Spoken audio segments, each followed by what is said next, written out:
2 years ago, I taught myself how to build AI agents without any prior experience in AI. And since then, I've started multiple AI businesses that have generated over $5 million in revenue. I've grown from 0 to 450,000 subscribers here on YouTube.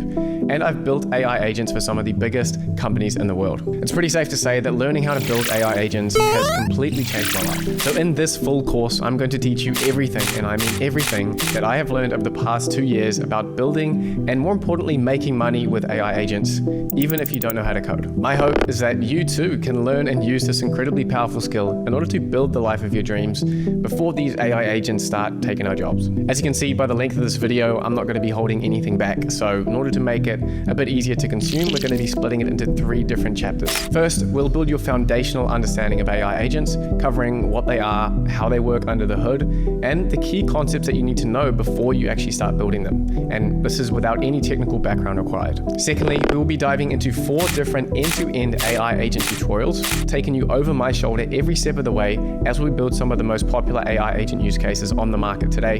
And I have carefully planned these builds out to give you a taste of multiple different no-code platforms and different AI agent types, and you'll learn how to build each of these step by step, watching over my shoulder. And finally, I will give you my proven blueprint for monetizing your AI agent building skills over the coming years while this technology continues to explode in adoption and popularity. I'll be sharing the exact strategies that I've used to generate millions of dollars with this skill set over the past 2 years. So let's get into it. Now, if you're new to the channel, let me quickly share why I'm qualified to teach you about AI agents. So if you are new to the channel and don't know who I am, my name is Ottley, and 2 years ago, I started learning about AI with no prior experience in the field. I was teaching myself how to build AI agents and chatbots, all through my own self-study, which I documented right here on this YouTube channel from day one. So you can go back and watch all my previous videos of how I got from there to here. This led me to starting Morningside AI, which is my AI automation agency, where we build AI systems and agents for businesses, from basic customer support systems to full AI SaaS platforms. And even we've built my own AI agent SaaS platform, Agentive, which is now over 45,000 users. At Morningside, we've worked with publicly traded companies and even recently an MBA team. I also run the world's largest AI business community with over 120,000 members on school as of this recording. And through my community and through this YouTube channel here, I've taught hundreds of thousands of people from all backgrounds really how to build and make money from AI agents. So everything that I'm about to teach you today is exactly what helped me to achieve all of this. So let's dive in.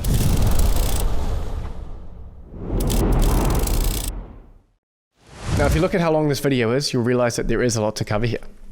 And now, I don't want you to give up halfway through the video, so let's quickly take a moment just to get clear on why AI agents are quite literally the next big thing. And I know that sounds cliche and you hear it all the time, but seriously they are. And why learning to build them is by far one of the most valuable skills that anyone can have over the coming decades. And if my experience over the past 2 years is anything to go by, that should be enough proof for you guys to believe me. So stick with me. But here's the hard truth about AI and jobs right now, according to the latest research. McKinsey predicts that AI and agents could automate up to 50% of current work by 2030, and the World Economic Forum reports that 41% of companies plan to reduce their workforce due to AI. Now, a lot of this sounds doom and gloom, and of course many people are naturally worried about their career and future based off seeing this kind of data, but it's not all bad if you know where to look. And this video isn't about making you feel all sad, it's about uplifting you. And if you look on the flip side of the same data, these same reports reveal an enormous opportunity for those who are willing to seize it. So the World Economic Forum's Future of Job report states that 50% of employers plan to reorient their business in response to artificial intelligence. And due to this reorientation, 66% of employers plan to hire talent with specific AI skills, such as prompt engineering. So on one hand, we have the expectation of massive layoffs and automation of work over the next 5 to 10 years. But on the other, we have the majority of employers searching for people who have these AI skills or really just basic AI literacy. Why? Because AI literate employees who can automate parts of their work can have 5 to 10x the output of someone who doesn't have any AI literacy. And I promise you that brushing up on your AI and reaching this point of AI literacy so that you can be on the winning side of this next 5 to 10 years is actually so much easier than you think. I mean, it's easy as watching this entire video in order to build your AI skills base to make a big step towards AI literacy. And if you don't believe me when I say that a little bit of self-study like this video goes a long way, here's a great clip that I've seen recently on the All In podcast from one of the most respected investors and technologists in the world, Naval Ravikant, alongside a whole bunch of other very smart billionaires.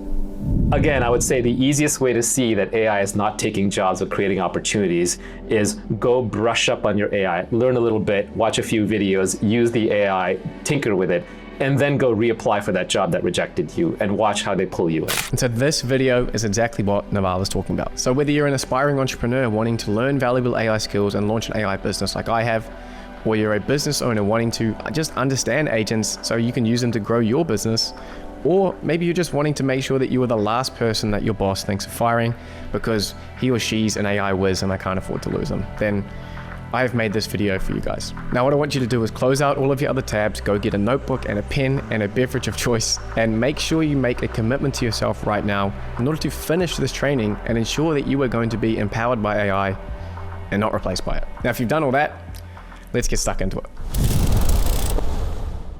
All right, so step one in building AI agents is knowing what the hell an agent actually is. So 2 years ago, when I first started learning about AI agents, I had no idea what they actually were. The term AI agent gets thrown around a lot and almost like everywhere these days. You got AI agents this, AI agents that, but what actually is an AI agent? Well, the clearest definition that I've found that helps beginners to really wrap their head around what they are is this. An AI agent is a digital worker that can understand instructions and take actions in order to complete tasks. So in a very simple way, just like businesses have employees who handle different tasks, an AI agent is like having a digital employee.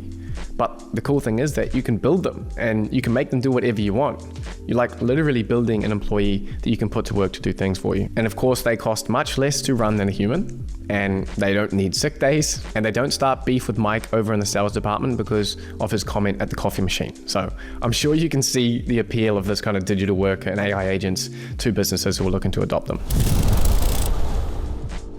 In order to really understand why these AI agents are such a big deal, we need to look at where we are coming from.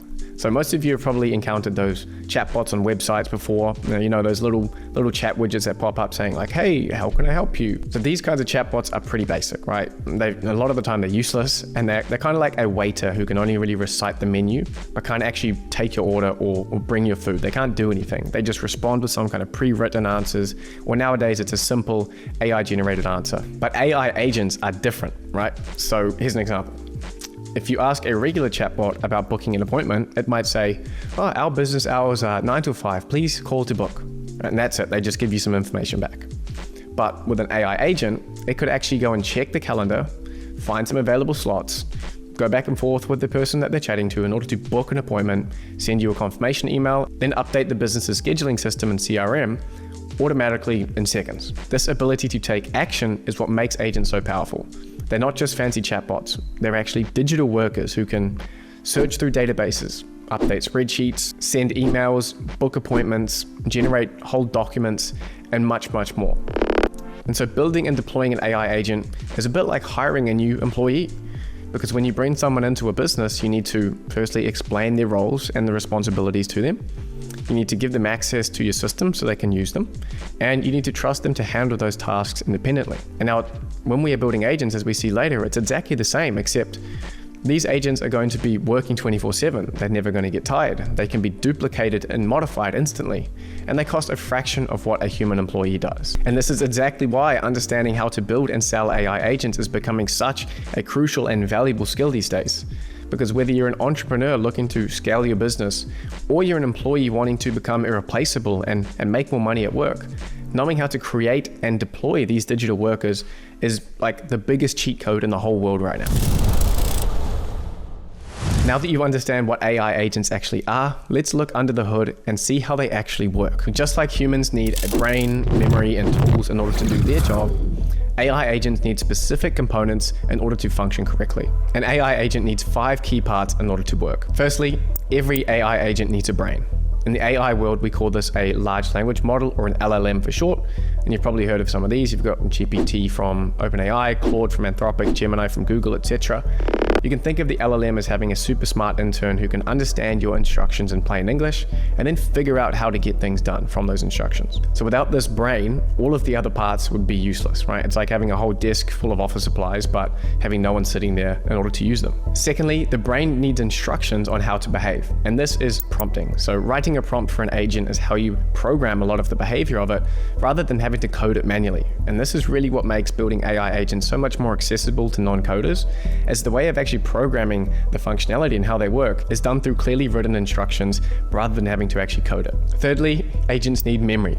Imagine trying to have a conversation with someone who forgets everything you said 30 seconds ago, right? So memory is really important because it allows your agent to remember what you talked about just a few messages ago, keep track of the tasks that it's been working on, build on previous conversations, and even in more advanced ones, it can learn from your past interactions. And the good news about memory is that most AI agent platforms completely handle this memory component automatically, so you don't need to worry too much about it, but just know that it is an important part of a functioning AI agent. The fourth component of an agent, and this one is optional, but it is external knowledge. AI models like GPT and Gemini are pre-trained on a huge amount of data, but that data is basically cut off at a certain point, e.g. 2024.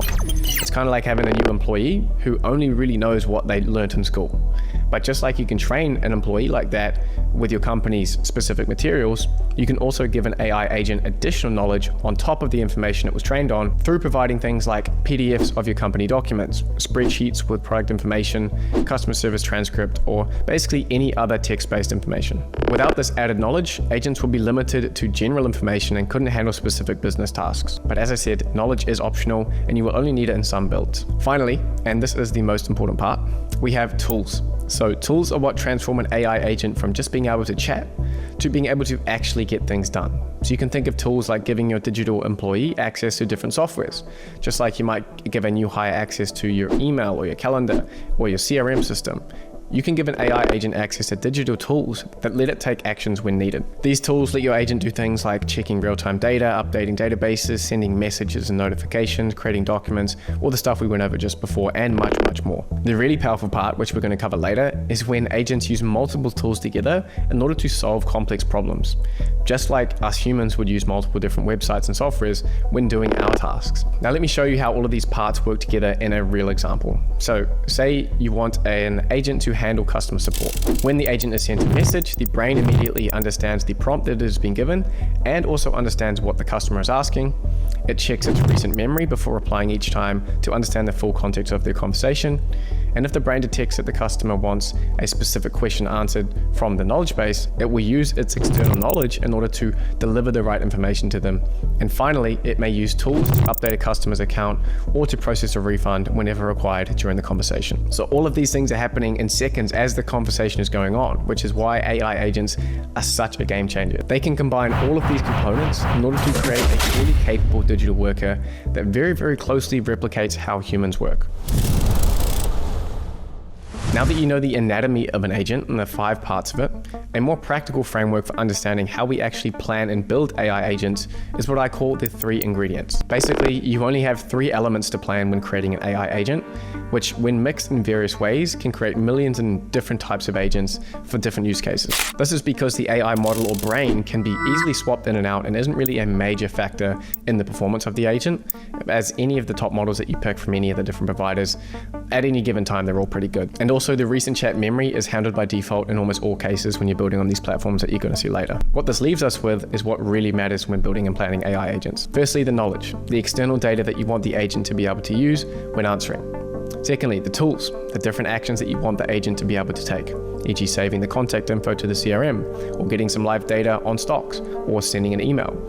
And then finally, prompting, which is the glue that ties everything together and determines how the agent behaves. So write these down. While the agent has 5 components, the brain, the prompt, the memory, the knowledge, and the tools, your main focus as an AI agent builder is in the 3 ingredients of prompting, knowledge, and tools. In the next chapter, we'll be looking at how you actually build an agent using a different combination of these 3 ingredients. But first, we need to dive deeper into the keystone of understanding how to build your own valuable digital workers. And it all comes down to tools. Now we need to dig a lot deeper on tools, as they are by far the most powerful part of AI agents. But in order to understand them deeply and be able to build powerful agents with them, we need to take a few steps back and actually cover the basics of how software and the web and internet as a whole works. Now this is as techy as it's going to get in this video, but I promise once you understand this, it's so important and it's literally like having a superpower. So please stick with me through this. So remember how we said that tools are what allow agents to take an action, to actually do things rather than just chat. Well, the way agents use tools and do work online is just how we do it as well, but with one key difference. Instead of clicking buttons and typing into forms, agents use what we call APIs. And every time you use the internet, you're actually making dozens of requests to APIs as well and getting responses back, but you just don't realize it. So let me show you what I mean. So when you clicked on this video, here's what actually happened. Firstly, your browser sent a request to YouTube servers saying, hey, I want to watch this video. And then YouTube servers sent back all of the data needed. And thirdly, your browser unpacked that data and started playing the video on your screen. So this request and response pattern happens with almost everything that you do online. When you open up Instagram, you are requesting your feed from Instagram servers. When you send a tweet, you are sending your data to Twitter servers. And when you check your email, you are requesting from Google the latest messages in your inbox, and they're sending it back and your browser is loading it. Thankfully, we get pretty websites and apps that make it very easy for us to do this and use software via APIs through a nice application. But under the hood, it is still two computers talking back and forth, requesting, sending, and displaying new information for us on our screen. These request and response happen through what we call APIs, which are application programming interfaces. So you can think of APIs like waiters in a restaurant. Basically, they're going to take your order or your request to the kitchen, which are the servers of the business, and then they bring back your food, which is the response. So you have request and response, and you have you as the client and them as the server. There are two main types of requests that you can make. Firstly, either a GET request. This is basically just like asking for information, like checking the weather or looking at the price or loading this video. You're requesting to get the information to do something. Secondly, we have POST requests, which is when you're sending some kind of information, like posting a tweet, sending an email, or uploading a photo. So go back and write both those down because we're going to be using them extensively in the building section of this video. Now here's where it gets interesting. So AI agents use these same APIs as their buttons to do things. So each tool an agent has access to use is essentially an API that it is able to call. So these kinds of tools come in two different flavors. We have pre-made integrations like Google Calendar or Gmail, where it kind of comes out of the box ready for you to use and just plug straight into your agent. And then we have custom-made tools that we can build ourselves. So you can think of pre-made integrations like buying a ready-made meal where they've done a lot of the hard work versus custom tools where we are like cooking from scratch. And of course both work, but custom tools give you a lot more control. And this is a skill that I'm going to be teaching you in the second chapter of this video. Okay, so now you got the basics. Let's get clear on how a tool is actually made and what the key parts are as you're going to be using them a lot. So let's break this down using a simple example of a text capitalization tool that takes in some text and the outputs the capitalized version of it. So first, to create a tool, we need a function. We need something that does work. In this case, it's super simple, right? It needs to take in text and it needs to make it uppercase. So this can either be done through a basic Python function, or you can use an LLM to do this as well. Basically, we need to build some way to capitalize the text that we give to this function and actually do the work. Next, in order for the AI agent to use this function, we need to wrap it in an API. So we have the function and then the API wraps around it. And this is essentially making that functionality we created accessible over the internet via APIs. Without it, the function cannot be used by our agent. And in order to use the API that we've just created and use this function inside it, the API is going to expect the same sort of inputs that the function needs. So the input of the text that we want to capitalize, and it's going to output the capitalized version. So this is very important to remember. Function, it takes in the input of the uncapitalized text, does work and outputs the capitalized version. We're basically then just building an API around it so that we can put it on the internet, and then we can have an agent that knows how to call that API, can send information into the input, go through the function, and then get spit out, and then our agent catches it at the end. But the magic step, and what has really caused the AI revolution to kick off, is that we can explain to our agent how to use this API just by explaining how the API works in natural language. And this is where schemas come in. A schema is like a one-page instruction manual on how to use an API and therefore how to access the functionality inside that API. And when an AI agent is given one of these schemas, it too can read that instruction manual and determine things like what the tool does, what information it needs as an input, like we talked about before, and what information to expect as an output. Now they may look scary, but they're actually really, really easy to understand, and we're going to cover them in the next chapter of this video.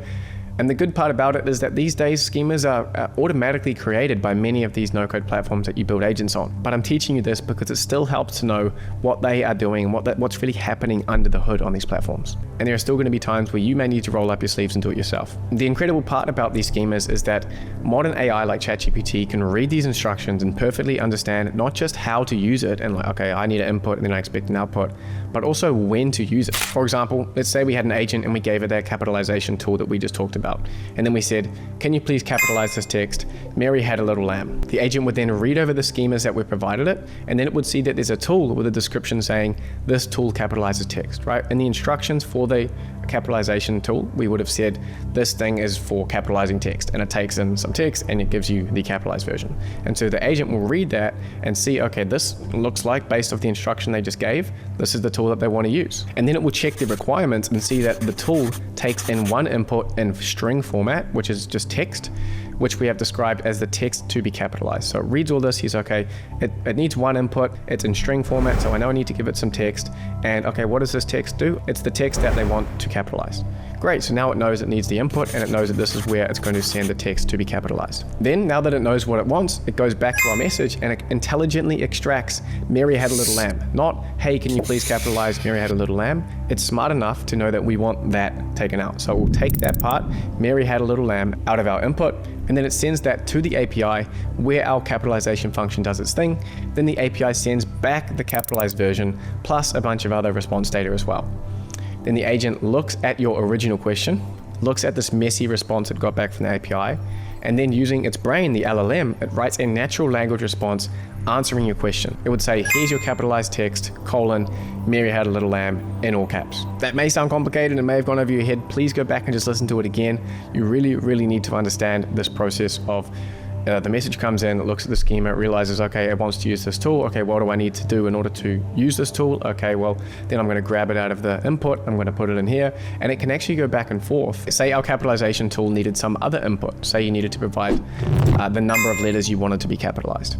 It may see that this tool needs 2 inputs and I've only been given 1. So then it would go back and ask me, hey, can you please tell me how many letters you want to be capitalized? And you will see this magic in the agents that we're going to build. And when the agent can ask you questions in order to help fulfill the needs of the tool, you have this very intelligent system that really will blow you away when you see it in action. And one thing many people miss about this process is the agent actually gets back raw computer data from the API, or what we call JSON. But using the LLM, it can transform that into natural conversation and answer your question in a very, very clear and concise way. So it's basically like having an employee who can read all this technical information and then explain it to you in plain English, which is another part of why AI agents are so powerful. And so when you understand this pattern that we've just gone through, I promise you, you will never see the internet the same way again. Every action online is just requests and responses, and therefore we can build our own tools and AI agents to automate all of it. So instead of you manually searching the web, copying information, pasting it into spreadsheets, sending emails, an AI agent can do it all automatically using tools if you build it correctly. It's like having a digital employee who can press all of these API buttons for you thousands of times faster than any human could. And don't worry if this feels a little bit technical. In the next chapter, I'm going to show you how to create your own tools like this from scratch using platforms like Relevance AI, where you can build out powerful tools without writing any code, and it will really start to click into place once you see this stuff in action in the building section. But before we get into that, let me reveal the power of AI agents which is unleashed when they are given multiple tools to work with. Now, obviously, having an AI agent that just capitalizes text isn't very useful. I get that. The real magic happens when you give agents multiple tools and the ability to use them together in order to achieve complex goals. So do you remember our definition? AI agents are workers that can understand instructions and take actions to complete tasks. When you give an AI agent a task, it's going to try its best to execute on it. But if it doesn't have the right tools on hand to do the job, it's going to be useless. And so the more tools that you can give an agent, the more flexibility it has to solve problems just like a human would. So let me give you a real example from my own business, right? Say I build an agent and give it the task. Find AI startups that have recently raised money and put them in a spreadsheet and add a summary of each of the businesses in the spreadsheet and then email me the link to the spreadsheet. When you give an AI agent a task like this and provide it with multiple tools to use, it can break down this problem just like a human would. For example, it might think, first, I need to search for AI startups using my web searching tool. Okay, let's do that first. Then I'll need to create a new spreadsheet with my Google Sheets tool. And then for each company that I find, I'll need to add a row to the spreadsheet. And then I'll need to write a summary of each business and put it in a new column.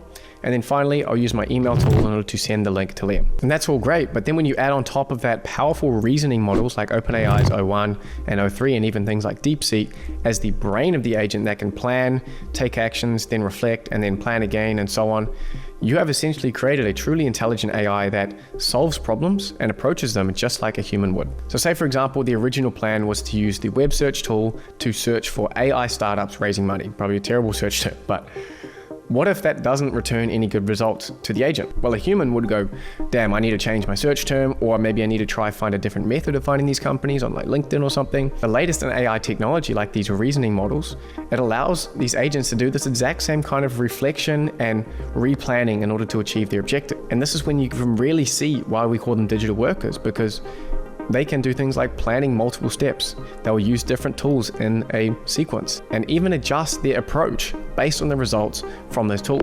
Now, I should mention that this technology isn't perfect yet, right? So these multi-step tasks are often unreliable and agents typically need human supervision for more complex workflows.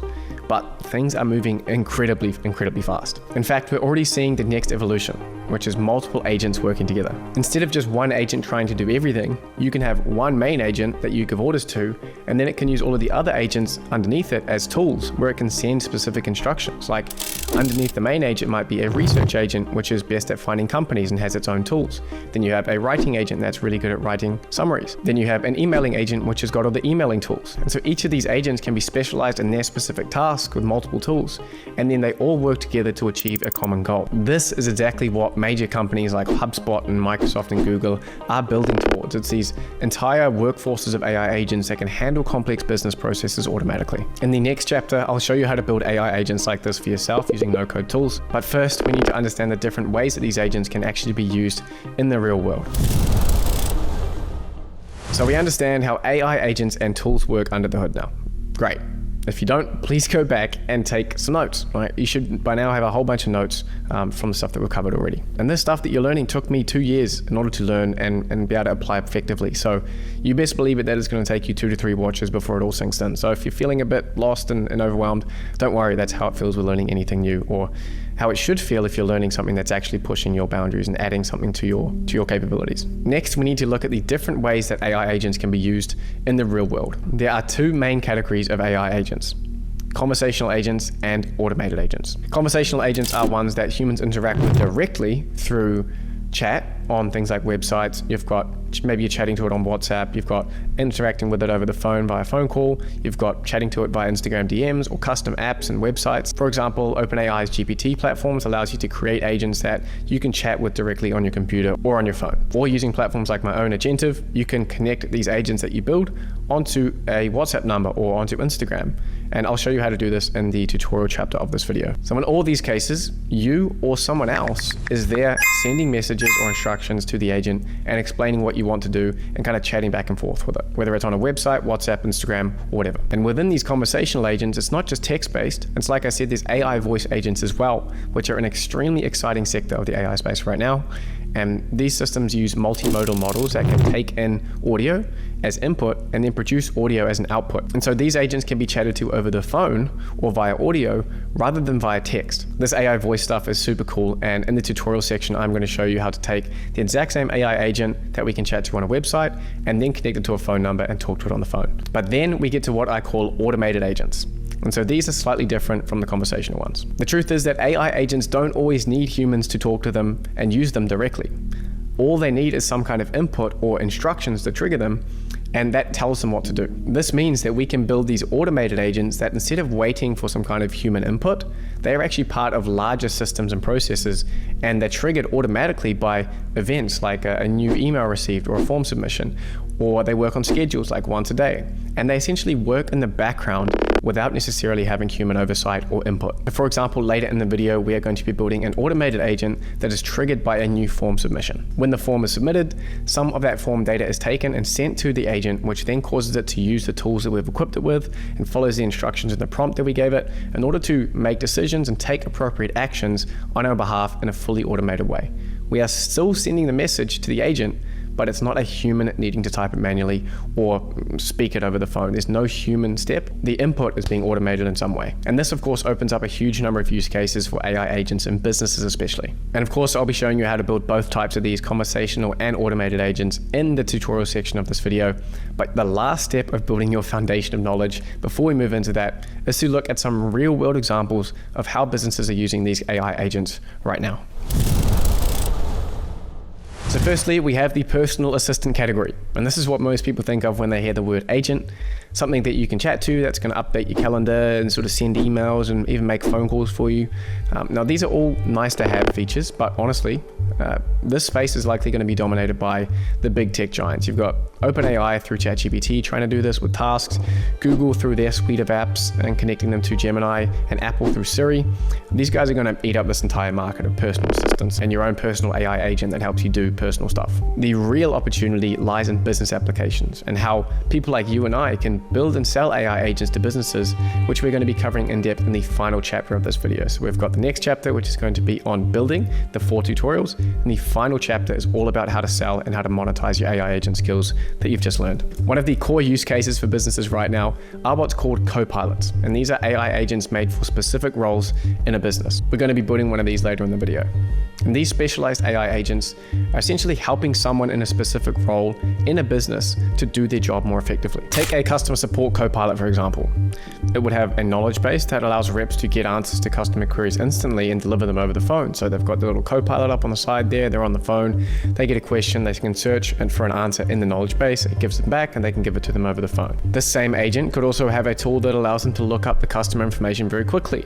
It could have another tool that makes it very easy to send a summary of the call into the database so that the next rep who picks up the phone and talks to them knows exactly what was discussed previously. It's like giving every support rep some kind of AI assistant that makes them dramatically more effective and also makes their customer support a lot more consistent as to what the company wants people to be saying, which is a big problem with managing large customer support systems. And then we have lead generation and appointment setting agents. These are probably the most valuable type right now, and businesses are using these on their websites, through WhatsApp, on Instagram, and even over the phone to engage and have conversations with the interested people who are approaching the business 24/7. They can offer instant answers about products and services, and they're even smart enough to be able to capture emails and phone numbers mid-conversation for later follow-up by a sales team. Some can even book appointments on the spot and mid-conversation by using a tool to check the calendar availability, and then using another tool to create a new booking once they've agreed on a time with the prospect. Another real-world agent use case, and one of my favorites, is a research agent. And so these can help businesses by automatically researching leads that come in through their website or elsewhere. And when someone fills out a form, the agent can spring into action and start searching the web for information on the company, finding the LinkedIn profile of the person they're going to get on a call with, and gathering any other valuable data that it can find. Then it can take all of this information and generate a summary of who this person is and what this company is also, and decide whether they're a good fit for working with the company. And if so, then they can send the sales team some kind of detailed brief or suggested strategy on how to close this particular person on a call based on the research. So it's basically like having an automated team of researchers who, as soon as leads show interest in your business, they're out there figuring out everything about them and determining, one, whether they're a good fit for you and your products and services, which is called qualification. And secondly, if they are qualified, giving the sales rep something that will bring them up to speed on who this person and who this company is and how they can try to close them. So we have covered a lot so far. So before we dive into each of these agent builds that I'm going to walk you through over my shoulder, please make sure that you've got your notes taken down and the core concepts of this video so far understood properly. You should be clear on things like, what is the definition of an AI agent? What are the 5 parts of an agent? How is building an AI agent like being a chef, and how many ingredients do you have to play with? What are the 2 main parts of a tool?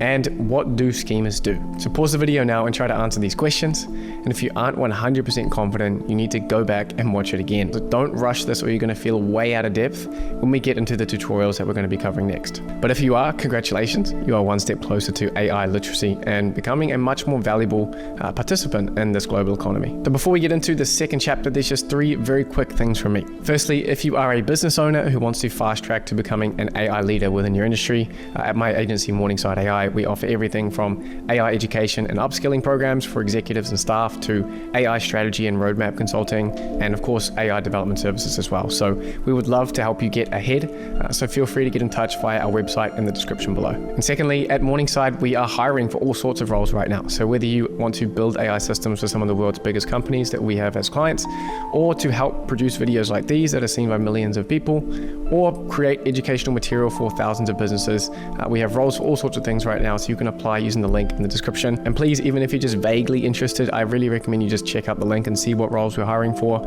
You never know what's going to be on there, and it may be a very good way for you to use your skills to fast track into the AI space by working under myself and my team. And finally, if you have gotten any value so far in this video, please head down below and leave a like on the video. It helps me reach more people. I put a lot of work into these videos, and it also lets me know that you enjoy this kind of content and that I should make more of it. And of course, if you like this kind of content and want to see more of it, you can subscribe so that YouTube will put my videos up for you whenever a new one is released. So there's also a little share button. If you want to click that, that'll let YouTube know this is good content and that you're sharing it to other people. Not only will that help me, but you can share it to your friends and family who may also, or you may want to help them to brush up on these skills or help them give a way to get on the front foot with AI. And that's what I really make these videos for. So thank you for sitting through that little bit of housekeeping and self-promotion. Now let's get stuck into the building. I have carefully assembled this chapter on building to give you the most bang for your buck possible in order to kick off your AI agent learning journey. We are going to be covering 4 different use cases across 4 different AI agent building platforms. These are all no code, so don't worry about that. And the chances of you falling in love with at least one of these platforms is pretty much 100%, as you're going to rapidly start to connect the dots about how you can start to use these kinds of agents and these platforms in your own life or in your work or for your friends and family and those around you. So here's a quick rundown of the builds we're going to be getting into. The first build is going to be a sales copilot built with Relevance AI.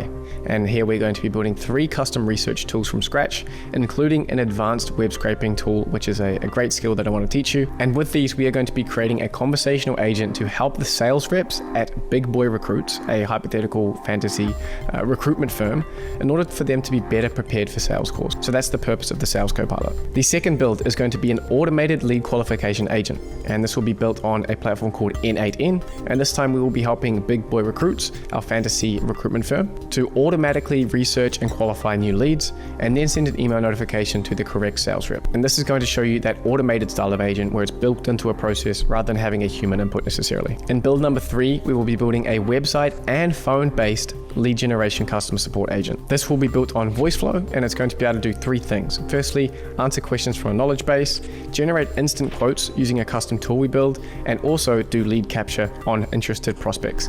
We're then going to slap this agent onto a website widget so that you can chat to it via a website and via chat and text.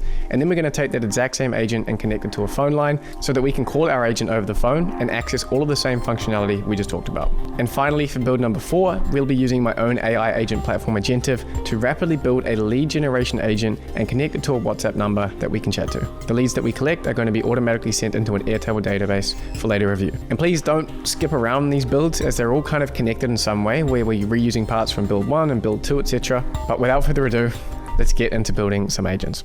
All right, people, enough of the theory. Now we get into the fun bit of actually building these agents out. So I've done a lot of work and my team has done a lot of work. So thank you to my team members who have helped me put this together.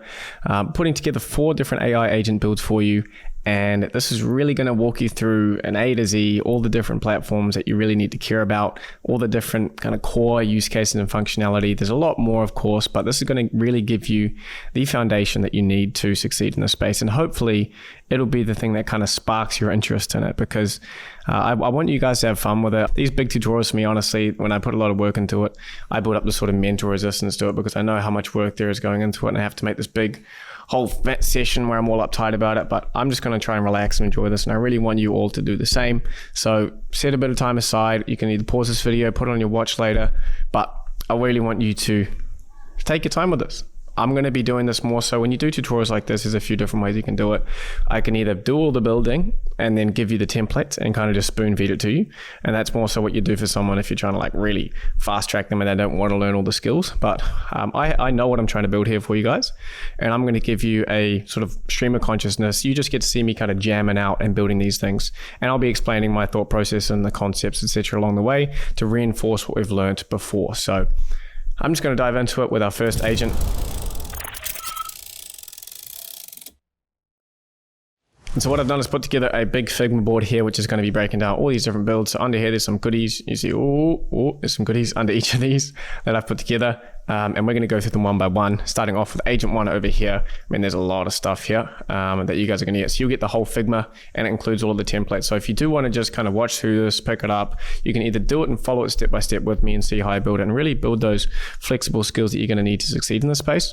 Or you can just watch it and be like, okay, I kind of get what he's doing, and then take all the templates from me at the end. That's, I mean, completely up to you. Depends if you want to be a really, really nerdy builder about it and get into the weeds like I like to do, or you just want to be like, hey, I want to do this for my business. I want to roughly understand how these things work and what platforms. So use this resource as you will, but we're going to jump into agent build number one here, which is our sales copilot built with Relevance AI. So running through this quickly, we have the purpose of this. This is basically going to look a bit like this. It's going to be a copilot, and copilots work in that you have it's basically a specific AI agent that you build for a specific staff member or role. So say in this case, it's going to be a sales copilot. It'd be the thing that the sales rep uses to in their day-to-day as they're working on their job. So you can add tools, like in this case, you see we're going to have 3 different tools here for our agent. One's going to be a company researcher tool. So this is when the sales rep would be like, hey, I have a call coming up soon. Let's put in this, I need to research this company because this is who I'm going to be on a call with. So they'll put in the company URL. This tool that we're going to create is going to go and research that company. It's going to bring back and give a summary. And then it's like, okay, well, this is the LinkedIn URL of the person that we're going to be on a call with shortly. It's going to pass in the LinkedIn URL. It's going to take that URL. It's going to pull all the information and write a summary about the person. So now we have the company summary and we have the person summary. And the final step here is going to be what I'm calling a pre-call report generator. And that's going to take both that company and prospect research that we've done. It's going to combine them together and be for this specific company, as you're going to see, that this hypothetical company we're building the sales copilot for. It's going to generate basically a pre-call report or a strategy prep for the sales rep so that they go into those calls much more prepared, and also sort of a personalized guide on how to try to close this person. So all of these templates are going to be here. Each of these are templates for the tools, and this is for the agent as well.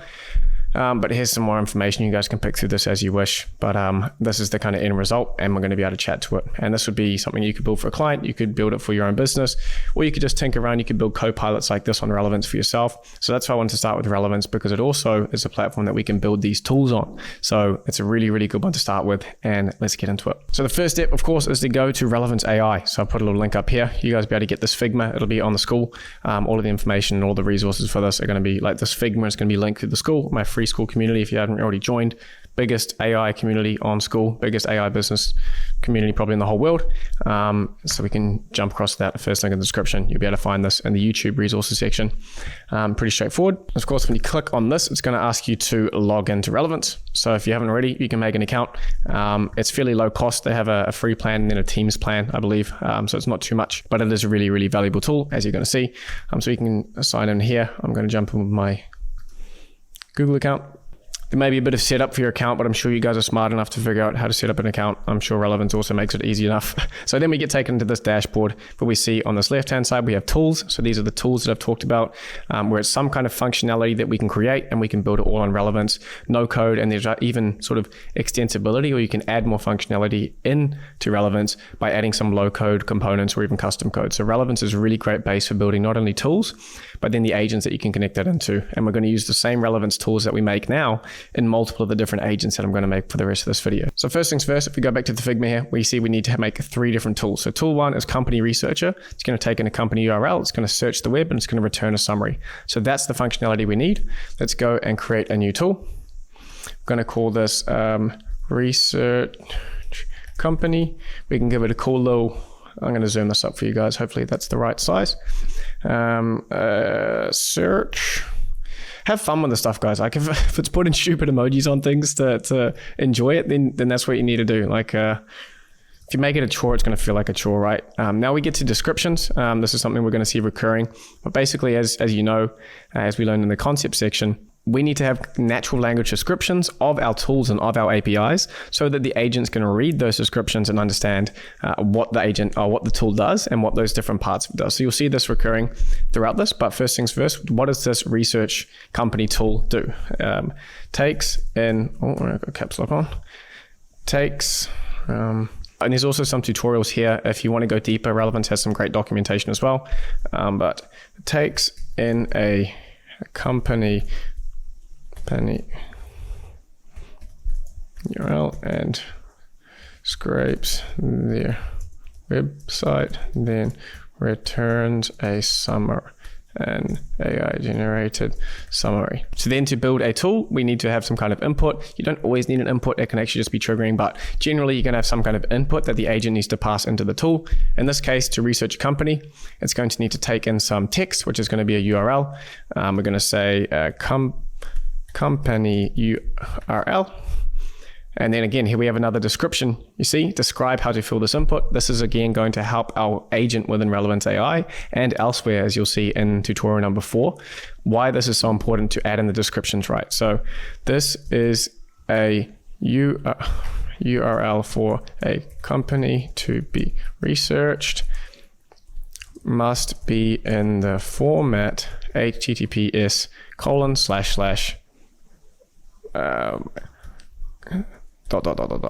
So we need to have the HTTPS for this to work. So that's going to be our input. Now, if this seems a bit confusing, just stick with me. It will make sense in a second. This stuff, if there's anything that I've learned from picking up so many different tools, like when I first got into Facebook ads, when I've got into building these kinds of agents, it's you feel completely overwhelmed, but that's all just part of the process. And what feels difficult now is not going to feel difficult forever. So just please stick with me.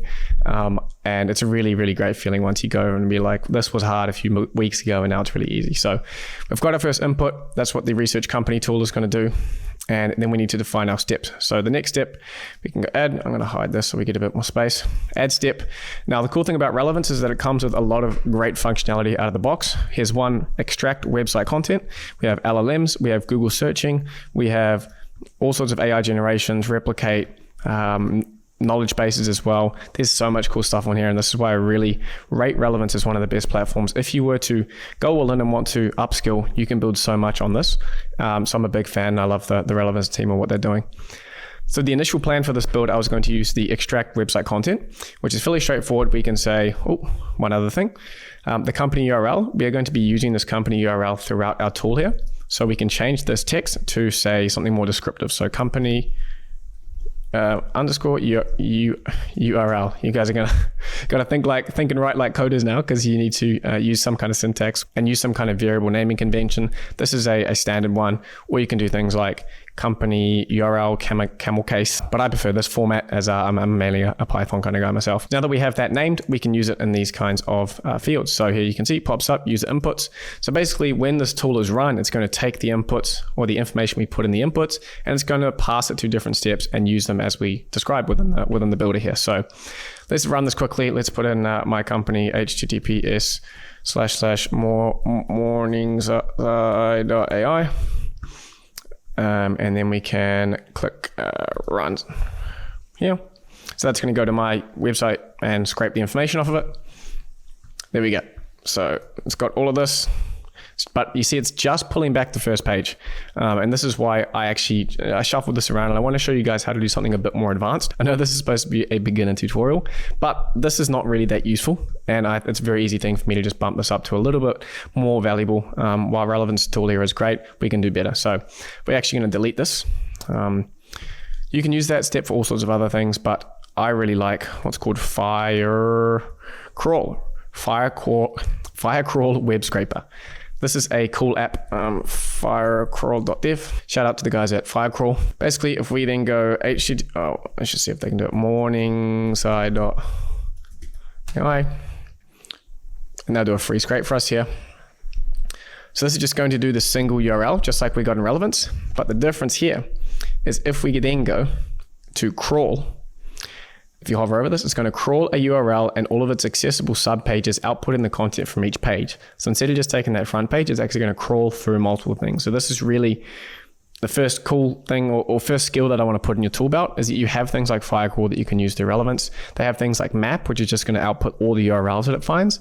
Then there's other things here where you can use AI to extract data. I'm not going to go into that. But what we want is this crawling functionality from Firecrawl. So I'll put a link on the school post that comes with this video. It'll, again, first link in the description to go to the school. And if you go to the YouTube resources section, there will be a whole post on this, and all the resources will be in there. It'll also be in my free course on school as well, so you can find it in the classroom section.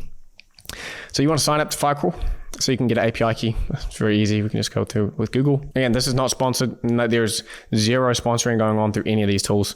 I guess I'm kind of sponsoring my own tool because I'm putting it at the end, but I'm not getting paid a dime for any of this. I'm really just trying to put you guys on what I like to use, what's made me money, what's made me a more valuable AI automation expert or developer for my companies and for the companies you work with. Continue, and then you get to the dashboard here. It might look a bit scary, but what you can do is go to the API keys. So you can click on create an API key here. YouTube. I'm having issues with mine. It should be fine for you. I've already got an API key, but once you get the API key, what you can do is take it and come back here to relevance. And you can go into the side panel here. Where is it? Settings. And then we have our API keys. So we're going to need to add more into this later. So keep an eye on this. This is something you need to be familiar with. And you can scroll down to Firecrawl and you just pop it into this Firecrawl API key section here. And you're good to go. And you can come back. Oh, no, we don't want to duplicate that. Now we've got our Firecrawl set up. We need to make a couple of things.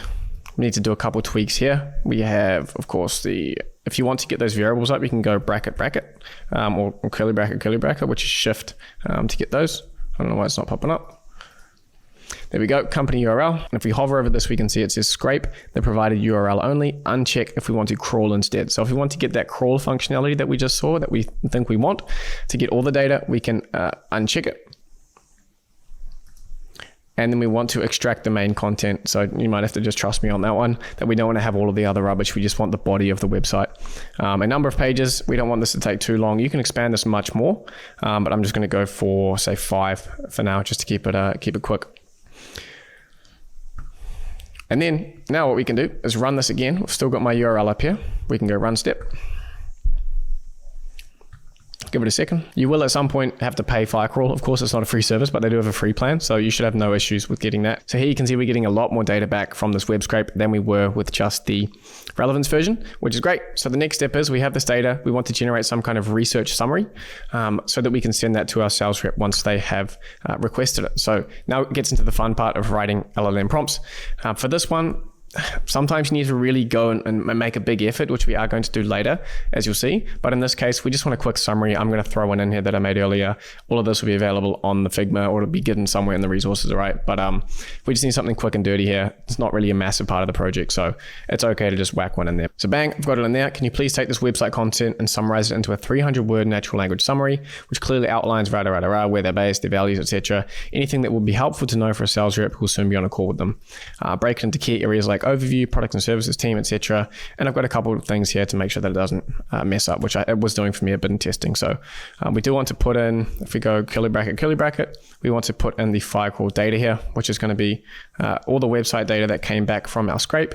We want to then insert it into this prompt here. So I hope you're starting to, the things in your cogs in your brain are starting to click into gear here. And then we get to select the model. For this, it's pretty basic task. So I want something quick and cheap. For many of you, it's going to be easiest to work with the OpenAI APIs because you probably already played around with your API key before, which I'll show you how to do in a second.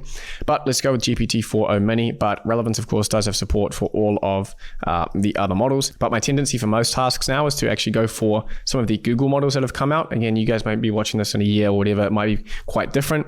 But at the moment, Google is really leading the way with making the cheapest models possible. And they're actually really good as well. The price decrease on using things like Google Gemini Flash Lite and Google Gemini Flash 2.0 and stuff like that, it's ridiculously cheap, and it's also a really good model. So it's a bit more difficult to get APIs on the Google side. So I'm just going to stick with OpenAI for this tutorial. So let's go GPT-4o Mini. And then we need to, of course, set up our API key. If you scroll down, where is the OpenAI? So to get your OpenAI API key, you need to go platform.openai.com/playground. This will again be linked in the resources, or you can just type up platform.openai.com. I'm sure you'll find it. If you haven't already, create an account and sign in, and then you need to go to your dashboard here. You go on the left side, you go to API keys, and you click create a new secret key. And then you're going to be able to copy that key and bring it back into Relevance, paste it in here, and then you're good to go and start using the OpenAI suite of models. It's pretty easy, right? So now we have our information back from the scrape. We have our prompt in here. And then we can go run step and see what this company researcher tool is going to output for us. Boom. Morningside AI is a leading artificial intelligence development company dedicated to empowering businesses, autonomous AI agent development, enterprise consulting, chatbot development team. They got it keep me out of my own team page, damn. But yeah, so there you go. That's the company researcher tool. That's step one. I hope you guys can kind of see how that works now. A cool thing about relevance is there is this build section, which we've just gone through, but you can also go to use, and this can be really helpful when sharing these kinds of tools. So this is not really only just an AI agent tutorial. I'm also teaching how to build tools, because you can build very valuable tools in something like relevance, and then you can go share, you can go publicly available. And I can click this, and then I can give to my employees, I can give to the companies that I'm working with, the clients that I've sold these kind of services on, and then they get a nice and handy tool like this. I mean, I use these throughout my organization for like description generation, a lot of content repurposing.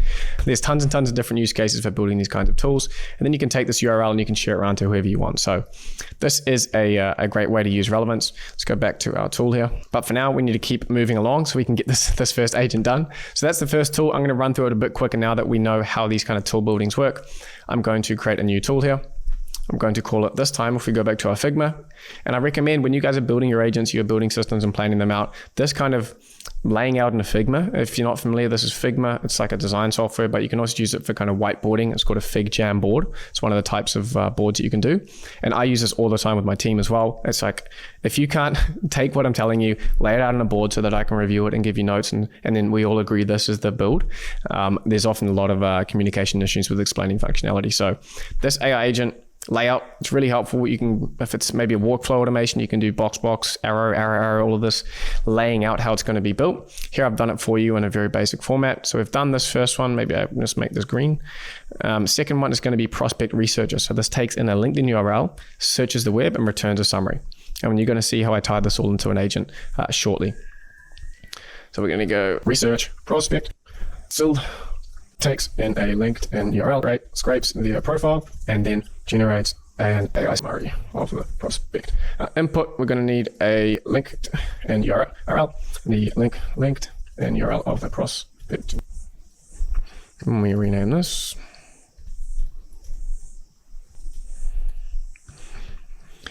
Now we're going to add a step, and relevance has got us here linked. Get a LinkedIn profile or company post.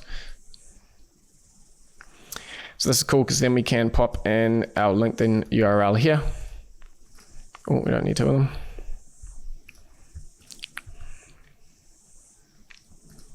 So we're going to get the user profile here. Then if I put in my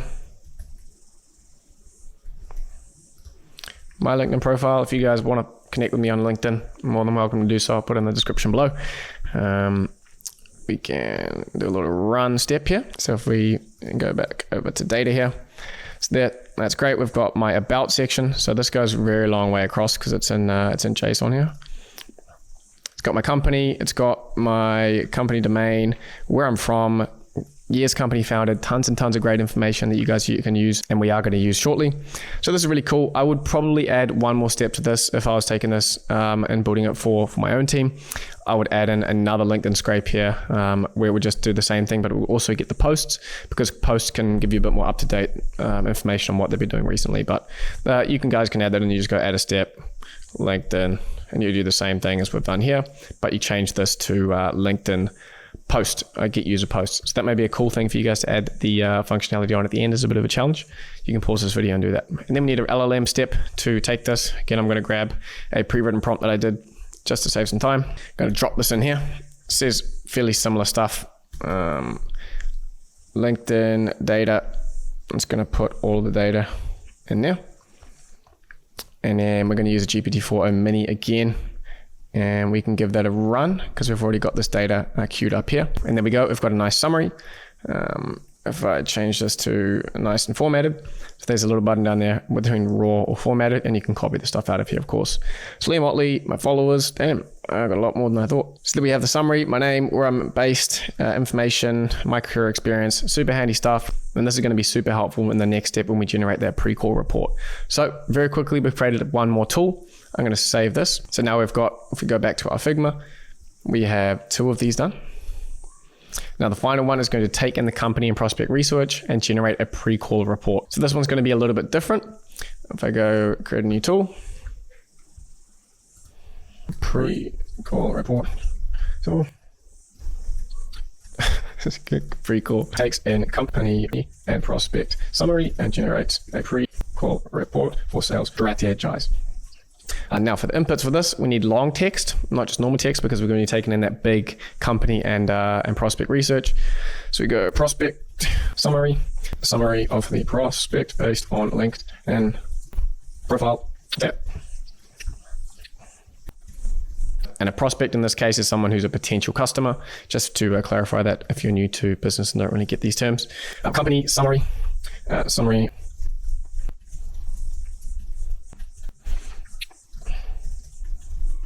Righto, we have our prospect summary and company summary in there. I hope you're following along. Next step is just an LLM step, and we want to combine these two together. Again, I've got a little handy prompt for this to save us time. Now, in this case, you will see that the prompt is a bit bigger, right? So this is for more important parts when you are creating tools, whether it's for agents or just generally when you're using prompt engineering and LLMs to create value. In this case, we are creating value because in this case, we're taking in this prospect summary and this company summary, and we're also giving it the context of this fantasy or hypothetical business that we are selling this agent to as like a co-pilot system. We've got Big Boy Recruits, which is a Dallas-based recruitment firm specializing in software industry talent acquisition for SMBs. You're going to see this kind of recur across the different projects we do, but basically we're helping these big boy recruits to automate their business with AI. So this takes in some context on that business, and it's going to generate a report that's going to help the sales rep say, okay, this is the company, this is what we sell, this is what we specialize in, this is the company that we're trying to sell to, this is who we're going to be talking to. How can I personalize this call, or what's the strategy I can go into this with? What are some angles that I can attack this call from? And so to do this, I have a prompt writing tool that I use quite regularly, and my team uses it as well. Perfect prompt.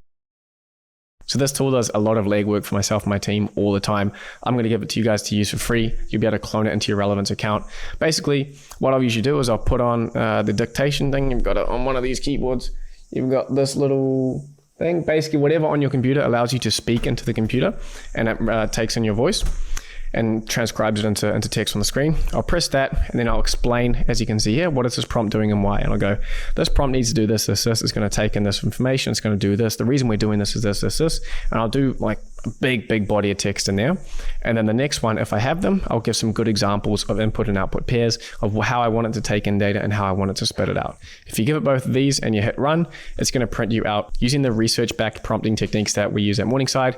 It's all crammed in here. There's a video that I recommend all of you watch. It's going to be in the free course anyway on school. So when you get in there and watch my prompt engineering guide, this is basically the entire information of that prompt engineering guide smashed into this LLM step here. So when you pass this information in, it applies all of that, and it gives you out a prompt that is fully researched back and performs very well right out of the box. So that's a little bit of extra value I want to throw in there for you guys. This is going to be available on the school with the rest of the resources as well. So basically, I put in the information here about what this particular task was. I said it's going to take in the prospect information, it's going to take in the prospect summary and the company information, and it spat out this basically first go, and I just had to insert these variables. So this prompt and everything else will be on the school resources as well. So in this case, because we are doing a bit of strategy and sort of high level thinking rather than just summarizing, and we may want to change the model here to something a bit smarter, we could go to O3 Mini, which is one of the later ones.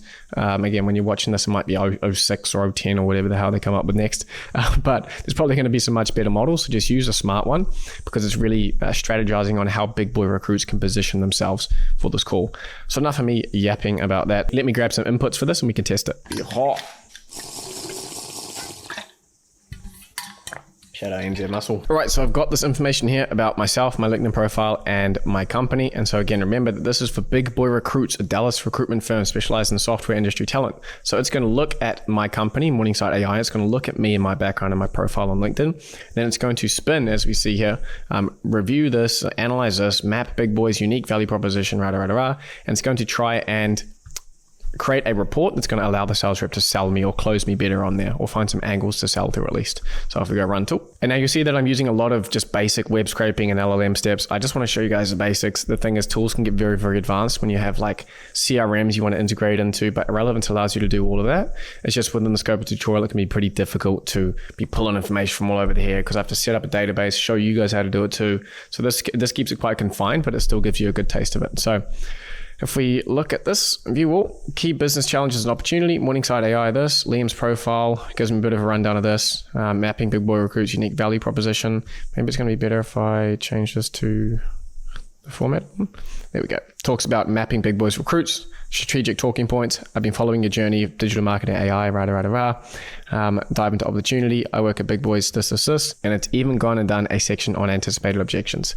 So the idea is that the sales rep is going to have a skim of this before the call, which ties into the value that I've listed here, which I'm going to do for all of these builds, by the way, which comes down to ultimately a better prepared sales rep should close more deals, right? If they know more about the prospect and the company and you have an angle to try sell through, or suggestions at least, it should increase the conversion rate of the sales team. So we've built this tool. We can change this to green now. And the final step is going to be heading over to our agent builder within Relevance. I'm going to save this. If you pop over in the left panel here, you can go into our agents. And what we want to do is create a new agent. We're going to call it our sales co-pilot, big boy sales co-pilot. Sorry, I got to have fun with the stuff where I go kind of insane. This agent is our sales co-pilot that helps reps to be better prepared for sales calls. Triggers, we don't need to do any of that. We go to core instructions. I'm going to again paste in some of the stuff that I've prepped earlier. So if I paste this in here, you'll see that it's structured fairly similarly to the prompt that we just did before for the pre-call report generator. And this is again using another tool that I've created for AI agent prompting. So it's fairly similar stuff that I include in that other prompting tool, but the agents is slightly different to just regular LLM steps within different tools and workflow automations. So I will include this as well. It's my AI agent perfect prompt generator, and it's fairly straightforward to use. I'll include that in there as well. But basically, you put in all the information about what the agent is, why it's doing it, the different tools that you're connecting to it, and then it prints out this for you. So I'll just run through it. We've got a role here telling it who it is, and kind of hyping it up and saying how good it is. Explains the task, talking about how it's helping to conduct detailed research on companies and prospects, some specifics. Don't need to worry about those too much, just reiterating the task. And now here, we can enter in the references to tools. So if we go /tool, and see, in order to get the agent to function as well as possible, we need to tell it what tools it has available. This is really key across all the agents you build, especially if they're more conversational. You need to explain to them what tools they have and how and when they should use them. So if I go, you have 3 powerful tools: research company. Yep, that's right. Purpose, input company URL, use when needing to gather company information. This one, of course, is the prospect. And then this last one is our There we go. So that's all whacked in there. Don't need to worry about that too much. But again, this will be included, this prompt and everything, if you want to follow along. And also if you just want to clone the whole agent and use it in your own business or sell it or whatever you want to do. We also get to select the model here. I'm just going to keep it as GPT-4o Mini. I like some pretty fast responses here because agents, as someone's using it, it can feel really irritating if it's not responding quickly. So we've got all that built out. That's the core instructions and the prompt of the agent. We can go down to the tools section. It's got all the tools connected in here because we mentioned them in the prompt, and we can just go through and do some quick settings on here. I don't want to have to do an approval for it. Some tools you can say, look, they've got to give it a thumbs up before it can actually trigger it. Prompt for how to use, just some quick descriptions we can pop in here. I'm not sure why Relevance doesn't carry that over from the tool. I guess they're asking us to do it again for some reason. When you need to research a prospect linked in URL, we're going to say this is auto run as well. And then pre-call, change this to auto run as well. Use this when you need to generate a pre-call report from the company and prospect research. Alrighty, and there's all sorts of other cool stuff. Relevance, as you can see, is like abilities, sub-agents, metadata, extra stuff that you can build onto. But I just want to get you guys started with the core of this. Alright, so we can confirm that. And boom, we have our agent here ready to go. So this is where you can test your agents and use them if you want to. But in this case, I'm just going to give it a quick rundown and say, see if the functionality is working as we planned. Hi, I am getting on a call with Liam Ottley from Morningside AI. Here are his details. Or we can just go LinkedIn.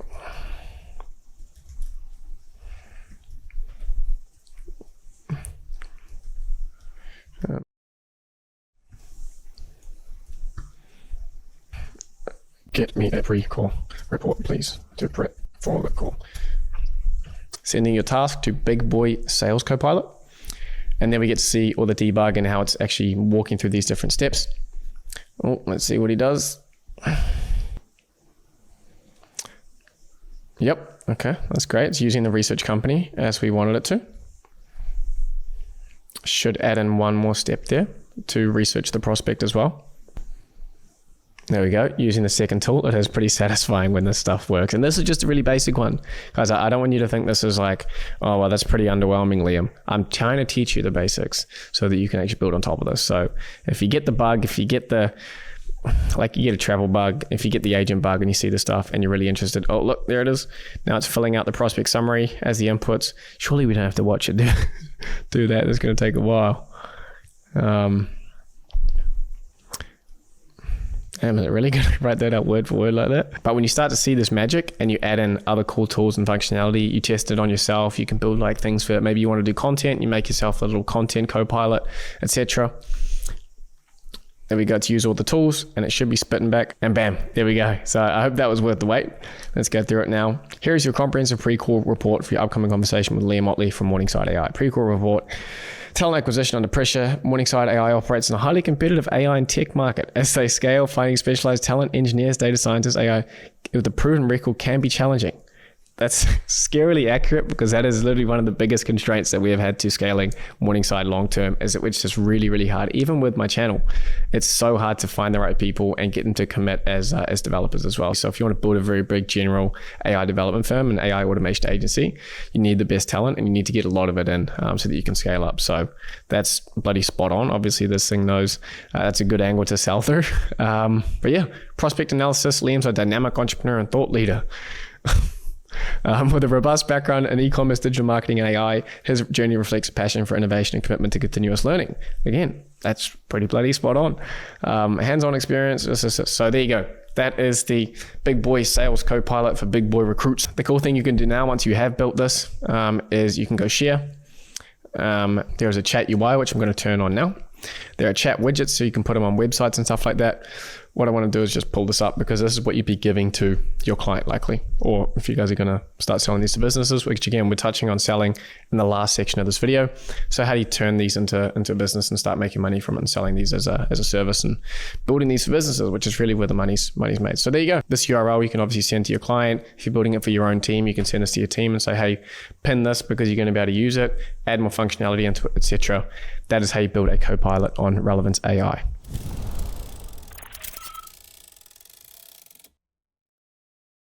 Alrighty, that is build number 1 out of the way, and we are jumping into AI agent build number 2, which if you were listening closely at the start of the section, we are talking about an N8N based inbound lead qualification agent that's going to be doing some pretty cool stuff for us, which is a really important function within a business around lead qualification. So this is a really cool one. Again, in this case, this is what we call an automated agent, not a conversational one. What we just built is a conversational agent. Humans are directly talking to it and chatting back and forth and using it, and we are operating it ourselves. In this case, as you can see on this little flow diagram here, this is a screenshot from the final product. We are actually baking this into a workflow that's going to be triggered on a form submission. We're going to do some research, and then we're going to use the handy AI agent and tools agent within N8N to trigger another workflow and then send some emails off. So this capability of using AI agents in workflow automation really expands the possibilities of what you can build. And the software N8N that I'm going to teach you how to use is really at the cutting edge and leading the charge when it comes to these automated AI agent workflows. And just quickly, it's good that we walk through the purpose and the value behind this automation so that we know why we're doing it, right? So this inbound lead qualification use case is based on the fact that companies who market themselves well soon have far too many people reaching out to them, many of which are not a good fit or what you'd call qualified for what they sell, e.g. they're too small or they're not the right industry. Like you have a business and they say, we only help XYZ kinds of businesses. And if leads come to that business who are not qualified, then they obviously don't want to be taking calls or doing anything further with them. So this process of researching a new lead and deciding whether or not to take a call is known as qualification, which is what this agent aims to automate. So the value here is that instead of having to pay someone to manually qualify and go through all of these leads, or using arbitrary rules, which is what some businesses have to go to, it's like, look, we've got so many leads. Let's just say if they say that they're not on this, then we'll just cut them out. And that's potentially leaving money on the table by cutting out leads who would have actually been a good deal, but the rules kind of didn't see enough detail to be able to determine if they're a good fit or not. So This automation is essentially immediately qualifying and triggering the next steps of the sales team and allowing them to do that human-style research on these leads at scale. So enough talking. Here's a little bit more information. Again, with all of these, it's going to be on the Figma on the school. Then I've also broken down how this agent would actually operate in the real world and sort of real time. A lead's going to be submitting the form, which is going to be this here. The relevance company AI researcher, so something that we've just built in relevance, we're going to reuse in here, which is handy that you can start to move these components around and see how they can fit into different automation platforms. Then the AI agent is going to look at this information from the research. Then it's going to determine, based on a qualification criteria we give them inside the prompt of this agent, whether they're qualified or not. If they are qualified, it's going to use this tool here and call this second workflow, when we're going to essentially analyze that further and do a notification to either our agency team or our SaaS team. And if they are not qualified, we will use this tool here, which will just send an email straight back to the person who submitted the form and say, hey, sorry, we're not open to working with businesses like yourself at the moment. Let us know if we can help you in any other way. So that's a rough rundown of the build. Let's jump into it. So to kick things off, of course, you need a platform on N8N. So you can search on n8n.io. All links and resources will, of course, be on the school post for this video. And once you're on this page, you can go to Get Started and you can create an account for free and just go through the setup process that they do. I'm sure you can figure that out. They do have a 14-day free trial as of this filming, so that's very good if you're just jumping in, not having to pay anything. And they give you quite a lot of usage up here, as you can see, 1,000 executions. So what we're going to do, of course, is click on Create Workflow up here. I will be giving you the template, so that if you want to just import it, you can. They will be on the Figma there. But just like the last tutorial, I'm actually going to be showing you the process of building these up from scratch so that you can see how you go through the process of building these automations and the testing and back and forth you need to do in order to get to the end result. That's probably actually a lot more important if you are to go out, if I'm trying to teach you to fish, not just give you a fish, is to see how I deal with problems when we're building these. So let's get started by starting off our trigger. We're going to go form. N8N has a nice form on new N8N form event. And here we get to create an N8N form. So we can call it work with us. Provide your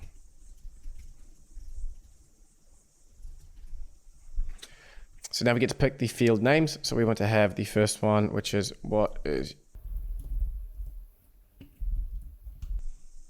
make that a required field. We add another one. What is your company website?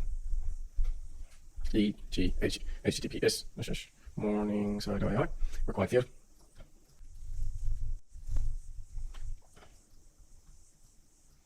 Right, so we've just built out a basic form here with first name, company website, which we're going to need for the next step. I've put a placeholder in here so they know that it needs to have HTTPS at the front of it. And I'm asking for them to provide some information about your inquiry. Like maybe you can say, what can we help you? And that's going to be text area, so they've got a bit more room. So we can go test step here, make sure that it's all looking nice. This is what the form's going to look like. What's your name? Ottley, HTTP. There we go, we've submitted that form. If you go back, there we go, we have the data in. So this shows you the output. N8N works by having kind of this middle island here, which is what you set up. And then the left side is the inputs and the right side is the outputs. So we've tested it and these are the outputs that our form is giving, which is what we are looking for. And the next step in this lead qualification process is to do some research on the lead. So we have the company URL and this is when we're going to go and make an HTTP request. So this is basically calling any API over the internet. And in order to set this up, we actually need to go back to relevance. And we're going to find the company researcher tool that we made with relevance. And now you're going to start to see how this all fits together. That building tools and relevance can also be very useful and an extremely useful skill in all areas of AI automation, because now I can come onto research company and not only can I use it here, this is why I think Relevance is such a great platform. You have the use here, so I can send this across to a client. I can share it with it as I showed before. I can use it just here myself. I can run it in bulk on a spreadsheet. But more importantly, in this case, I can go to the API and now I can call this, might look scary, just don't worry. I can call this functionality, basically send in a company URL and get back the research. I can access this over the internet through an API and they give me it here and they tell me exactly how to call it. So now this is on actually a post request. So we can copy this. Remember how we talked about get and post request? This is a post request because we're posting some data to Relevance AI. So we change this method to post. We put the URL in here. We do not need authentication in this case, but you can turn it on. So you can make it private here and then you can have an authenticated. Might sound a bit complicated, but for now, don't worry about it. We don't need to have an authentication step on this. And then if we look at the request body here, it tells us how we can send data to Relevance AI. And if we go copy here, come back, we're going to send a body. It's going to be in JSON. And we can change this to using JSON. And then we can paste in basically what we have been given from Relevant AI. Now this looks a bit messy. Let's pop this open a bit more. And we actually need to change it to an expression here. So fixed means that we're not accepting any dynamic data in. So when the form is submitted, we actually need to take in some data from that form, which we have over here.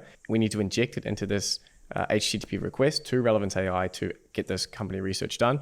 So we can't have it as a fixed JSON body here. We need to change it to expression, and then we can pop this out here and it gets a bit easier. So we have params, we have the company URL, and then we need to pop in here the company URL. Boom. Pop that in there, and here on the right side we get to see what that would look like given the test data that we've just put through. So you can see I've got the company URL https morningside.ai in quotations here, which is what we want. So we can go back now, and now we can give it a test to see if it's going to be able to communicate with Relevant AI and get us the data we want. There we go. We have our result back from Relevant AI, which is the summary, as you can see when we go back to this and back to build. This is exactly what we'd expect. You put in the URL, does the scrape with Firecall, writes the summary, spits out the summary, and this summary is what we're getting back out over here, which is what we want. So bang, that's great. Another step done.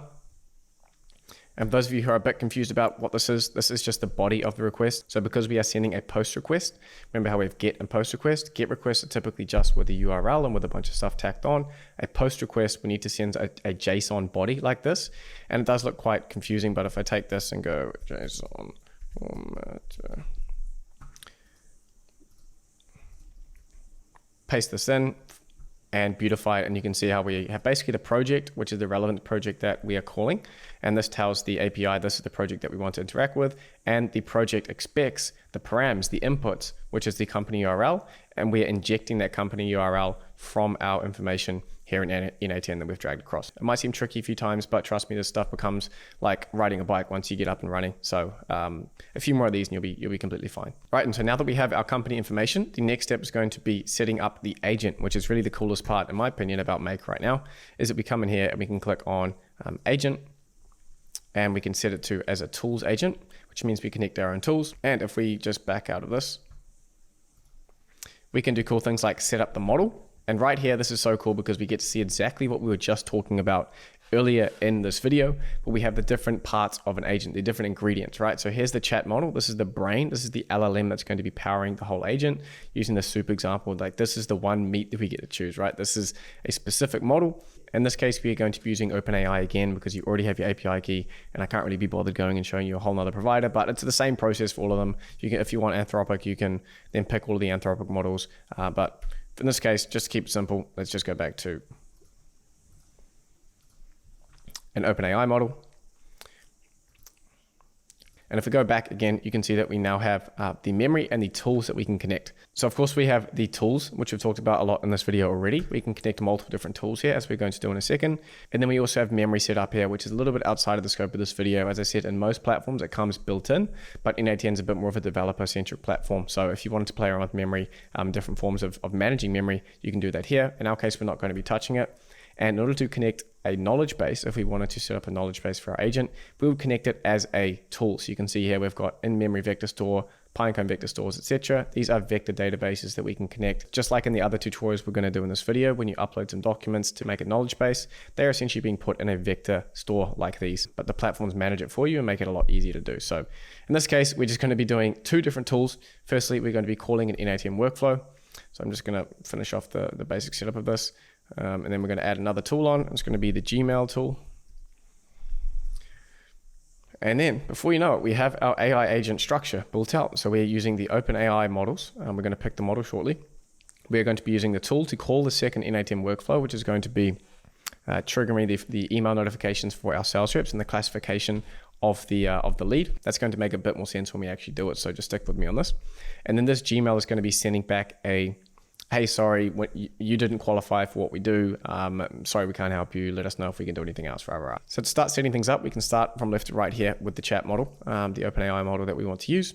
And you need to set up your OpenAI account. So you can click create new credential and you need to go and add in your API key here. I'd suggest you go and make a new one on platform.openai.com. and you can add a new one in here and you can name the key NA10, so you start to know which keys are used for which different platforms. And once you put that in there, you can just click save, and then it will run a little test, and then you're ready to go. You should have this set up here. Then we get to select the model that we want to use for our agent here. And in this case, I want to go for something quite smart, so I'm going to go for O3. We have O3 Mini here. This one appears to be a little bit more recent. So they'll sometimes put the dates on the end of it. And if you just look at the current date, you can kind of see how close to the current date it is. And I'd say this one's a bit more recent, so it's going to be hopefully a bit better. And next, we're going to skip this because we need to set up a whole different workflow to connect it to. We're going to jump straight into this Gmail one. You need to set up, again, another connection. As you go through all of these different automation platforms, you do need to do these connections between your own account, say your Gmail or your calendar, or all these different apps. You need to go and create a new credential. And you can just do the sign in with Google here. Super easy to do. I'm sure you don't need my help with that. Once you've set up that connection, you can close this and you will see the connection that you set up here. Basically, that's what we're going to be sending emails through. And then we can get into setting this up. So because this Gmail tool is going to be used to send a reply back to the person who submitted the form and say, hey, sorry, you're not a good fit for us. You want to send it back to the person who submitted the form. Now, if you scroll down here, yep, you see that I've forgotten to add the email form in. So this is a good example of needing to go back a little bit. So we can go back to the form submission here. Scroll down, say, what is your email? And we can set it as an email, so it's going to automatically force them to provide a valid email for us. And I want to maybe shimmy this up a bit. So it's name, email, then company website. We can do another test here just to give it some proper data. Oh, it's not going to let us do that because this isn't set up properly, so you can just delete that for now. And we're actually going to delete that, otherwise it's going to be a bit of a pain. So we want to test it again.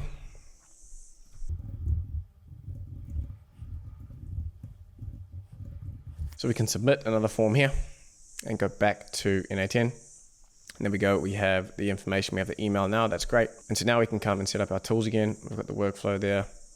And we've got the Gmail. And now we have our connection set up. Yep.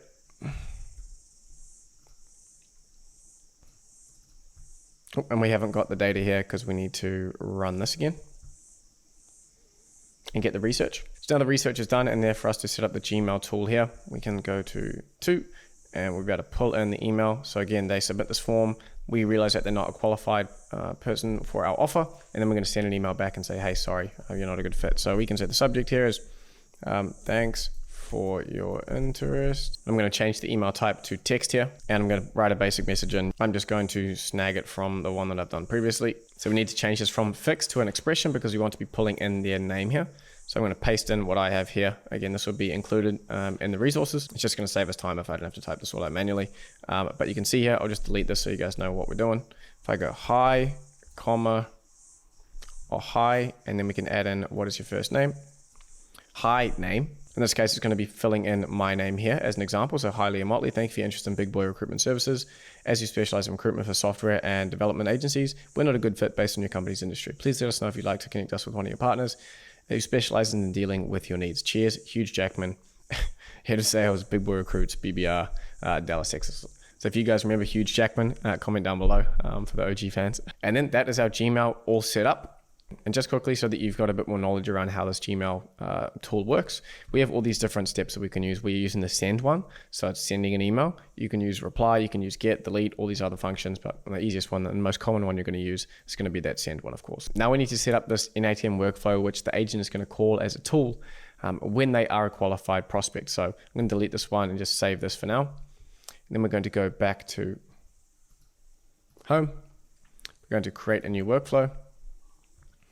And this is a really cool skill that I wanted to teach you, the fact that you can build all these workflows and then connect them to agents. And it can just be taking data in and kind of shooting it off in all directions and triggering all these complex multi-step processes, because it's a super valuable way of using agents.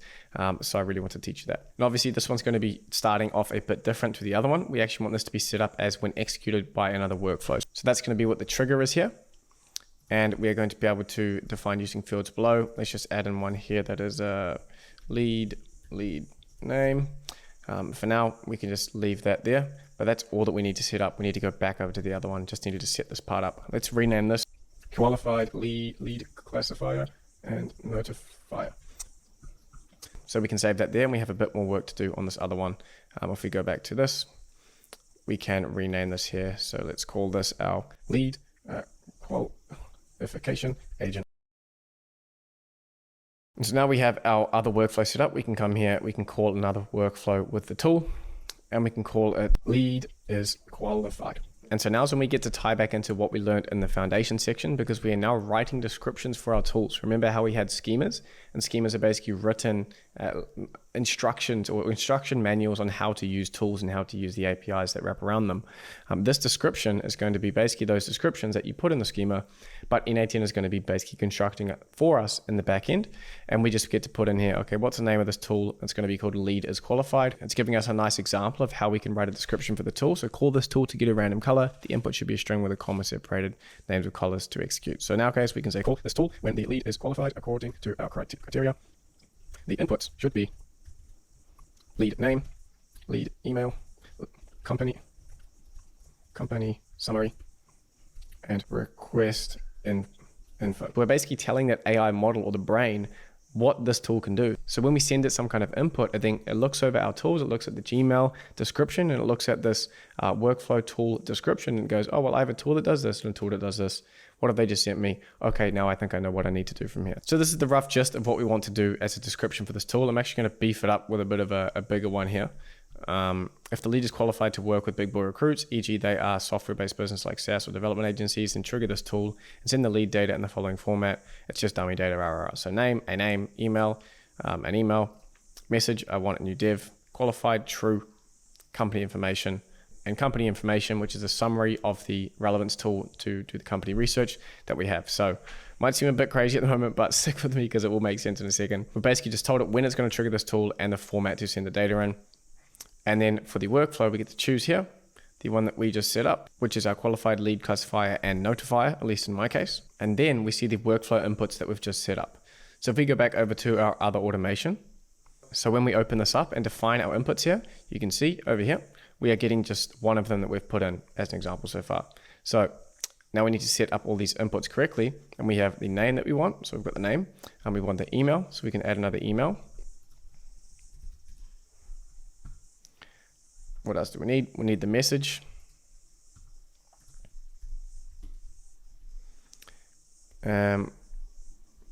Honestly, don't think we need this qualified one here. And then we have the company information.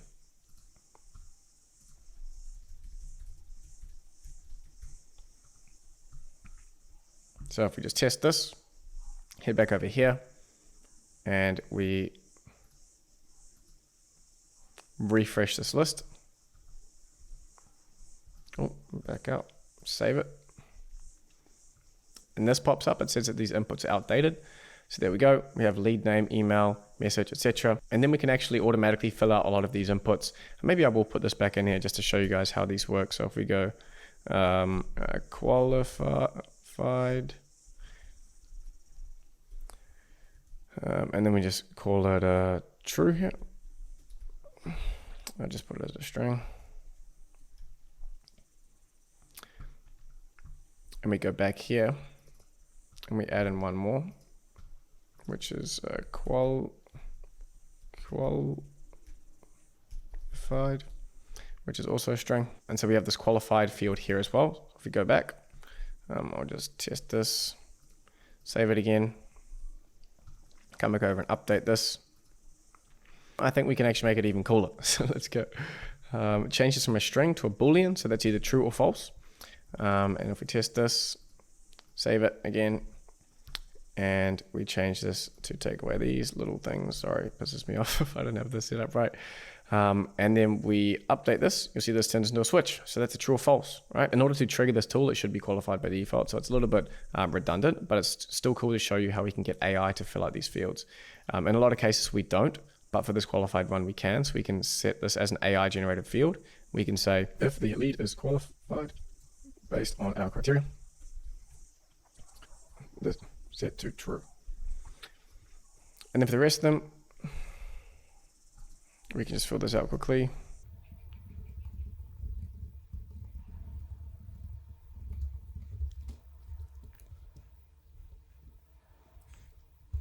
Give this a second.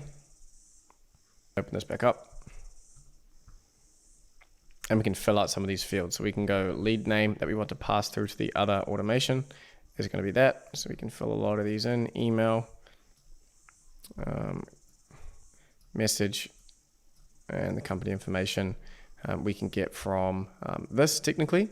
But maybe we could do a cool AI generated one here, which is a short summary of the company and the industry that they are in. Company's details. So this is basically telling the AI model of our agent how to fill this field out, which is one of the reasons that AI agents are so powerful. So that's all set up now. We've got all of our tools set up. The last step is just to set up a prompt for our agent. And I am going to cheat a little bit here and just throw one in that I've done before to save us a bit of time here. So we want to set the prompt here. We can paste in this information here. And this is basically just telling the agent who it is and what it's supposed to do. You're a lead qualification agent. Your job is to analyze the form submission and company research provided and then decide whether they're qualified to work with big boy recruits. We specialize in XYZ. We are specialists in capturing talents. We only work with software-based businesses, e.g. SaaS companies or development agencies. These companies are willing to pay much more developers than your average marketing company or local business. Therefore, we only work with them. Your job is to determine if the lead you are provided with is a good fit for big boy recruits. And if so, call the lead as qualified tool and send the lead information to it. If the lead is not qualified, then you must trigger the Gmail send email tool for us to respond to them, letting them know we are unable to work with them. And then we have a response format here, which we can probably just delete. And then we can add in, here is the lead to information for you to analyze. Let's pop this out to make it a bit easier. We can add in, just go name, company URL. We can add this in. And we can go message/request. And then of course we go company. And we can take the company information and dump it. So that's from the relevant step 4, the research that we did to scrape using our Firecrawl tool. And then we've provided all the information to this agent, and it's going to be injected with all of these values on each form submission. And then it's going to make a call on what tool it needs to use. So we're pretty much there. We can even give it a run here and try to test the step and see which tool it's going to try to choose. If we go back, we can see, okay, look, it's used the chat model as the brain.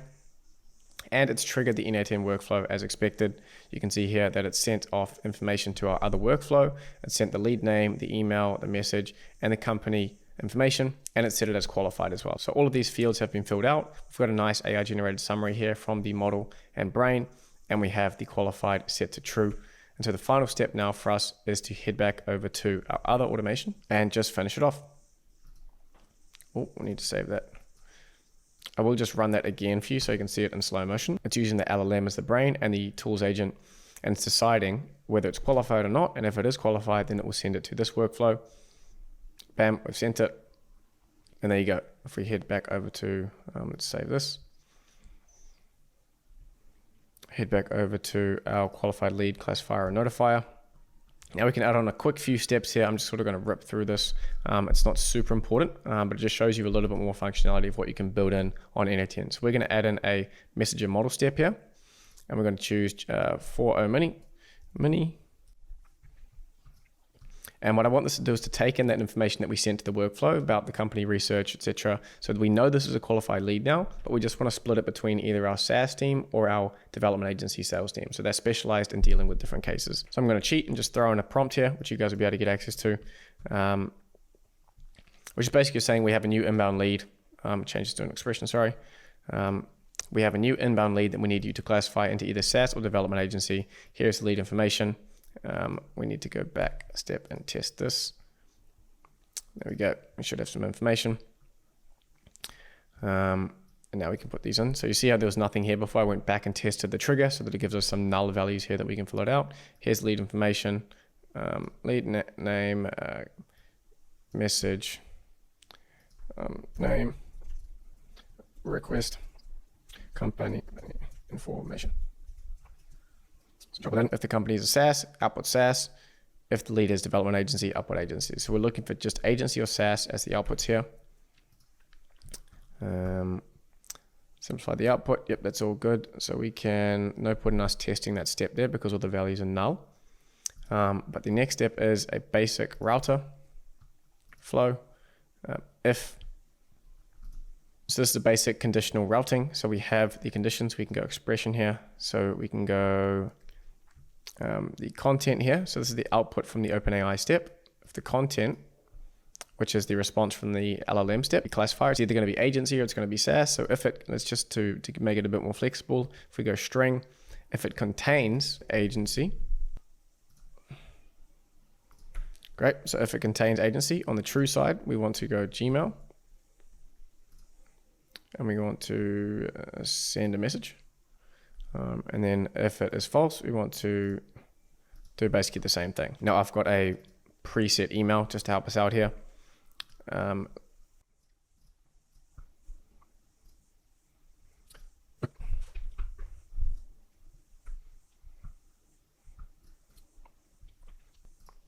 Okay, so here we're not getting much data on the input side here, and we can't seem to simulate it because it's of course triggered by another workflow. What we can do is just save it here, go into executions. And if we go back to our other workflow, the agent, and we can go to the form submissions one. If we go to executions and we just run one of these that we just did before, copy to editor, and we just run this again. This is basically just going to trigger this again so that we get a fresh execution and we can sort of pull that data back into the workflow. Oh, we're having issues now.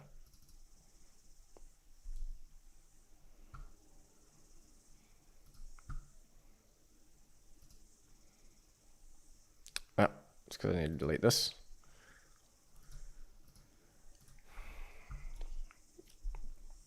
So if we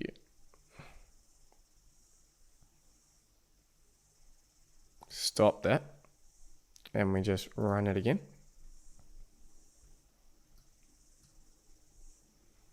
Boom, triggered it, and that's all done. Now if we go back to this and we go to executions, go to the most recent one that succeeded. It's going to load in. Oh, hang on, wait, this one's probably it.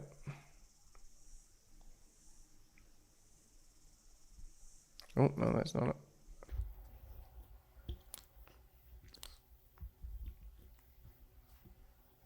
Okay, so this one here, if we click this, yep, we've got all the data in here. So what we can do is copy this into the editor, and then we've got the data that we need that's already loaded in so that we have some values to put into our Gmail steps.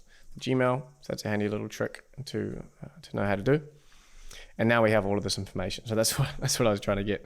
The same setup, and we're going to send this to, I'm just going to use an example here and call this, it's the same email. You wouldn't pull this in necessarily. I'm just using this as something that I can show you at, I can show you this inbox. We can say new agency lead.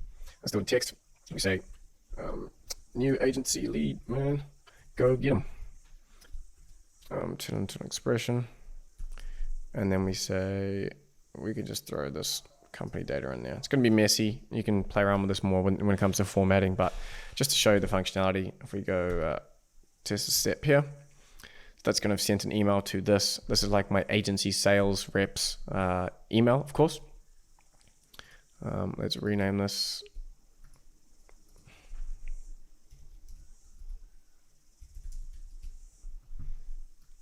You can duplicate this, right click, duplicate.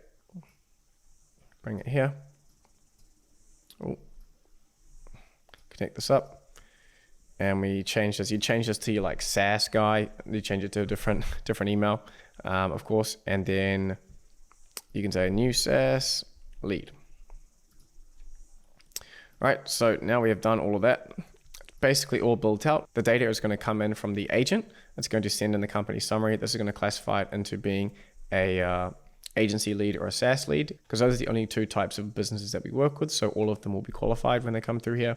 And then it just sends an email to our agency sales rep or our SaaS, rename this, to our SaaS sales rep, new SaaS lead, for them to continue and do the next steps with and follow up with.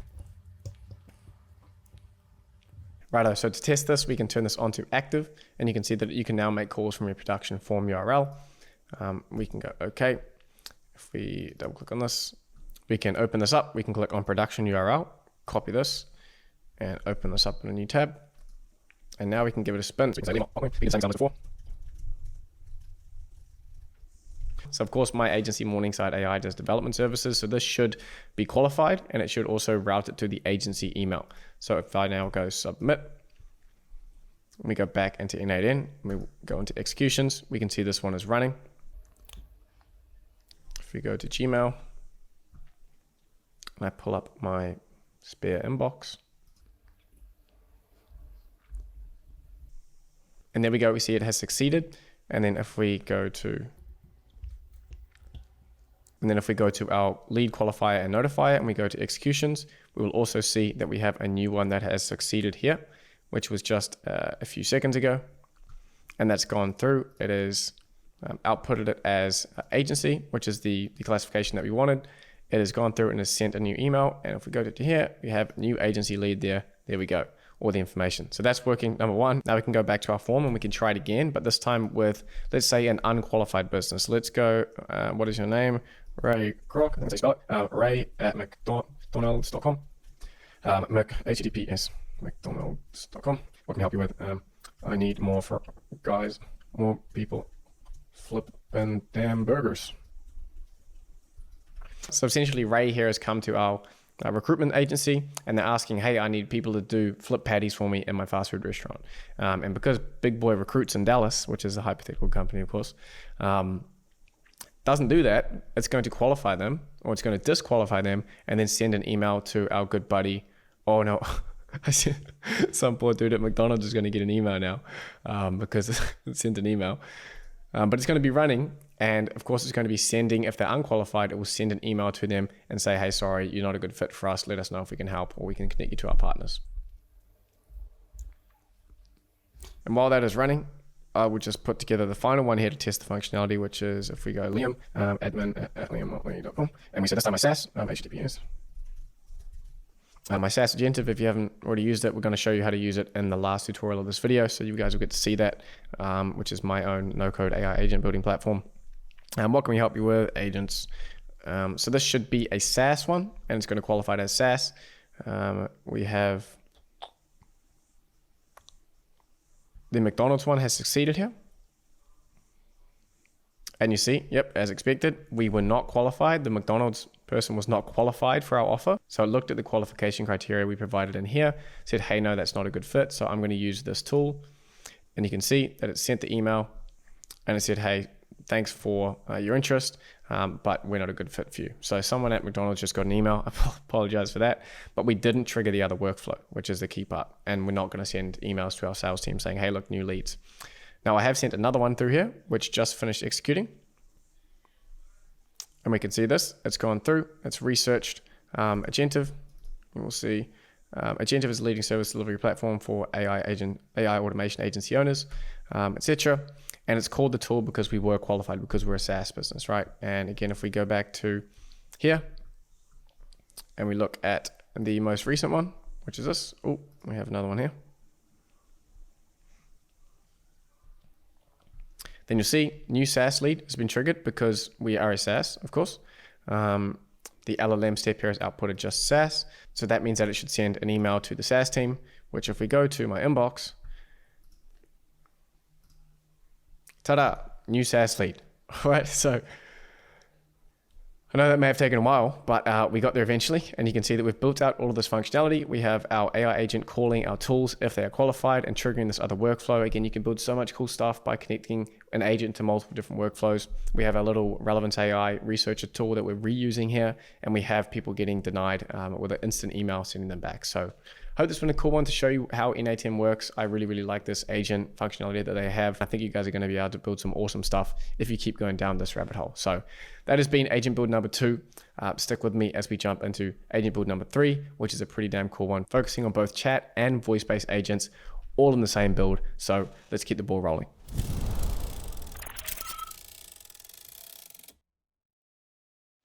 All right, so that is 2 builds out of the way. Well done if you've made it this far. We have another big one here. This is going to be breaking down how to use voice flow. Let's take this off here. to build an agent that is going to be both accessible through a website chat, so you can chat to it on a website as a chat widget, which you're probably familiar with. But we're going to connect the exact same agent and exact same functionality that you get through that chat widget also to a phone number on the website that we'll be able to call and have the same experience. So this is going to show you how on VoiceFlow you can build both chat and voice experiences. And this is a new feature for them as of the time of filming. And this agent is what we can classify as an AI customer support and lead generation agent for both website and phone. And we're going to build it on VoiceFlow, of course. And the purpose of this agent is that it's designed to be able to answer common questions from potential customers via a website chatbot and also via a phone number that can be called. Not only can it answer questions to help them sort of move them towards a purchase, but it can also generate instant quotes for interested parties. This is intended to increase the number of leads that they get, because people who see a contact form may be like, hey, I want to get instant response. I want to know instantly how much this is because I'm shopping around. And rather than just filling in a contact form and waiting, having this instant quotation can give people confirmation on the price. So they're ready to take a step forward and end up getting the sale ultimately. So that instant quotation feature is a cool one, very easy to do with a custom tool on relevance that we're going to build.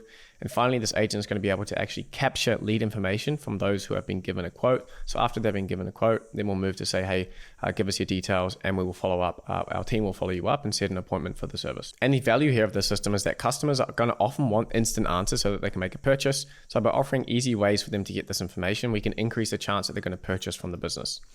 Companies typically have to spend money on some kind of customer support or sales team in order to get these kind of answers given to customers when they need them. But this agent can essentially be a one and done solution to both help increase the sales of the business by increasing that likelihood of purchasing because they now have more information, while also saving the business money that they would typically spend on some kind of support staff.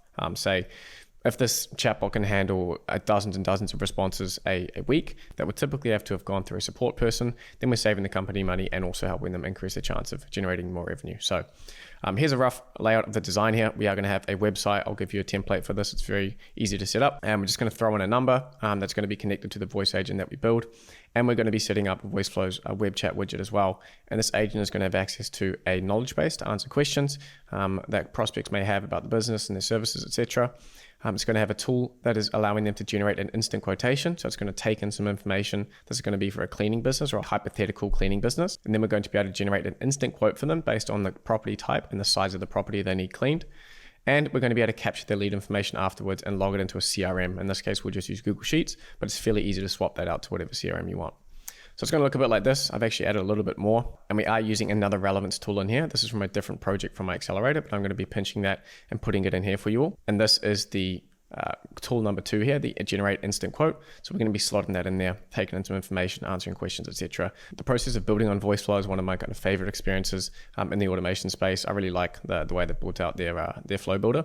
So I'm sure you guys will enjoy building this step by step with me. And then the general usage pattern of the system is that the person's going to arrive on the website. They'll either click to chat with a chatbot and engage with this functionality, or they'll enter the phone number into their phone, and then the agent will jump in and respond either through text or through voice and determine what they're needing help with, which is this section here. And then it's going to be routing using this router section here to the correct tool, whether they want a question answered or they want to get a quote. And then each of these branches will execute on that functionality depending on their intent. So it's going to look a bit like this. We'll have a phone number and we'll have a chatbot like this. This is actually an agentive chatbot from my own software, but we'll be swapping this out to a VoiceFlow one in this build. So without further ado, let's jump into VoiceFlow. So when you click that link on the Figma, it's going to take you to the sign up page. You can sign up there. And then once you're in, you're going to get a page that looks a bit like this. And the first thing that we want to do, of course, is to create a new agent up here on the top right. Let's call this Honors Cleaning Website and Phone Agent. Let's just start with a basic template here. Import knowledge. For this import knowledge, we can actually just skip that for now. And then we get into the flow builder on VoiceFlow. So just a quick orientation if you are new to the VoiceFlow platform. This is where we can add in our knowledge, which we will do shortly. The workflows are where we access the flow builder. In most simple builds like this, you are just going to have one workflow, so you don't need to worry too much about that now. We have integrations like the widget, which we're going to be using to deploy this on a website. We have the phone number integration, which we're going to be doing later as well. Then we have API keys, etc., which you don't need to worry too much about right now. We have some publishing features here, which we'll dabble with later. We have access to transcripts. So once we deploy this, you can access all of the transcripts either by voice or through chat here and sort of dig through the answers and see how the people are interacting with the agent that you've built. Something that a lot of people neglect after they've put one of these into production. And then we have things like analytics, etc. But obviously we need some data before we see anything useful there. And then the settings page is not too much you need to worry about right now, just sort of on a need to know basis. The more important stuff, of course, is up in this first tab here, which is content. So we have messages, we have prompts, we have components. We're going to be working a lot with prompts shortly, so that's the main one we need to be worried about. But for now, we can just go into workflows and we open up this first workflow and edit it. And here we have the template that VoiceFlow gives for us, which I'm actually just going to nuke this and we'll start fresh. And if you see on the Figma, we have a design here that we're roughly working towards. I'm going to be showing you this sort of step by step. So we need a welcome step. So we're going to start off by going here and dropping. I'll try to zoom in a bit for you guys here. Talk, message. So message is how you send a message via the chat. So start is when maybe you click on the widget, it pops up. And this message that we're about to put in is the first message the bot is going to send. So we say up here, hey, welcome to Corners. I'm going to zoom this up for a bit for you guys. And right away, we have a little tip and trick that I want to give to you because we are building this as a chat and voice assistant. We want to, over voice, you don't want to overuse punctuation because it leaves these big, long pauses when the voice agent is going, hey, welcome to Connor's Cleaning. So we wanted to just say, hey, welcome to Connor's Cleaning, a bit more natural. There's times where you'll see me err on the side of sloppier punctuation, but that's just to ensure that when we get to testing it on voice, it sounds as natural as possible. So, hey, welcome to Connor's Cleaning. And then of course, we're going to wait for them to reply and say something back to us. We go to listen and then capture, and this is going to capture the information. We want to change this from capturing entities, which is like, say, I'm looking for a price or an address. We're just going to go the entire user reply, and their reply is going to be saved into this variable here. So we actually want to change this to first user reply because we're going to need it a little bit later. The user's first reply. And I like to name these as we go, so we can call this welcome. Drag this out here, get a new one, and we're going to be doing a set step here. So we're going to be setting some variables, and I'm going to add a new variable to set. And we're going to do it based off a prompt here, which is a cool feature in VoiceFlow they've added recently. And we're going to be able to select a prompt that's going to take this information from this first reply and then generate some kind of output from it and set a variable. And the variable we're going to set here is called last response. So this is typically what you're going to put as a last response from the AI or from the agent. Last response here, and last utterance is typically the most recent message from the user. So utterance is coming from the user, the most recent last utterance, and the last response is what the AI or the agent or the system has last responded to. So we want to set the last response to something that is generated through this prompt here. So we can create a new prompt here. And this is basically going to take in the data from the chat and the conversation so far, and we'll be able to generate things off of it. So say we add in here the conversation history. That's a good thing to have in most cases. I'm going to be dumping in some of the prompts here just to save us a bit of time. But basically we're saying summarize the customer's question below and ask them to confirm that that's what they meant. And so we're not actually going to be generating the last utterance here. We're going to be adding in the first user reply that we got. I mean, it's going to be included here in the conversation history, but there's no harm really in hard coding it or at least putting the variable in here to make sure that it's in there. We're just saying summarize the customer's question and basically say a confirmation statement. So just to confirm, this is what you're looking to do. So you imagine this over the phone. Hey, I'm not really sure what I'm supposed to be doing here, but I was thinking if you guys were possibly da-da-da-da. So after all of that information is taken in, we can flick back to them and say, just to confirm this, it sounds like you're looking for this, yes or no. So ensure your tone is empathetic, speak directly to the end customer, keep your answer brief and 2 sentences max. So if we go back here, actually we can name that prompt. So it's summarize problem. And then we need to send the response. So this prompt is going to take in the information we provided here. It's going to use this prompt to take in the conversation history so far and this information from the user in the first question.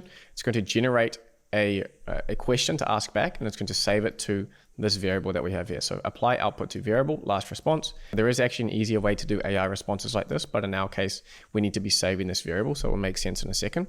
But we can go into here and we can go last response, and then it's going to send that information back to them. So let's just do a quick test here. Click start. Hey, welcome to Connor's Cleaning. Oh, actually, we need to ask a question. Hey, welcome to Connor's Cleaning. How can I help?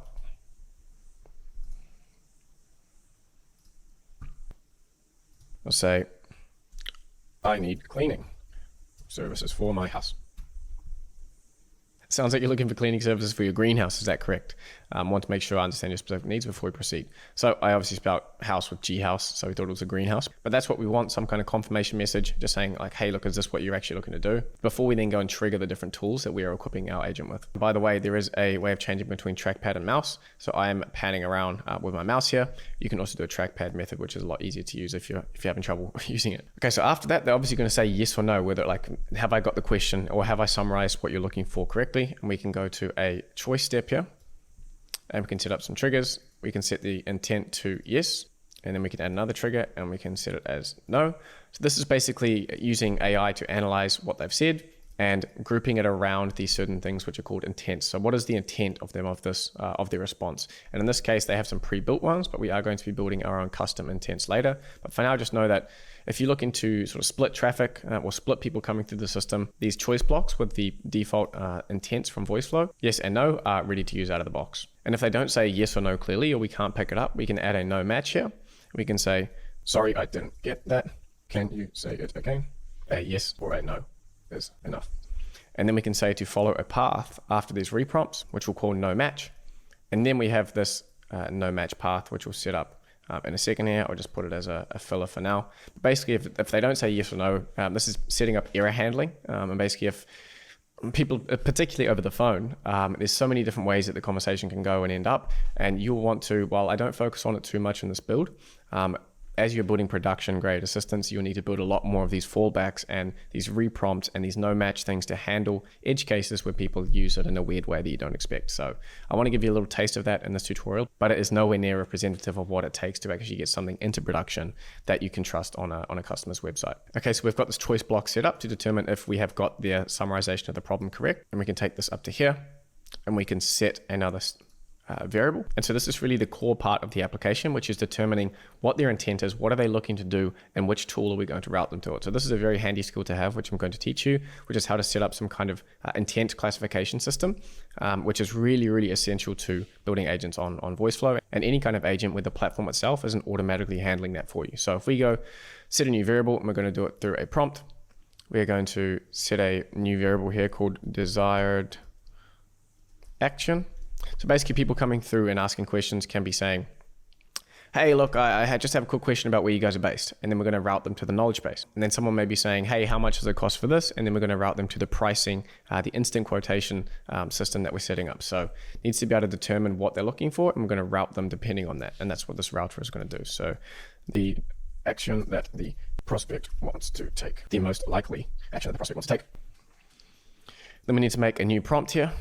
We're going to call this intent classifier. Classifies the intent of the prospect into asking the knowledge base or generating an instant quote. Add in the conversation history. It's always good to have that in there. And I'm going to put in the prompt that I've written previously. And this is a pretty basic one as well, which is just saying, what does the customer want to do? Ask a question, get a real-time quote, or something else entirely. You must output a label for this only. Your options are ask a question, get a quote, or other, and you guys can just pause it and see what I've got in there. But basically, anything asking questions is going to be about the business and their services. And if there's anything about pricing or directly related to getting a quote and they're ready to move on this, then we're going to route them to get a quote, and anything else is going to go to other. And because in the next step, we are going to be looking out for either this as the output or this, a really clear statement saying this is all you need to output, just this, and not, hey, I took a look at the conversation history and it seems like the user wants to do get a quote. We just want just get a quote, and we can explicitly state that with this big caps lock block here. And as with the other builds, all of these prompts are going to be available in the resources for you to follow along with. Okay, so now we get to the cool bit, which is routing this. So if we go condition, add this in here, and we go add path, condition builder, and we say if desired action is ask a question. Oh, that's all we need there. So as you can see, that's added one in here. And if we want to add another one in, we go if desired action is, what do we have the label as output? What's the exact label that we had in here? So this prompt is going to be outputting these labels. So we need to make sure they match up. So ask a question, get a quote. Yep. Get a quote. and other one is other. And it's already got an else path in there for any error handling as well. So what this now allows us to do is to build out our different tools.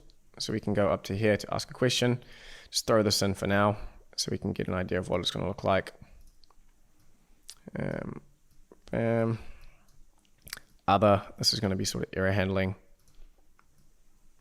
And if it's else, that means that the LLM step here hasn't outputted any of the labels that we told it to, and it's likely thrown in a bunch of rubbish. So this is sort of an error handling step. Should say, sorry, something went wrong, at least during this prototyping phase. So now what I'd like to do is make this look a little bit prettier.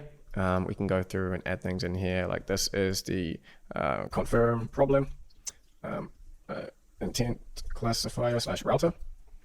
And then we can go here, add a note. You can say tool number one, answer from knowledge base.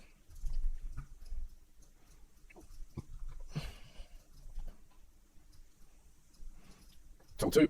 You guys don't have to add this, I'm just doing it so it's a bit easy for you guys to see and understand. I know if you're new to this one might look pretty confusing. And then this other one we don't need to worry about too much. So to keep things quick, I'm not going to test this just yet. I'm going to test it once we've got that functionality set up on either side, at least for this top one first. So now we need to go and set up our knowledge base. And to do this, we can click on the back button here, go to our knowledge. And here we have a data source which we can upload. I'm going to upload a file, but you can put in URLs to different websites, etc. I'm going to be uploading a file here. And I'm going to upload this Connor's cleaning FAQ kind of document, which you guys are going to have access to in the resources. Basically, it's just about us, location, our services, some frequently asked questions, etc.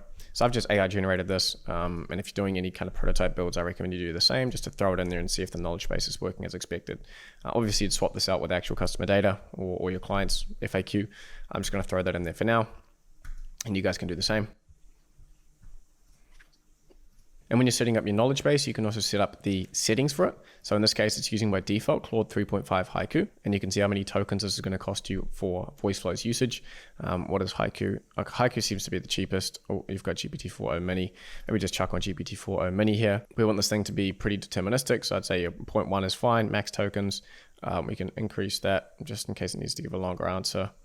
And chunk limit of 3 should be enough. So that's just, so this stuff's a little bit more advanced. That's that vector databases I was talking about. Basically, a knowledge base is going to be sending the message that we ask it and querying it and getting back chunks of information.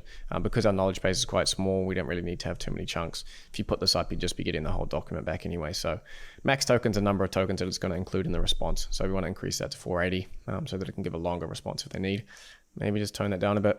And these are, of course, kind of controls that you have on how much you want to allow the app to spend. And those settings are obviously the main ways that you can control how much your knowledge base is using and how much you or your client are ultimately spending on the AI features for the knowledge base. So once we've got that set up, we can go back to workflows here, open this up again.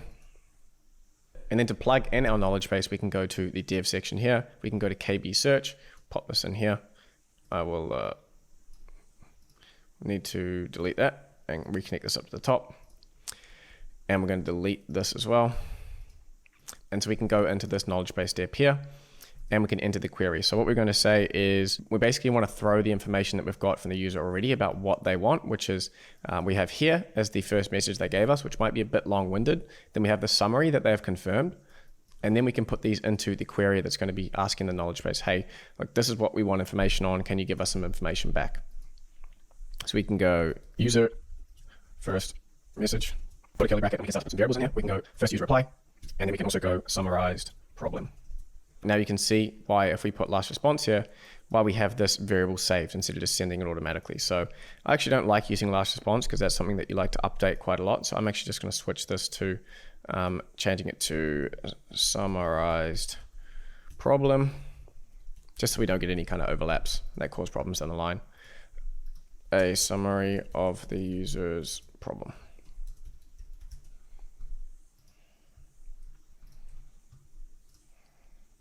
Then we put this in here, get it to spit it out. So when you put a variable in a message, it's just going to print out and spit out the value that's inside that variable. So we've set the summarized problem variable, and then we're just going to spit it out and send it into the chat or over the phone. So now we can come back out to our knowledge base and we can take out this last response and replace it with summarized summarize problem. Then we can save the chunks that come back from the knowledge base. I don't want to get too in depth on what chunks are specifically. It's a little bit more advanced, but for now we can just know that it's going to return some information from that knowledge base. It's going to chop up that document we put in. And when we put in this question, it's going to basically ask that knowledge base, can we get 3 chunks that most closely match the information that is in this query that we send to it? So we can save these chunks, which is going to be 3 because we set that up in the knowledge base settings, into this chunks variable.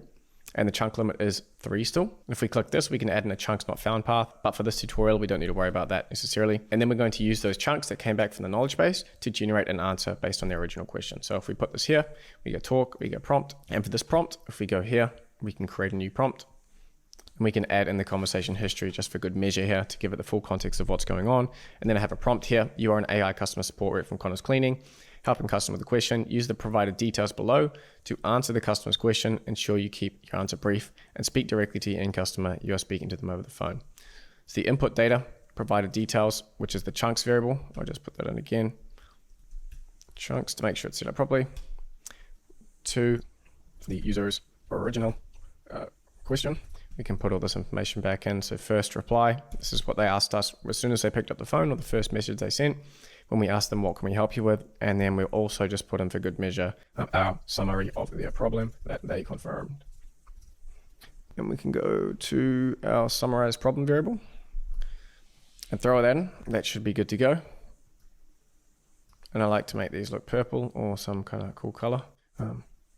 Call this a KB query. And we can change this to generate answer from chunks. Let's say from KB. Chunks is not clear. And if you want to make this a bit easier for you to kind of understand at a glance, you can add in your descriptions on these. So if we go to edit again, and we go here, this takes in chunks from the KB and the original question and writes a short and sweet answer. And we have this in here that you are speaking to them over the phone because we want to make sure that we're building this with the phone in mind, which is more tricky than just chat. So long text outputs don't really work that well over the phone. So that's kind of why we're putting that in there as well. And we can call this generate answer. All right, so now we can actually give this a spin. We can start it right from the beginning again. Well, we may need to, if we just click run, okay, there's no training needed. Yep, we can run test. Where are you located? Sounds like you're asking about a business location. Could you confirm if you'd like to know the specific address or where Connor's Cleaning operates? Okay, it's good that this popped up because as you can see, it's asking for a non-yes or no answer. We're just looking for a confirmation in yes or no. And so this would technically break the system and they'd be saying, oh, I'd like a specific address. And this is looking for yes or no. And so it would send it to this no match. So what we can do to fix this is to go into the summarize problem prompt, modify the prompt, and then say they should be able to answer only with yes or no. This is a confirmation step, not asking for more information. So now if we run that again,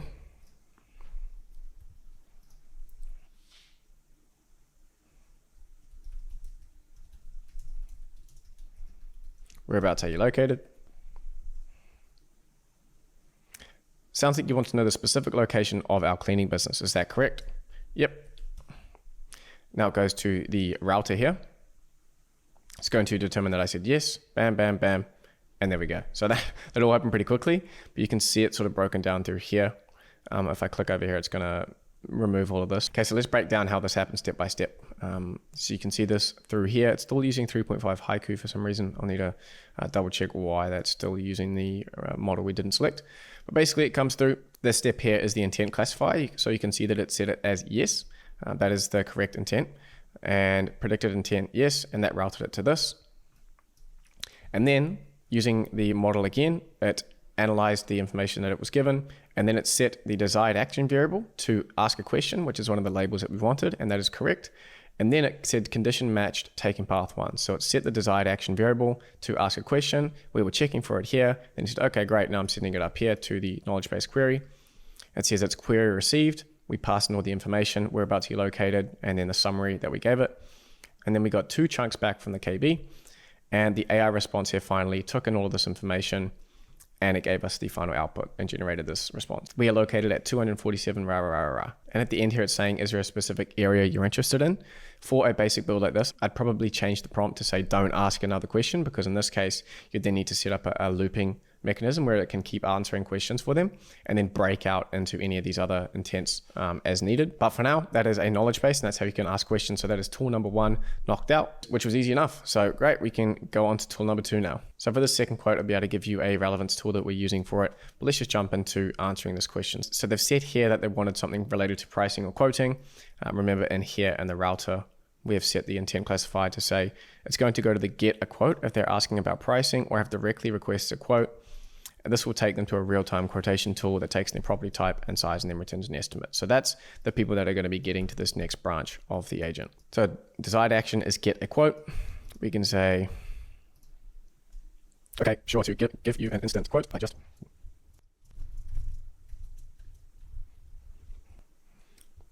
Okay, sure, to give you an instant quote, I just need the properties type and size in square feet.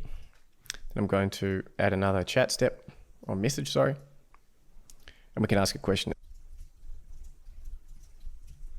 Is the property a house or an apartment? And then next, we can do one of these choice steps again. And this time we get to create some custom intents. So we can go to triggers here and we want to select an intent. See, it doesn't have a house. So we can go create an intent and we say house. The user's property type is a house. And then we can add in some examples here. So obviously house, this is just giving examples to VoiceFlow's AI engine to help us better to classify the different intents as they come into this step. So we can say home, and then you can add in some AI generated ones here, which are usually pretty easy and which are usually pretty good. Okay, residence, dwelling, property, abode, living place. This gets tricky because some of these could overlap with apartment.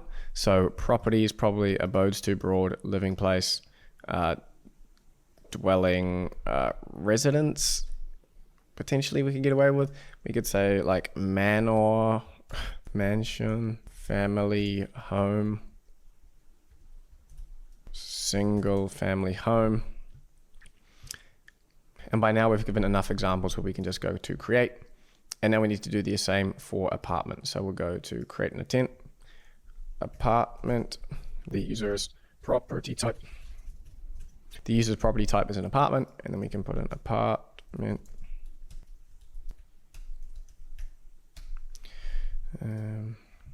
See what else it's got for us. Townhouse, penthouse, duplex, flat, probably not right. Loft, probably not right. Townhouse, penthouse, I think that's a good bunch. And then we can add in a no match here as well. I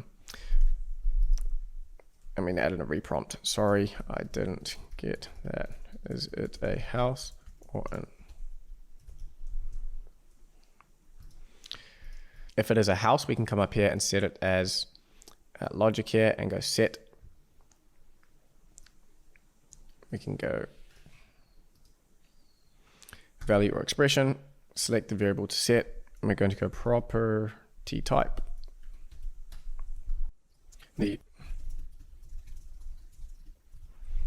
Save that variable or create that variable, sorry, and then we can enter this in and set this as house. So we're setting the property type variable to house when it's been triggered by this particular route. And then we need to add another one, so I'll probably just duplicate this. That's by right clicking on one of these blocks. And then we can connect up apartment to it. Property type, instead of being house, we can make it apartment. And from here, now that we know the property type, we can set the size of the apartment or the house. So we go, and how many square feet is it? We can connect both of these up here. And then we're going to save the entire user reply on a capture step. So anything that they respond to after this, we want to capture the entire thing. And we want to go here, set up a set step. Sorry, that's not right.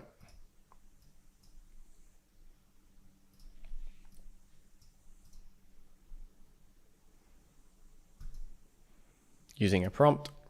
And what we're going to do is use AI to analyze the response and then extract the number of square feet from it. We could have used a step here where we change this to, instead of the entire user reply, we change it to an entity, but it's not as reliable as doing it this way. So I'd prefer to just get it right the first time, because a entity of the number of feet may be a bit harder to pick up than a clear word like an entity of house or apartment or a name, etc. So just to make sure that it works every time for us, we want to create a new prompt, and I'm going to put this in here. Extract the number of square feet from what the user said in numerical format only, e.g. 500.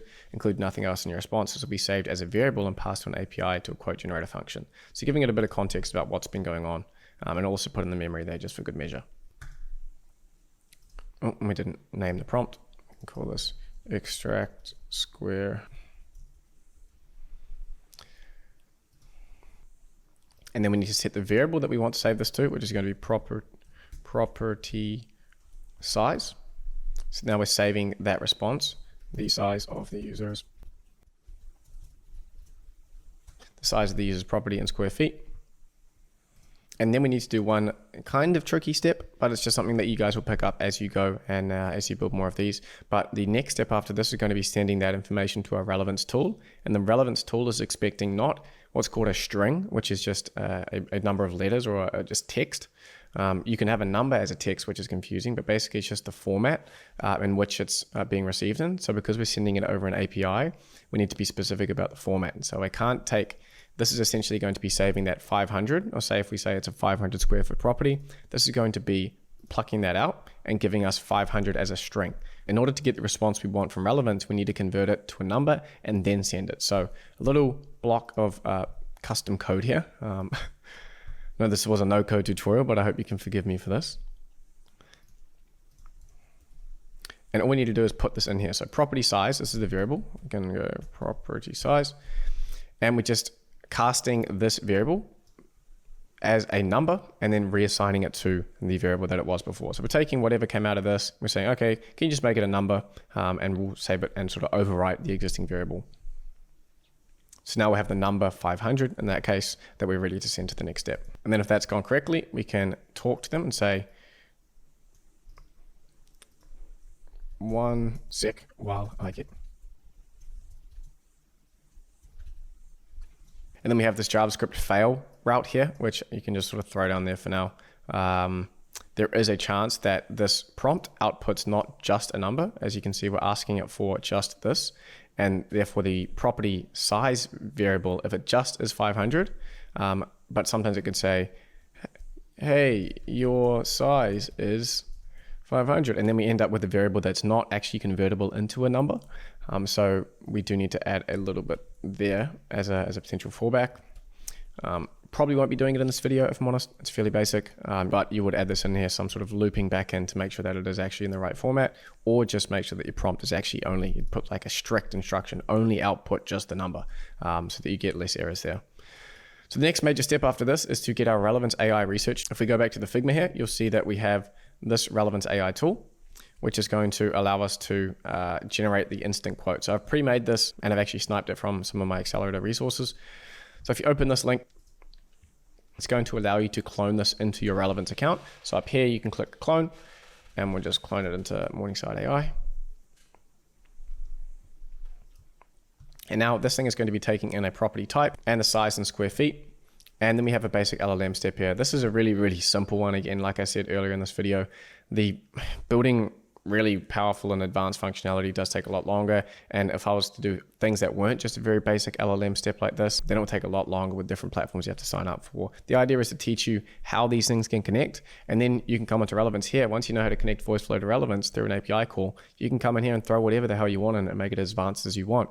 But in this case, we literally could have done this in VoiceFlow, if I'm being fully honest. But the idea of being able to access an external tool via an API is really the skill that I'm trying to teach you here. So what this is doing is taking in the property type. We've got two options here, and the square footage in a number. See here, it's a number I can't just type in here. It has to be a number. So that's what the API is going to be expecting. You can see here that it says it's expecting a number. And then we pass this into a basic prompt here that's saying the customer is requesting this, and these are the rough prices for the different square footage and different types. And the LLM in this case, GPT-4o Mini, is just going to look over that, take in their inputs, and then give an output. So if I just go up here and I set it's an apartment, and I mean, I don't know what How big is an apartment in square feet? I don't know. But we can run that. It's going to give us some kind of output. And then it gives us the estimate. So it's saying regular maintenance cleaning for 60, deep cleaning for 120, move and move out, etc. So that's the output that we're going to be sending back to VoiceFlow, and we're going to be turning that into a nice message to send through chat or through the phone. So in order to set this tool up in VoiceFlow and be able to interact with it, we can hide this. Make sure the tool's been saved and you have it in your account. And then you can go to use here. And just like we learned in the NA10 tutorial, we can go to the API here, and then we get an API for us to use. And again, as a post request, and it tells us how to use it. So we have params, basically the inputs it's expecting of the property type and a string. You see how it's got two quotations. That means anything inside it is a string. And the square footage here, you can see it isn't in quotation, so it's not a string. It's, in this case, it's a number. And of course, you have the project ID here, letting relevance know which tool that we've created that we're actually trying to interact with. And so all we need to do now to interact with this and set up our quote generator is to copy this link. So this is the endpoint URL that we're going to be calling over the internet. And this is what it's expecting in the body of that post request. If you go back to VoiceFlow here, and we need to go to dev API, we're going to change this to post, put in that URL.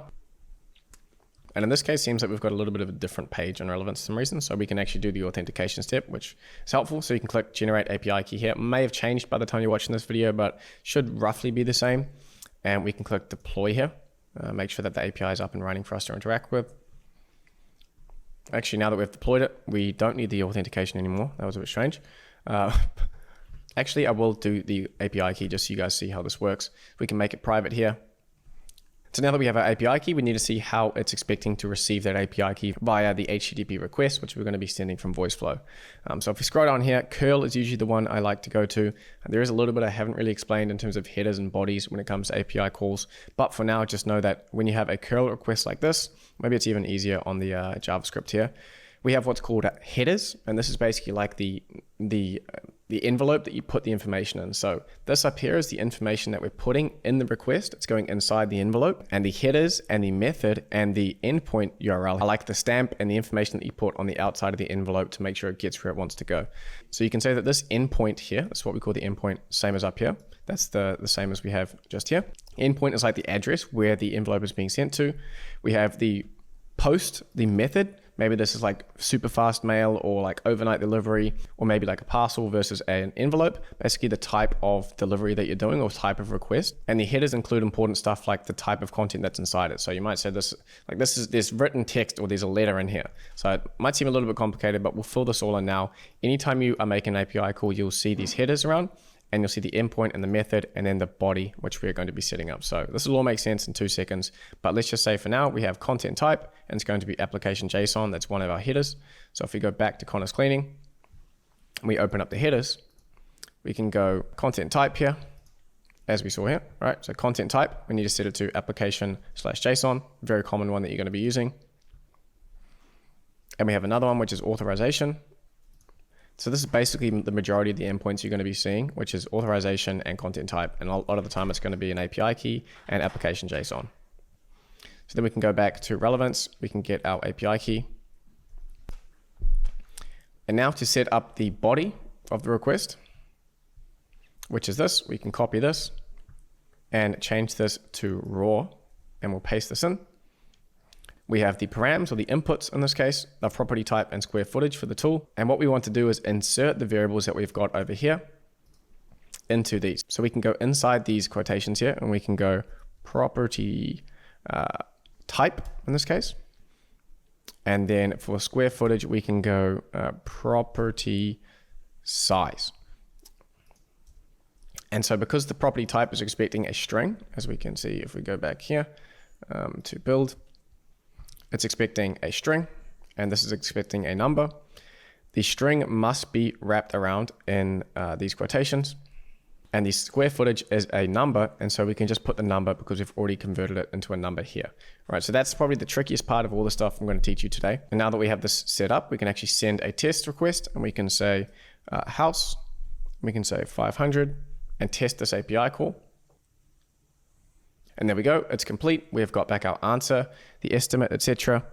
And all of the information is coming back from Relevance AI as expected. And now what we need to do is extract the information which we want, which is this answer from this API call and from the response. So we sent a request and we got a response. Remember how we were using those terms before? We can click on answer and we can save it to, and we can call it raw quote data, because it is quite raw.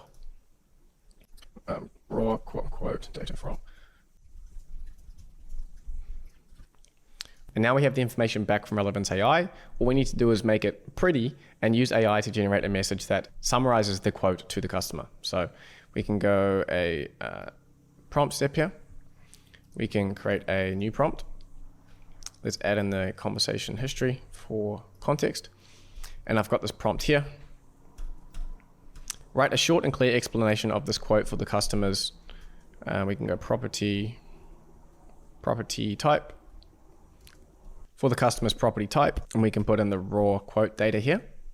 So that's going to insert this with the customer's apartment or the customer's house. And then we're just going to dump in the raw data that came back from Relevance AI. Your response will be read over the phone, so it must be all in one paragraph and no longer than 3 to 4 short sentences. It should read like, and I've given an example here of how I want it to give the outputs. And so we can change this to quote response. And now we are ready to give this a spin. So if we run this whole thing from the top, run.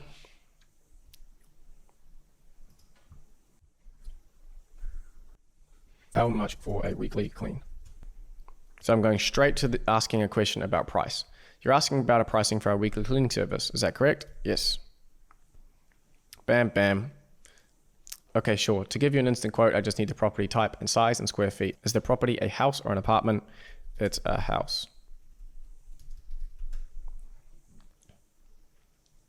How many square feet is it? 500. I don't know. Is that a big? That sounds very small to me. I don't know if 500. I have no clue about the sizes of houses, if 500 is normal or not.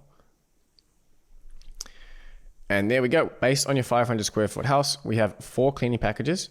Regular maintenance cleaning at $90 for standard weekly cleaning, deep cleaning, rah. So we're giving them a quick summary based on their 500 square foot house or X number of square feet, X property type, and giving them a quick summary. So that's pretty cool. We're using Relevance tool and we're getting this information back. Now there is one more step that I have added onto this. I get this thing where if I've gone this far with you guys, I may as well add in like the rest of it to make it actually a bit more useful, which is a quick lead capture using Google Sheets and make.com. So I couldn't leave you guys hanging on this. I thought I may as well throw it in there. So stick with me, because this is really where you're going to be like, oh, this is opening my eyes to what you can do with these kind of platforms. So the reason we're adding this on is because the person has asked about pricing, or they're directly interested in some kind of services, and we've given them an instant quote. And now we're trying to immediately follow that up with, hey, look, give us your details and we'll be in touch and we'll get that service booked in right away. So we can jump into a message block here.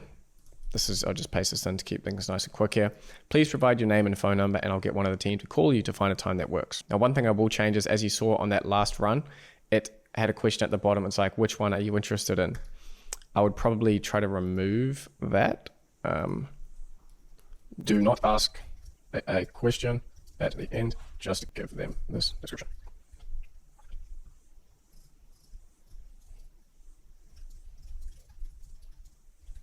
So that's just going to end the message and saying, look, this is the quote, bam. And then the next message they get is this: please provide your name and phone number and I'll get one of the team to call you to find a time that works. And so we want to save this entire user reply with a capture step.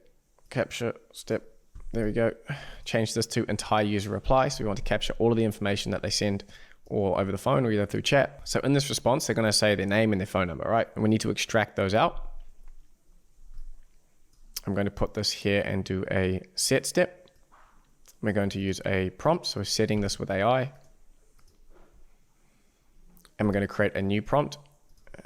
Let's just set the variable first. Let's say this is going to be put into last response. Make a new prompt here. And this is the prompt that we're going to be using. So we have just asked the user to provide their name and phone number. We need to attempt to extract the information and then confirm it with them. Here is the reply. last utterance, which they've just provided and we've captured. If there is a valid name and phone number present, then you must do a confirmation, e.g., okay, quickly to confirm your name is this and number is this. Is that correct? However, if one or both are missing or appear to be invalid, you must output only retry as your response and nothing else. This retry variable will be checked, and if it matches exactly, then it will trigger another attempt to capture. So either A, write a short and sweet confirmation message, or B, output retry for another attempt at capturing. So what we're doing here is using AI to analyze the response and say, look, we're looking to pluck out a name and phone number, and we want to also confirm that because this is likely going to be over the phone. And if the AI doesn't see a clear valid phone number and a valid name, then it's going to output only the word retry. So give us a response if it's good to go and we can move on to the next step. If it says retry, then we're going to try to retry. Now, of course, this retry doesn't actually do anything unless we build the functionality in to look for that retry keyword, which we'll do in a second. Untitled prompt, we can change this to extract, attempt, extract, name, and phone. And then we can go to conditions here and go if last response, which is the variable that we're saving the output of that prompt into here, whether it's going to be retry or say just to confirm, is this your phone name and phone number? If last response is retry, or even just to make it a bit more flexible, contains retry, unless the person's name is like Bill Retry Smith, then this should be fine. And actually, just to make this look a bit cleaner, I might change this to if last response does not contain retry, then we're going to go up here and we are going to send the last response,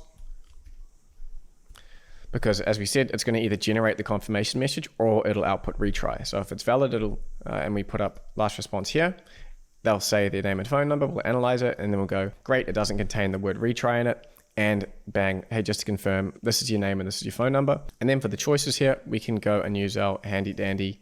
They're going to be giving us a yes or no answer to this, so we can put in these two triggers, yes and no.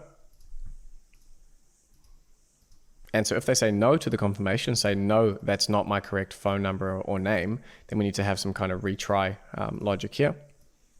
I usually like to make my retries a orange color, and then my failures a red. So is a... Okay, let's try that again. Can you please give me a full name and phone number, please? And then we're going to send them all the way back to this step here. So they're basically going to recapture their information and then put them through this process. And this is a loop that can be done over and over and over again. So, and then we also need to deal with this else step. So if the word does contain retry and it has said, hey, look, this isn't a valid phone number or a name, then we need to deal with that as well. So we can come down here and go to message, pop it under here. And I've got a message for this. Sorry, I didn't quite get that. Can you please give me your full name and phone number so a member of our team can get in touch? Right click on this and you can go block color, change it to an orange. And then we're going to be going back to here as well. So it's helpful, you can click on these arrows, so the lines here, and you can change them to the same color. So we want to make them a bit more obvious that they're coming in from the places we expected. We can make this an orange one as well. And this one too. So if they come in and they say, hey, my name's Bill and my phone number is 02111, and it comes in here and it goes, hey, that doesn't look like it's proper, it's going to send a retry as the output. We're going to pick it up here and it's going to say, sorry, I didn't quite get that. And it's going to come back up and they're going to be expected to give it again and it will go through. And then once we got a valid name and phone number and it's not outputting retry, then it's going to go through here. It's going to spit that out and say, hey, just to double check, this is your phone number and email before we proceed. Yes and no. No is going to be handled there, and it's going to take them back to the first step again. So that's some nice error handling and sort of looping that you're going to need to be building into a lot of your conversational AI agents, especially on VoiceFlow. Right, and so the last steps here are some quick variable extractions. So we can go to dev logic here and go to set, and we're going to extract the name and the phone number. So we'll go prompt. Holy moly, it is. It's bloody hot here. The variable that we want to save this, we were going to be extracting their name. So we'll add a new variable called name, the user's name. And this is going to be called extract name. Here's a quick and easy prompt. You can pause it to take a look at that. It's just going to extract their name. We need to add another variable. This is going to be their phone number. And then we need another prompt. Just paste this one in here. Pretty basic. Again, pause it if you want to take a look. And I haven't named that prompt. It's going to annoy me. Extract phone number. And now we're going to have their name and their phone number extracted out of this response. And actually, we need to add in the conversation history there so that it actually has this information in it. And then we go,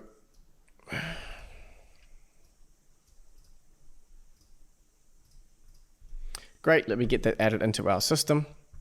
And this buys us a bit of time as we use our make webhook, which we're going to set up now. So the next step is to get a Google Sheet set up and to use make.com to take this data and shoot it into a Google Sheet. So to do that, I will leave a link on, you can just search it up, it's make. It's make.com. All right, I'll save you that hassle. So you sign into make.com, create an account, whatever you want to do or need to do.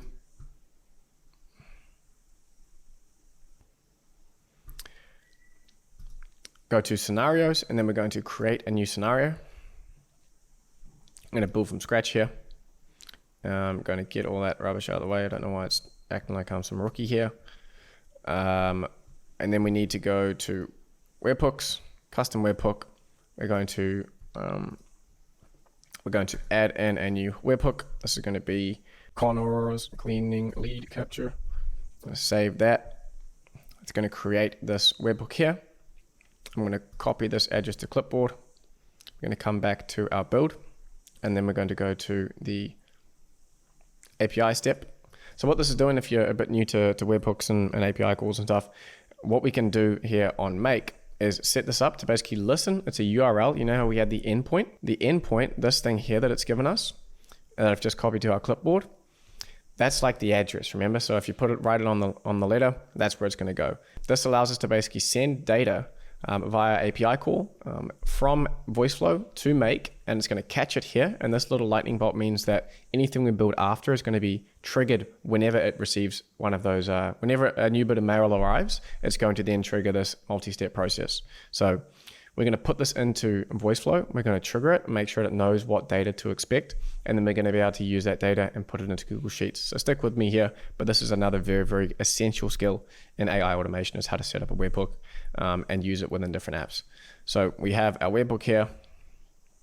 We've copied the address to clipboard. We're going back, setting up a GET request here. So it's not a POST request this time. We're just getting. And we're technically not getting data. A GET request is a much more kind of quick and dirty request. And as you'll see, we kind of just tack on a bunch of information after this. We can do it through what's called parameters here. We want to be sending a property. Let's just say property type. Actually, let's do this properly. Let's go timestamp.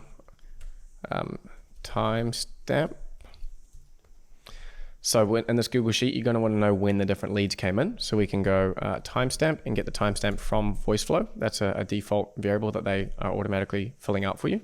So one of the rows in the spreadsheet is going to be the timestamp. We're going to add another, and we're going to go name.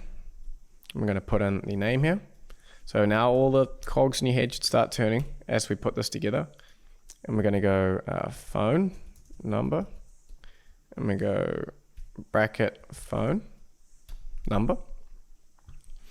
And if we add another, we can go property type.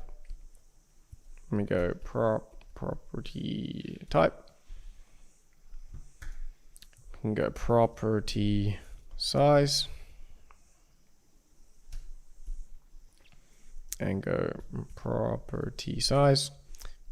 We can add another one, and we can go quoted prices, so that the sales team knows what we actually told them in case you're playing around with the pricing. Raw quote data. And I'll probably throw in one more here, which is their first question.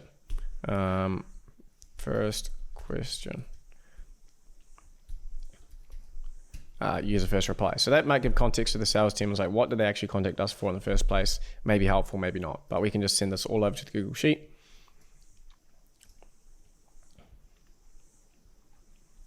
And so now we can see this is, as this thing's spinning around, it's basically waiting for us to send some data to it. It's basically sitting there at the mailbox, like waiting for it to come through. And we can go send here. And I'm going to put in, dug myself a hole here. Let's go, name, Liam, prototype, house, property size, lots of money, how much for cleaning, clearing, send. Then if we go back, bam, successfully determined. And what we've done, and determined means, is that Make has received the request that we sent, and it knows that we're going to be sending it a timestamp and a property type and a this. Really, really key skill to understand, because now when I go, save. Now when I go to here and I go Google Sheets and I go add a row, you will need to set up your Google Sheets connection here. So you just sign in with Google, add your connection in. I am going to have to create a new spreadsheet for this quickly. And we go timestamp. So I'll zoom this up, but timestamp, name, phone, property type, property size.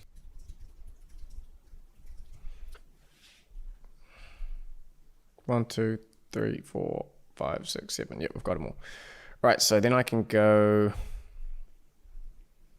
So I'll call this my Connor cleaning support agent leads. So now I want to go back to Make, and I want to click here to Connor. There we go. Connor's cleaning. Why do I keep spelling cleaning wrong? Cleaning. Now we have the spreadsheet set up. The sheet name is just going to be sheet 1. Does the table contain headers? Yes, it does. And now we get to put in all of our values. So bam, timestamp, pop that in there. Name, pop that in there. Phone, pop that in there. Property type. So you see, why such a key skill that I really, really want you guys to learn, because this is a lot of, like, if you just have a couple of these key things, using these APIs in, say, VoiceFlow or in N8N, building tools on relevance, and then using them via API, knowing how to set up webhooks and then send data in between them, and to set this data structure. You send that first initial batch over to Make in a test request. It's going to go, okay, this is what they're going to send me in future. And then that's locked in, and you can send thousands and thousands of requests through it, and it will operate as you expect. And first question. So it's got all those other rows we don't need to worry about. Save. All right, and so that should be working. We can switch this to immediately. Oh, I need to save it. Save. I'm going to immediately as data arrives. So this is going to be waiting all the damn time. Actually, I've got a whole bunch of other stuff running in Make for my various businesses. So I'm just going to have this set up. If you wanted this to run around the clock, you'd turn that on. I'm just going to turn it on to run once. And this is just going to be sitting there waiting for data. So what we can do is just finish this off quickly. So I think I'll paste this in. I've got this all done. Thank you. And that's the end of it. What we want to do is have a failure path. So in case this fails, we just pop that down there and say, darn it, something went wrong. I'm going to put that as a red. And then this one is like that. Alrighty, so if we look at Make, it's still expecting us to send some data to it. Let's hope that we've done all of this right and it's going to work first time. But you never really know, do you? So let's give this a run, and we'll try to go through that second path, and we'll try to get that stuff added into the spreadsheet.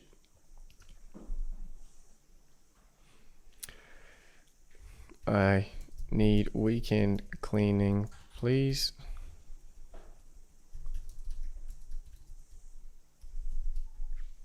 So asking a question that's going straight to price. You're looking for weekend cleaning services and want to know the pricing. Is that correct? Yes. So our router is going to pick that up and say he's looking for pricing. Let's send him to the quote tool. Okay, sure. To give you an instant quote, I just need the property type and size in square feet. It's a property. Let's go apartment. It's detected that correctly. And how many square feet? It's 500. Typical apartment size in square feet. Oh, okay, so 500 isn't actually ridiculous. Great, and then we get our answer. Based on your 500 square foot apartment, bam, bam, bam, there's all the prices. Please provide your name and phone number, and I'll get one of the team to call you with a time that works. Let's give this a test, see if it's actually picking up on the fail. Sure, my name is, and phone is.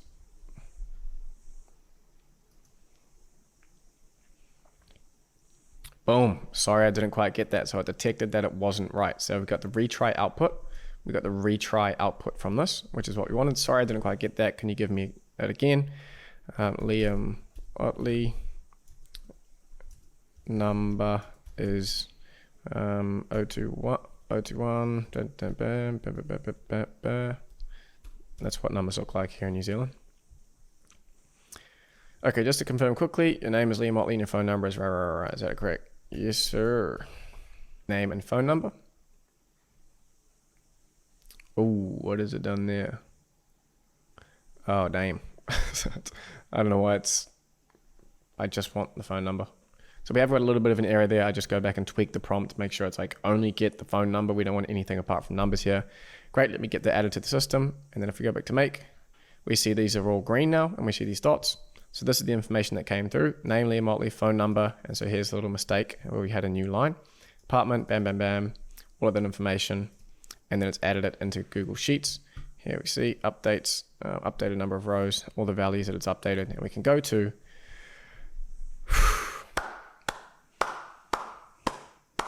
okay. Holy moly. Right, we're ready to put this thing on our website and to also put it on a phone number. So let's just finish the job. Guys, I'm getting real hungry, but we can push through.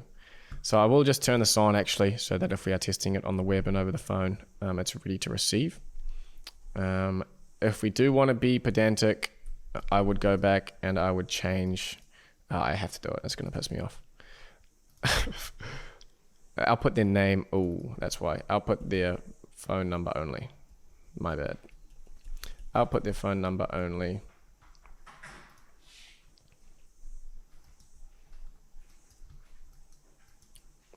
And we do have these fail points here. I'm not going to bother filling them out. I think you guys can figure out, based off how I've handled this, how you can handle these as well. So what you'll find is when you're building these kind of fail, like error handling, is kind of an endless thread that you keep pulling. And it's like, oh, well, now I've got to handle this and this and this and this and this. So I'm not going to, this is a prototype. I'm not going to be doing all of the error handling for you here.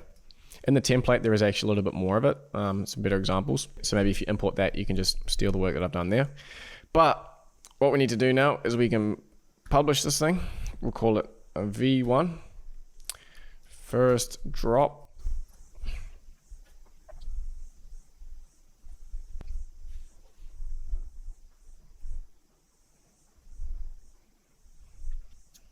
All right, so now it's published. We can add the agent to a website. Let's click on that, and that takes us to this integrations tab. Let's put this down. I don't need to see that. They've got a new version of it. That's good to know. And so installation is pretty straightforward. So we can just click copy here, and then I'm going to open up. I'm going to open up brackets here just to give you a demo of a website. I use this in all my tutorials. It's fairly easy to spin up. I will leave a link to this template if you want it, and also some instructions on how you can open up a website. I know this looks like code and it's all scary, but this is just allowing me to spin up a website very quickly. So I'll leave the template file. All you need to do is once you've downloaded the template file, you can need to download brackets, which is the software. You can go file, then open folder. And then you want to click on the folder when you've unzipped it, and it's going to open up the whole folder. And then you'll get all of this opened up like this. And you see all of these files, All you need to do is click on the index.html, and then you'll see something similar to this. Well, I'm going to scroll down to the bottom of the index.html. I'm going to delete this old voiceflow agent I was testing on here. Drop this in here, paste that, and then save it, Command S.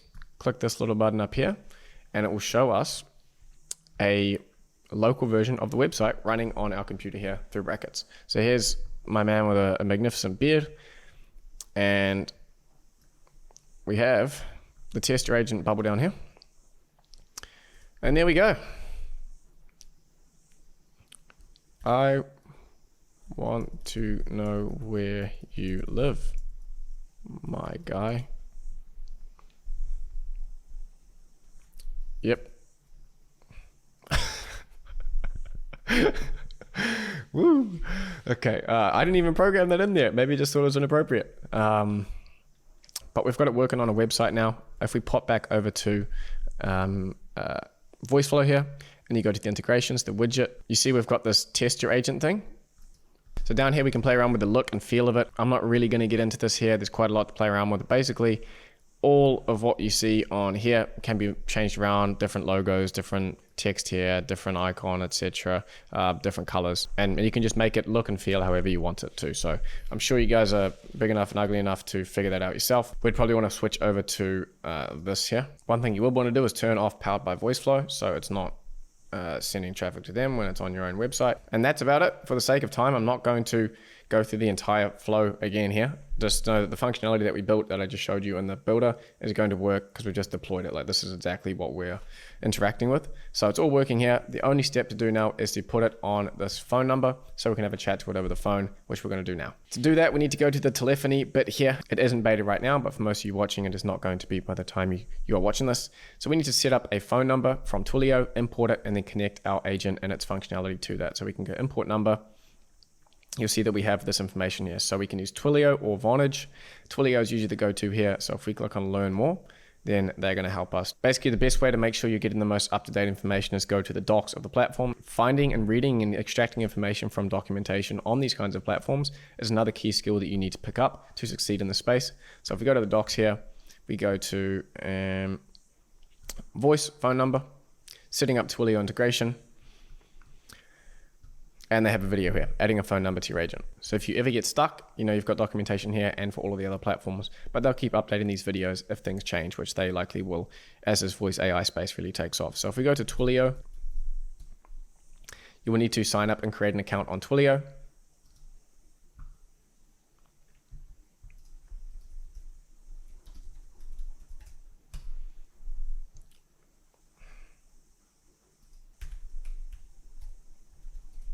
All right, so we are logged into Twilio. You'll need to create an account for most of you, but Twilio is a phone number provider that you can connect to and interact with over the internet. Super helpful when you can buy lots of numbers from different locations and stuff. When it comes to phone numbers, there's a lot of rules and regulations around different, like it varies a lot from country to country. So depending, like if you're in Germany, I believe in order to get a German phone number, you need to have a company registered and get the number through your company registration and provide those details. So it can be difficult. I'm just going to show you how to use a US-based number here. So we can go over to the phone numbers on the left here. There may be some setup that Twilio will walk you through. It can be kind of annoying sometimes. They say you need to do all of these declarations and forms and stuff. But for the most part, it should be fairly straightforward if you follow their setup instructions when you create your account to then come over and go to your phone numbers and manage and go to buy a number. Now, unless you have other purposes you want to use this for, you can just snag any random one if you're following this tutorial. If you're obviously doing this for a client, you could get one that's matched to their location or their state or even their city. And when you click buy, you can see there's all these kind of registrations and rah you need to do. But thankfully, voice is ones that don't need all of that. And you've got global routing, etc. So you can come down here and buy this. It's going to be $1 a month.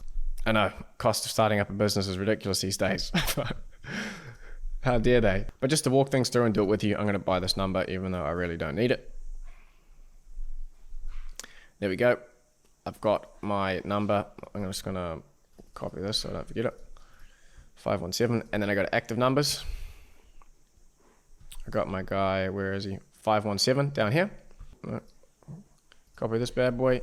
Go back to Twilio, put our number in here. Our Twilio account SID. You need to pop back to Twilio. You go to your account dashboard. This was a bit confusing when I first did it, so I'm glad I can help you guys through it because it was a bit of a pain in the bum for me. You think all this information is going to be like tucked away in the side panels, but no, it's just on the dashboard. Who the hell puts your auth tokens and stuff on a dashboard? I mean, it's when you know it's there, it's helpful, but it was a bit confusing at the time for me. I'm going to paste this in here. We're going to copy this auth token and paste this in here.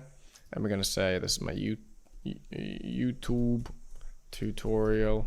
And I'm going to import that bad boy. Select environment. I'm just going to put it on development for now. We can assign that. And with that, you can see if I click unassign here, that means I'm going to take it off. So it's assigned and it should be ready to have a chat with. So if I click to copy this number here, I go back to my little website code here. If I go find plus and plus one. Oh, there we go. So we have the call. This is in the header. This is just me wanting to put it on the site for you guys. So you guys don't necessarily need to copy this. I'm going to save that. If I go back to my website here, now I have the actual phone number. And if I pull up Skype on my phone, you guys, if you're in the US, you can just, or wherever your number's based, you can just call it. State +1. All right, let's give our mate a ring. Welcome to Connor's Cleaning. How can I help? Hey, I was just wondering where you guys are located.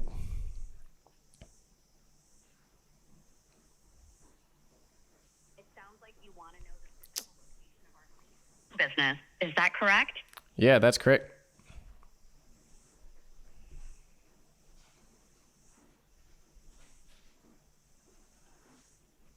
We're located at 247 Beacon Street in Boston, Massachusetts, 02116.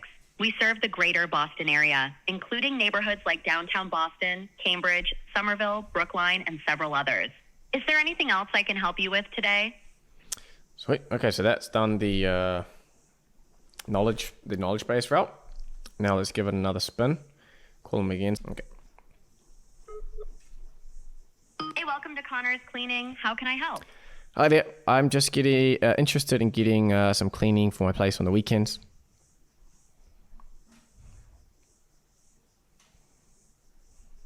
It sounds like you're interested in booking a cleaning service for a licensed weekend. Is that correct? Yep.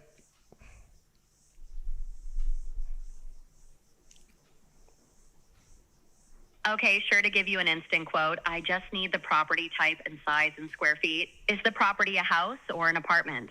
It's a house.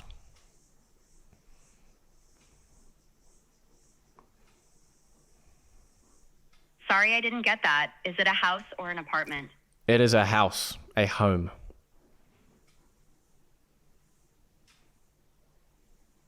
And how many square feet is it? It's about 1,000.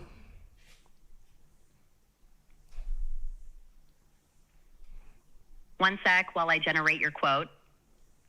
Based on your requirements, we can offer 4 different packages. Regular maintenance cleaning at $90, which covers standard weekly or bi-weekly cleaning. Deep cleaning at $150 for a more thorough top-to-bottom refresh, move in, move out. Cleaning at $170 for preparing or cleaning after a home transition, and post-renovation cleaning at $200 for handling construction dust and debris. Please provide your name and phone number, and I'll get one of the team to call you to find a time that works. Sure. My name is Liam Ottley, and my phone number is 021 111 9792.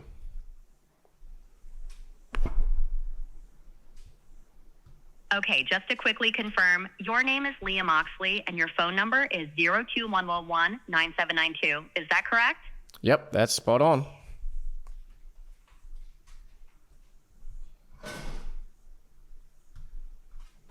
Great, let me get that added into our system. All done. Thank you. Boom. Alrighty. That is done. That is donezo. All right, so you guys learned a lot in that one. Voice integration, website integration, connecting webhooks to setting up make automations, sending data over, connecting relevance AI tools into VoiceFlow. Basic integration with a CRM, in this case just a sheet, but there's so much in there, guys. I hope you really learned a lot from that. This has been a big one, and we've still got one more to go, so I hope you're sticking with us. But going back to our Figma here, we have ticked off all of this, so we have it as a web chat widget and we have it as a phone number. Now, as far as I know, you can have both options for the same agent on VoiceFlow. You can have it on the website and over voice. You don't need to duplicate it and sort of define what modality it's going to be. So we've ticked off all the boxes for this. All of the resources will be in here, all of the prompts, a template for that whole final build as well. If you just want to snag all my hard work and go and sell it to someone, again, I really don't care. That's what these videos are for. And we're getting into agent build number 4 now.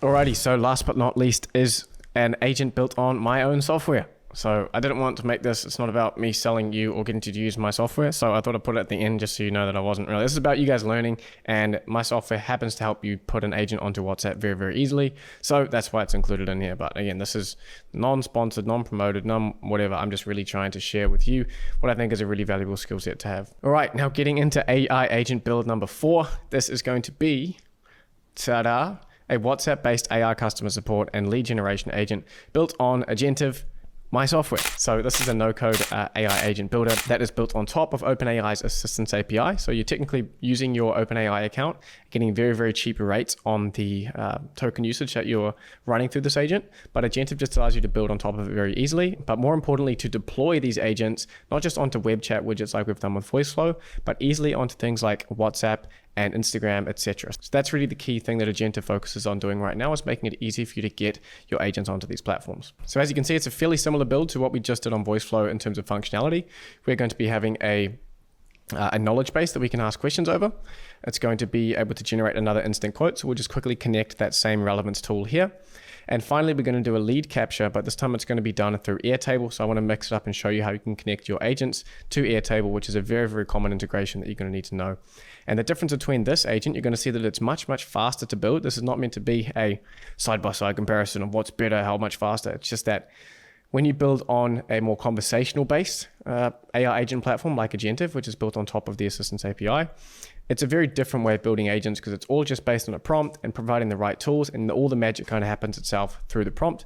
Whereas VoiceFlow gives you a lot more control. So it's really the difference between structured AI agent building versus more conversational and open-ended chats through more ChatGPT-like experience that can just go on and on and on, which is what these agents can do. So the purpose is, of course, fairly similar, but the value of this is slightly different in that we're using WhatsApp. So many people browsing for services online are hesitant to use website contact forms or chatbots that they think are not going to give them access to a real human due to the potential delays that come from it, right? You land on a website and you're shopping around for a different service or product, and then there's this contact form or there's a web chat widget, and you've got to go, oh, well, I don't really think I'm going to get the help that I really need here at the speed that I want. So you might look for a WhatsApp widget, and you know that if you click that WhatsApp widget, you're going to get to speak directly to someone. And this is kind of playing on that fact that if you have the WhatsApp option on your website, people are much more likely to just click that and go through and try to have a conversation directly to get what they want. So by having a WhatsApp option on a website or other triggers, e.g. you can have a QR code that you could stick on, say, a real estate sign, and you build an agent connected to your WhatsApp number like we're going to do here, and then you create a QR code that people can scan and immediately open WhatsApp and start chatting with it. There's lots of different ways that you can have an access point into a WhatsApp agent like this, but it basically opens up more conversations through a more smartphone native platform, so they can hop on their phone and sort of have a chat away to it rather than being on a website on the computer or a little tiny website chatbot on their phone.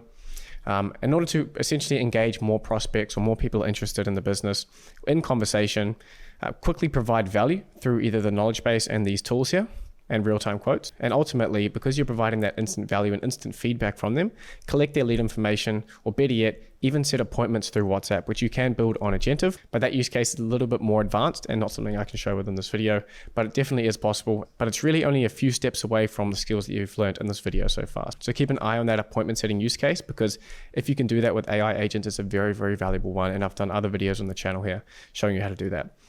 So the usage of this is that they're going to find the company's WhatsApp number on their website or elsewhere, maybe a QR code, like I said, and they're going to start a conversation on WhatsApp. And then the agent is immediately going to jump in and start responding and be able to answer from the knowledge base, generate quotes, and then capture their lead information. So without further ado, let's jump into building this agent. So we can click up here to go to my website, Agentive. You can click on register now. You can just register with your Google account. I'm going to log in with mine. It is free to make an account, and we have a free plan, so you can just experiment around as much as you need. And then you're only going to be charged based on the amount of usage you use. So it's very, very cheap and affordable. And I wanted to make this platform for you guys to all get on and experiment with building AI agents without coding. That was really the core of why we started this whole thing. So we've got the dashboard here, which will load in my data in a second. So you can see here what the dashboard will look like when you've got your own agents running. We are running the Agentive customer support chatbot through this account that I'm using right now. So you can see usage costs are very cheap, sessions, etc. So it's really cool when you go into analytics and you can use Agentive to see how people are using your agents, but that's obviously something for a little bit later once you put these into production. Now what we're going to do is, of course, we can go to agents, or we can just create an agent from here. I'm going to call this Connors Cleaning WhatsApp agent. But we get a little description as well. Answers questions from KB, provides real-time.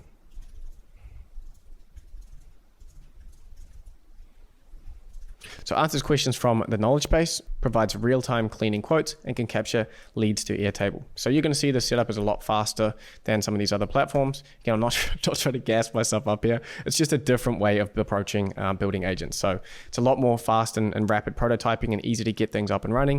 Of course, if you need much more advanced functionality, you do need to go the extra mile and go onto platforms like VoiceFlow. But in this case, we have a prompt, very easy. We have a knowledge and we have tools. So remember when we went back to being a chef and the 3 ingredients concept, these are your 3 ingredients, right? The prompt that you get to provide as the instructions, the knowledge that you provide as the external knowledge base, and the tools that we can connect to it as well. And we can select the model here. So I think I want a nice and snappy response time because this is going to be on WhatsApp and customer facing. So I'll go to GPT-4o Mini. So it's nice and quick. Now we can just put a test in there, what you are a help. Just put that in there for now as the prompt. The knowledge base, we can turn this on. We can create a new knowledge base, call this Connors.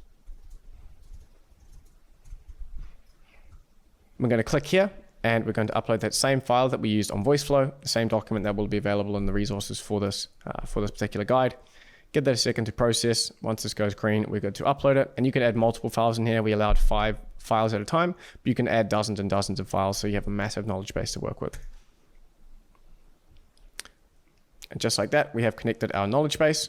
And the cool thing about Agentive is because we're built on the Assistance API, this is actually an independent knowledge base. So you can create a knowledge base and connect it to multiple different agents. The knowledge is not restricted to the agent that you build it within. So I can go and create a new agent and connect this exact same knowledge base. And I have all of these other ones here. And then when we go into the tools section, we are going to have 2 tools with this. Well, the knowledge base, if we go back to our Figma here, technically, the knowledge base is a form of tool that the agent is using, but on platforms like the Assistance API and many platforms, you'll see knowledge treated as its own thing, but essentially it is just another tool that the agent is using at the right time when it needs to pull in knowledge to answer questions. So OpenAI separates it out into its own thing here, and so do we because we built on top of it. So we do have 3 different tools, but knowledge is its own tool that gets set up through this knowledge base connection that we just made before. Then we have the tools, and here we have our instant quote from Relevance, and we have our capture lead information. So we know the process of going onto Relevance, so we can just go create a new tool here.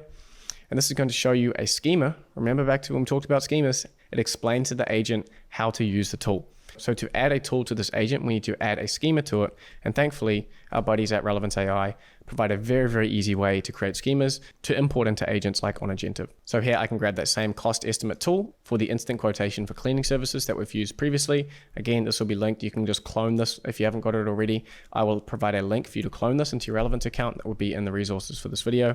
And it's just like the previous tutorial that we did where it's got property type, square footage, and an LLM step here to calculate it. It's going to spit that back, and we're going to turn that into a nice response with our agent on Agentive. We can make sure that we've saved this. So the cool thing here is that in order to get this connected to Agentive and our agent over there, we can just go to custom actions here on the tools page.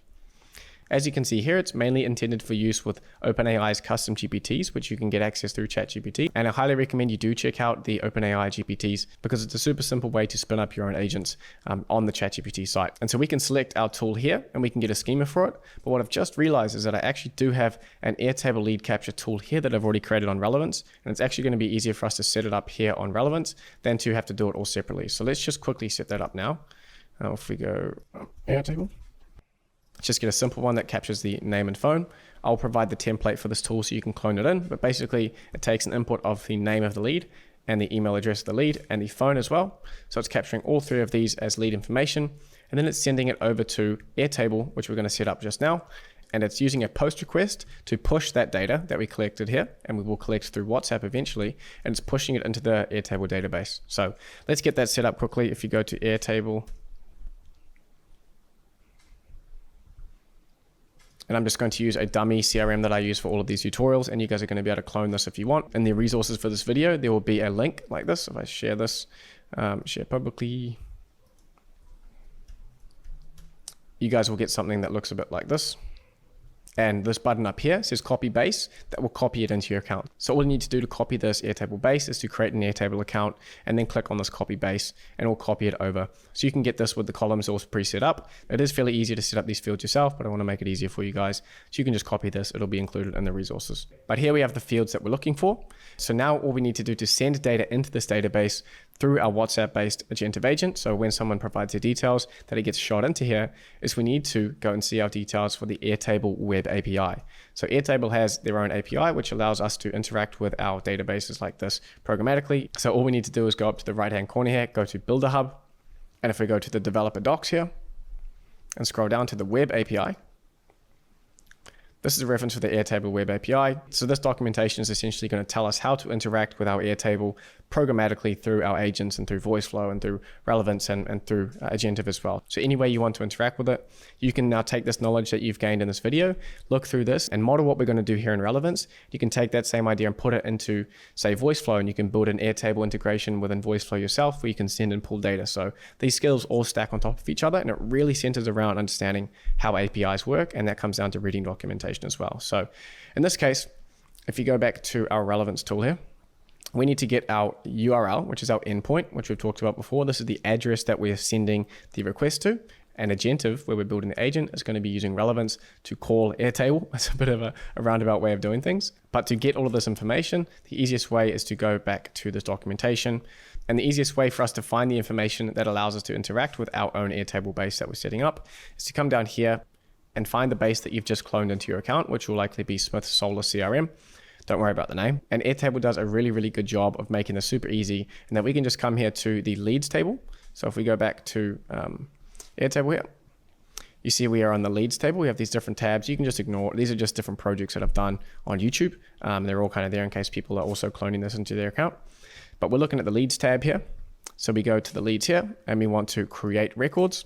And then it gives us all of the information we need here in order to create records. So you can see that it's a post request and it's got HTTPS and all of this information. So this is the endpoint. We want to copy all of this all the way down to leads, copy this, go back to Relevance and paste this in. Oh, maybe that was already there. And paste that in there. And then we need to add in two headers. So we have authorization and content type. Now remembering what we learned before, you can see we have H, and this H tag means that there's a header. And so the header is authorization, and then the value is going to be bearer and then our token. This is something that tripped me up when I was first learning this using APIs, is that you need to add this bearer word and then a space and then your API key. It's a weird way of doing things. I don't really know why it's like that, but sometimes when you're doing these authorizations, you need to add in bearer, space, and then your API key. So it's there for a reason, is what I'm saying. And then we have the content type being application JSON. So we're already familiar with that. So going back to Relevance, we have the header of authorization and content type here, application JSON. And now we need to add in our Airtable API key so that we are authenticated and we have permission to send an API request. So they're not going to let anyone use this details and start sending data to our database, right? They need to be authenticated. And that's what API keys do. So to get our Airtable API key, of course, we go to Airtable. We can come up to the top right here, go back to our Builder Hub, go to Personal Access Tokens, and we can create a new token. We'll call this YouTube. We can go add the base. This will be Smith's Solar CRM. We can add a scope, read, write, and sometimes I find it handy to have the schemas read in there as well. So basically what we're doing here is saying that I give this API key that we're creating permission to interact with this Airtable, and I give it permissions to do these things like read what's in the database, write to the databases and create new things, and also to see the overall structure of the base and the field types. So we can add that and create the token. We get this token, head back to Relevance. And again, this template so that you can clone it into your account is going to be on the resources. So if you're following along, you should just clone it into your account and then come down here and make the changes as I do them. So we can make sure we have a space after bearer and then paste our key. Because if we go back to the web API docs, we can see we have authorization, bearer space, your API key, content type, and then application/JSON. And then we have the data as the payload. Remember, like this is what's inside the envelope. Then we have records, and we have the field, name, phone, and status. And then it's provided us an example of how we would send data into that, which we don't need to worry too much about because I've already got this fitted in here. It can be quite fiddly. In fact, for this, I'm actually going to add another field in here. This is one thing about relevance. I'm not a huge fan of. This can feel super fiddly sometimes. So if we go email, this will already be in the template that I give you, by the way. Email. Why would that delete that?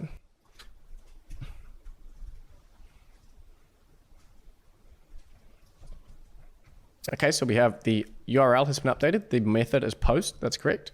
We have the authentication. We have the content type. We have the body all set up. We've added in our fields of name, phone, and email, which we have name, email, and phone. So we can give it a spin here. If we say Liam, and we go, and we give it a spin, run the tool. We'll see if it accepts us.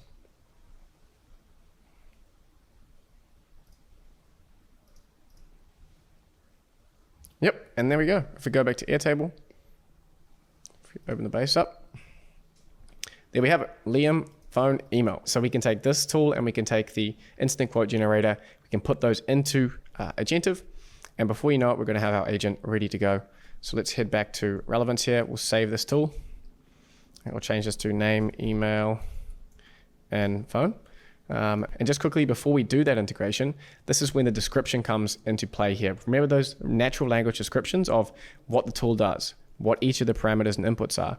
It's really important to get these right in relevance, and I see a lot of people skipping over this step, but this is what's going to be put into that schema, right? So when relevance generates a schema for us, that one-page manual on how to use this tool and use the API in order to interact with this functionality, when we give it into Agentive, it's going to be reading over everything in there, and it's going to be those little descriptions around what the tool does and what it's supposed to take in. And these parts here in relevance is where we get to set that up. A proper description is needed before we do this integration. So this tool captures lead information, stores in the Airtable CRM, requires the lead's name, phone, and email. Name, phone, and email.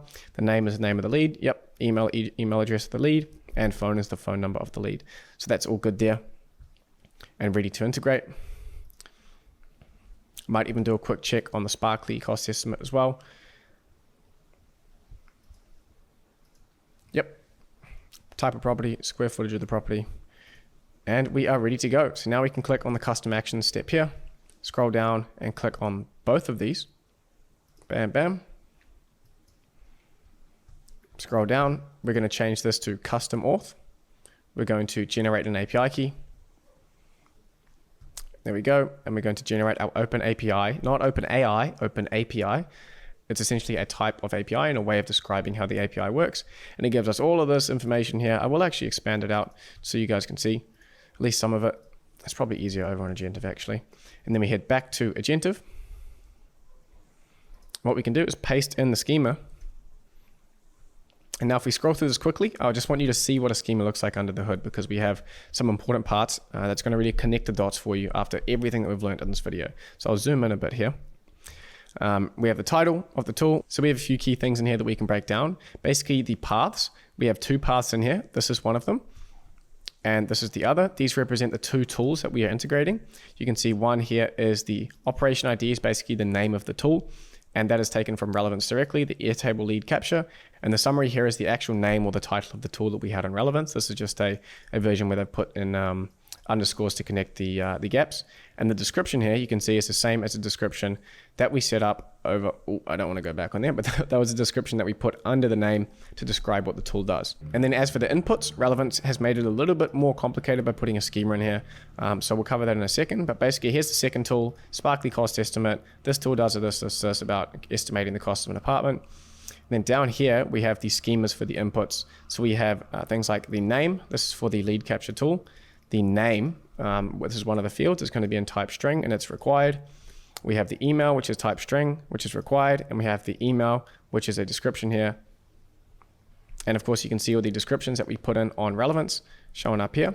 Then phone number of the lead, the email of the lead, etc. And here it's specifying how the AI agent should be sending inputs into that. So that's probably the most difficult technical part of this whole video, but I did want to give you a bit of context on how that kind of fits together. This is quite a complex schema. Relevance puts it together in a little bit more complex way by using these schemas for the inputs down here. But long story short, if we then go to the add auth button, we need to set up our authentication, which we can do by coming back to relevance and copying this. We go back to here, paste this in, we go custom auth, and we go authorization with a Z. Oh, I need to create the tool, sorry. So we can just click create tool.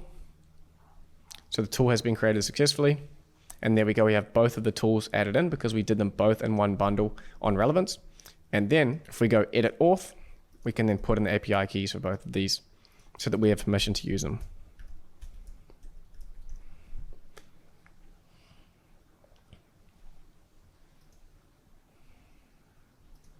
And we can do the same for this one.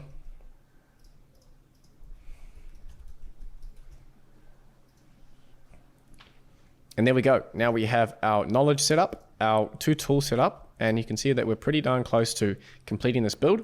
We have all of these three done. Might as well make them green for the sake of it. And now the only thing left to do is to write a prompt that connects this all together. And that's really the glue that holds it together. My go-to method of rapidly creating prompts for AI agents is using a relevance tool. Perfect. That I've created, and I said I'd give this to you guys for free as well. That's going to be included in the resources. But if I go to use here, it's a prompt writer that includes all of the information from how we do prompting at Morningside, which is based on research and includes all the key things like role, task specifics, context, explaining how to use the tools that it's been provided as well. So I'm just going to fill this out quickly here and then get a prompt, and you guys can steal my prompt from the resources, or you can use this as well to create your own. But it's a pretty good exercise because you can see here we have the agent name being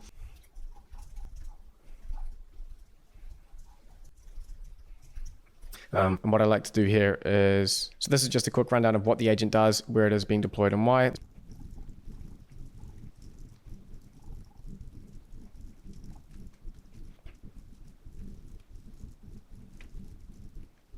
So you can pause the video and look at that there, but just a bit of context on what the agent does, where it is being deployed and why.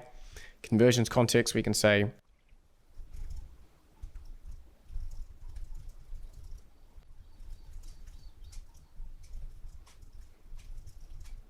knowledge context, we can say data is being provided with a document which contains use. This should be used whenever asked a question about our company.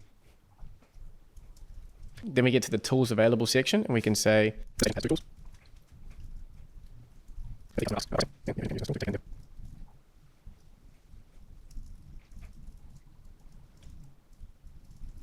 And then we have the other tool, which is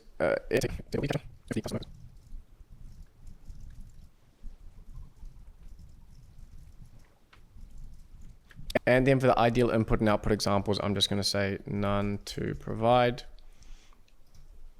Friendly and helpful assistant. And so just like that, in maybe a few minutes, I've typed in all of this information about the agent and what it does. And now I can just click Run Tool here. And it's going to take all of this information, run it through the prompt that I've written that bakes in the best prompting practices for AI agents from my experience and from the projects that we do at Morningside AI, and also all the research that we've used to make those prompting practices. And it's going to spit us out an AI agent prompt that we can throw straight into Agentive, and it'll just glue everything that we've done together. Tell it who it is and what it's trying to do, tell it how it's supposed to use the knowledge base, and tell it how and when it's supposed to use those tools in order to reach its objective of capturing those leads for us via WhatsApp. And there we go. If we scroll down, we can see it spit out this entire prompt. I'm going to change it to the raw text. So we get all this markdown formatting included. We can view all here. I'm going to copy it all, and we're going to take it over to Agentive here and paste this in. And there we go. Act as content cleaning, WhatsApp support, and lead generation agent. Engage with potential customers on WhatsApp to provide potential information about our cleaning services. Answer FAQs. Offer instant quotes. Rah, rah, rah, rah. When pricing inquiries arise, use the instant quote generator tool. Tools, you have this tool and this tool. Examples, I'm just going to cut that out for now. And then notes, rah, rah, rah, rah, rah. So that should be all good. We can start to give this a spin here. I am going to zoom out a bit. All right, and so I'm just going to publish this to make sure that everything is baked in. Give this a second, and now we can chat to it here. Hey, how's it going? We can actually slide this across, give us a little space. I want to know where you guys are located. There you go. Connor's Cleaning is located at XYZ. So it's obviously using the knowledge base correctly and say, what services do you provide? And we're not asking about pricing, so it shouldn't go for the quote. Or it might try to do it at the end. Yes, so see, it's asking if you have any specific requirements, need a quote, just let me know. Yeah, sure, I'd like a quote. Boom, I need the property type and square footage. It's a house and it's 1,000 square feet. So now the agent is trying to trigger that tool by taking the house and taking the 1,000 and then putting them into the relevance tool based off what the schema has told it how to use the API. It's going to go grab that from relevance, send it back to us, and there we go. Here are the quotes for you, rah. If you're interested in any specific further service and need assistance, just let me know. I can also help you with booking. Now here, I would probably change the prompt and make it a bit more forceful and say, send me, like let's go to the next step right now. But for now, it's good enough. We can say, sure, I'd like to book a deep clean. And that should ask me for my lead information. Okay, Huge Jackman is the name, is the phone, and Huge at Jackman is email. We should be able to see if we go back to our handy dandy Airtable here. Huge popping up here. Ooh. Ooh. Bang. And Huge Jackman is in the CRM here. It does say that it's booked. I would play around with the prompt a little bit more to be like, hey, look, this is just setting up the next step for someone to call them and book in the service. But you can also do appointment setting through Agentive as well. Again, like I said, it's a little bit more advanced than what we want to do here. But as you can see, this is a very different way of approaching building agents because you tell it, you basically provide all of the ingredients and you use that kind of chef's approach, the knowledge and the tools, and you connect it all up and you make sure the tools have well-described schemas so they know how to use it and they know when to trigger them. The knowledge base has been included in the prompt and also the tools as well have been included in the prompt, telling it how and when to use it. It's really a much faster way of building agents from the high-level prompting. And then people are just asking and having sort of a free-flowing conversation with it. Okay, and just quickly before we go to the step of putting it onto WhatsApp, which won't take long at all, I do want to show you how you can debug and when you're working in Agentive. It's helpful to know when tools are being triggered and why. So for example, if we go into the transcripts here and we look at this big transcript here with 14 messages that we just had. Hey, how's it going? Rah. We can see here, it's using the tools and we can hover over it and we can see it's calling the tool with the URL. It's a post method and we can see the data here. I'll just zoom in on that. The property type and the square footage that was sent away to relevance are here. So if you're having issues with your tools or it's giving weird responses, you can either come in here to the transcripts after the fact. So say maybe this is on WhatsApp and something's going wrong or customers are getting upset. You can come into the transcripts here and pick through and see what's going wrong with the tools. And just like down here as well, the lead capture, we can see the name, email, and phone were all put into this request and sent away to Relevance AI and then onto Airtable as a second step. And you can also see the output as well. So the output of the tool is all in here. It's basically just giving us a confirmation back from Airtable that, yep, everything went well. And up here, you can see the output as the response with the deep cleaning estimates and stuff like that. You can see it a lot more easily if we say, hey, can I get a quote? Okay, and if you give this a second, once it's finished generating, Agentive will then pop up this show usage and bang, there in the editor here, you can then debug, okay, how many tokens are being used? How much is this costing? What was the model, etc. And then you can see the tools input here, apartment, 500 square feet, etc. and the output as well. So it's really easy to debug those tools while you're in Agentive. Let's make sure that we've published this. I'm going to publish it again. And in Agentive, we do have version history. So if you do publish it and you want to roll back or look at how you had it set up previously, you can now see that I've got two versions, V1 here, and I just took away this little full stop here. And you can see that I've changed the prompt. So you can update it over time. You can make edits within Agentive here and test. And then when you're ready to push that to production, and basically if we had this on a WhatsApp agent, and say I published this, connected to WhatsApp and it was working, and then I looked through the transcripts and something wasn't quite how I liked it, I could come in here and make edits and then test. And then when I was ready to publish it, I'd click publish and then it's going to push those live to the agent. So you're not going to mess things up by playing around with things on here. So the final step is of course to deploy it to WhatsApp. Go to the deploy tab here. You can then click connect WhatsApp. I'm going to click continue. Get started. You will of course need a Facebook Business Manager to set up this integration fully. That's free with every Facebook account. So if you haven't got one already, I'll leave a link in the description so that you can set it up. It takes a few clicks. Then you will see this page here and you can select the business manager you've created. In this case, I'll be using this testing one. And then you'll be able to set up a new WhatsApp business account, which I can click here. I'll go next, set up a business account name. And then this is the display name for the business. And we're going to call this a retail business. Now you need to provide the phone number that you want to connect your agent to. Unfortunately, you can't have your own personal WhatsApp number and also have a business account running through it. So you need to either buy another SIM card or borrow a friend's number who doesn't have WhatsApp, etc. In this case, I'll be using a spare number that I have.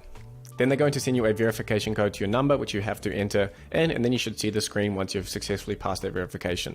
So we can continue. It's verifying our information for a second. And now our agent is connected to that phone number and we're ready to give it a test. So if we go finish here, there's one more thing that we need to do on Agentive, which is to click this. Yours may say not registered. Don't worry, you can just click this checkbox here and click confirm. Give it a second to connect. Now we've successfully connected our agent to that WhatsApp number. Now, thing here is this interval. If you're not sure what the interval is, you can read this tooltip here. And if you're done with the deployment and you want to remove it from that number, you can always come back and click deactivate deployment here. But all that's left to do now is to test our functionality. Righto, so I have it connected to my phone here. So I'm just going to show you a little bit of a on-screen here of me creating this contact and having a message with it. So the number that I set up, I can create a new contact and then I can send them a message. Hey.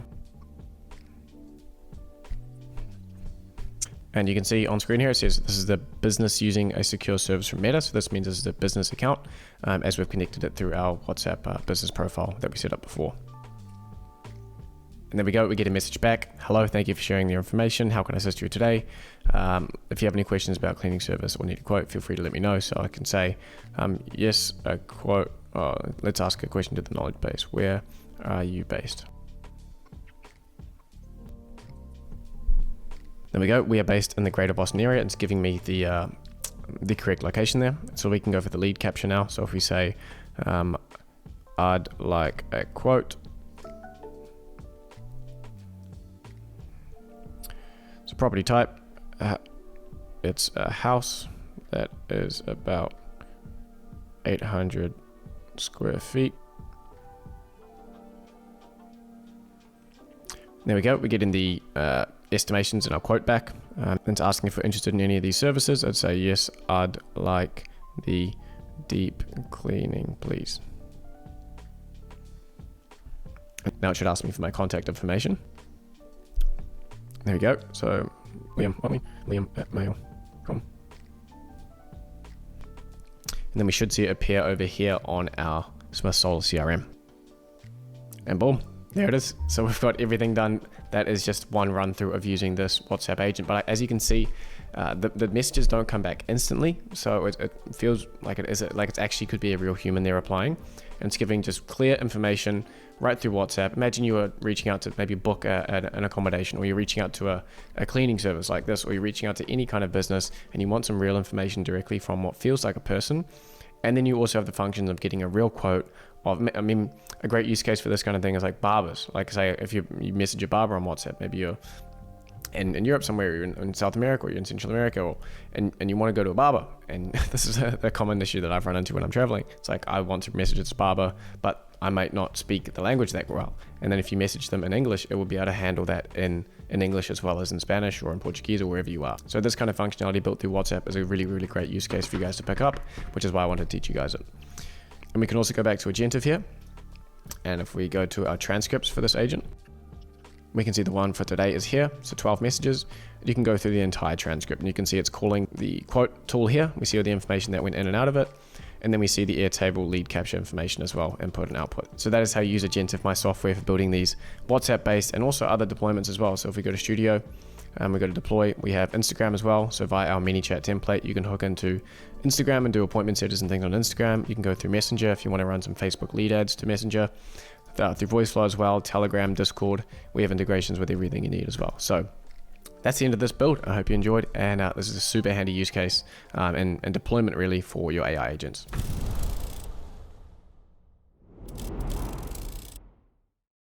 So now that you understand how AI agents works and can build them for yourself, let's talk about the most important part of this, which is actually making money with these skills. But first, we need to destroy a huge misconception, and that you don't need to build the next ChatGPT or create some revolutionary AI startup in order to make money in the AI space. The real opportunity is much, much simpler. It's just helping businesses to understand and implement AI. This is how I monetized my AI agent skills, and it has been the most explosive growth I've ever experienced in my career. And the good news is, if you've made it this far in the video, you are so much closer to being able to tap into this starving market for AI services than you think. But don't take my word for it, I'm just some guy on the internet after all. Maybe you should listen to some of the world's most famous businessmen saying that this is the opportunity to get into right now. If I was 25 years old today in 2024, what would I do? What's a good sector to get involved in? What business would I get involved in? I think everything is looking at AI now in a different way. And I think AI growth is going to be exponential. So anything to do with AI. Now, what could that be? In the simplest form is helping people use the technology.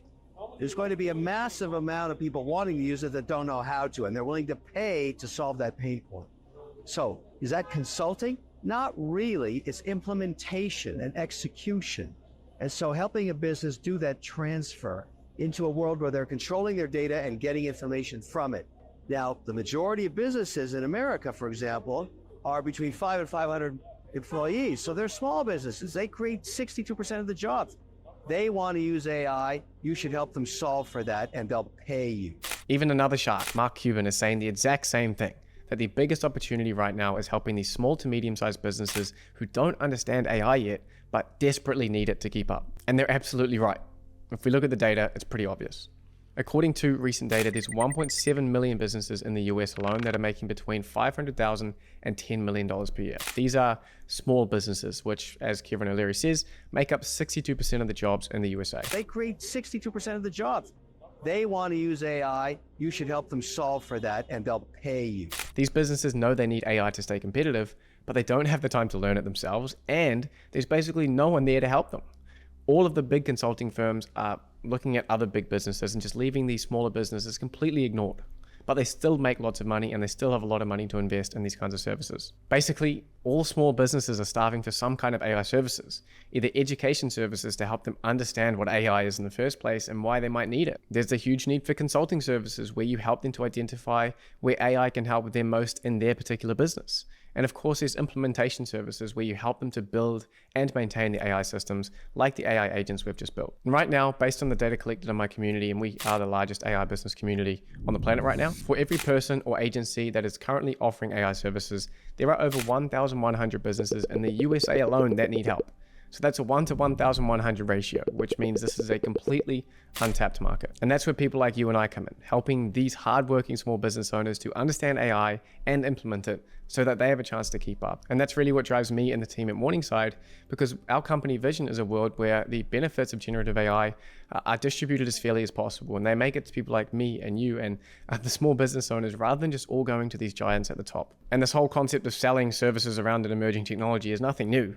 And we saw the exact same pattern when the internet first came out. Companies that helped businesses to adapt to the web and sort of get online made fortunes. Agency.com, Razorfish, etc. And I spotted this opportunity within the AI space in 2023 when it wasn't anywhere near as clear as it was now. No one really knew how to make money out of this stuff. And then I started Morningside AI, and since then we've generated over $5 million in selling these kinds of AI services of education, consulting, and implementation. And we're literally still only just getting started. And the best part out of all of this is that, as we've proved in this video already, you don't need to be a technical genius to understand AI and even to build AI agents. You just need to be one step ahead of the businesses that you're going to be helping. So let me show you the 3 specific ways that you can start making money with your AI agent skills. So as I said, there's basically 3 types of services that you can provide to businesses in order to monetize your skills. Firstly, there's education. And this is teaching businesses about AI, running workshops and doing presentations, training their teams and creating courses for them to watch. Businesses are desperate for someone who can explain what this stuff is in simple terms, and more importantly, what it can do for them. After watching this video, and probably my other huge video that I did on AI agents, which I'll link down below, you will know more than enough to start educating businesses on AI and AI agents. Secondly is consulting. And this is where you analyze a business's operations and you show them where AI can help them save time or make more money. You're essentially being their AI strategist. For example, you could go into a business and then recommend something like the sales co-pilot system that we just made in order to help their struggling sales department. And third is implementation. So this is where you actually build and deploy AI solutions for businesses. Or better yet, like my agency, you can do all 3 of these, but it did take us 2 years to get here. So there is really no rush. You just pick where you want to enter and work your way up to doing more and more if it makes sense. Believe it or not, there are people with only a few months experience in the AI space selling all of these right now. And the demand from businesses is increasing insanely fast right now. We're seeing this at Morningside, just so many more businesses reaching out. But here's the thing. You have one small problem, and that's that you don't quite know enough to start moving on this. You are close, but you're not quite there. The way to make money in the AI space, or with any services really, is to create a knowledge gap between yourself and the people that you're helping. Your knowledge gap is your money maker, and businesses will pay you in proportion to how much more you know about AI agents and their business applications than they do. Now, while this video has taught you a lot, your knowledge gap is still small, but we can fix that.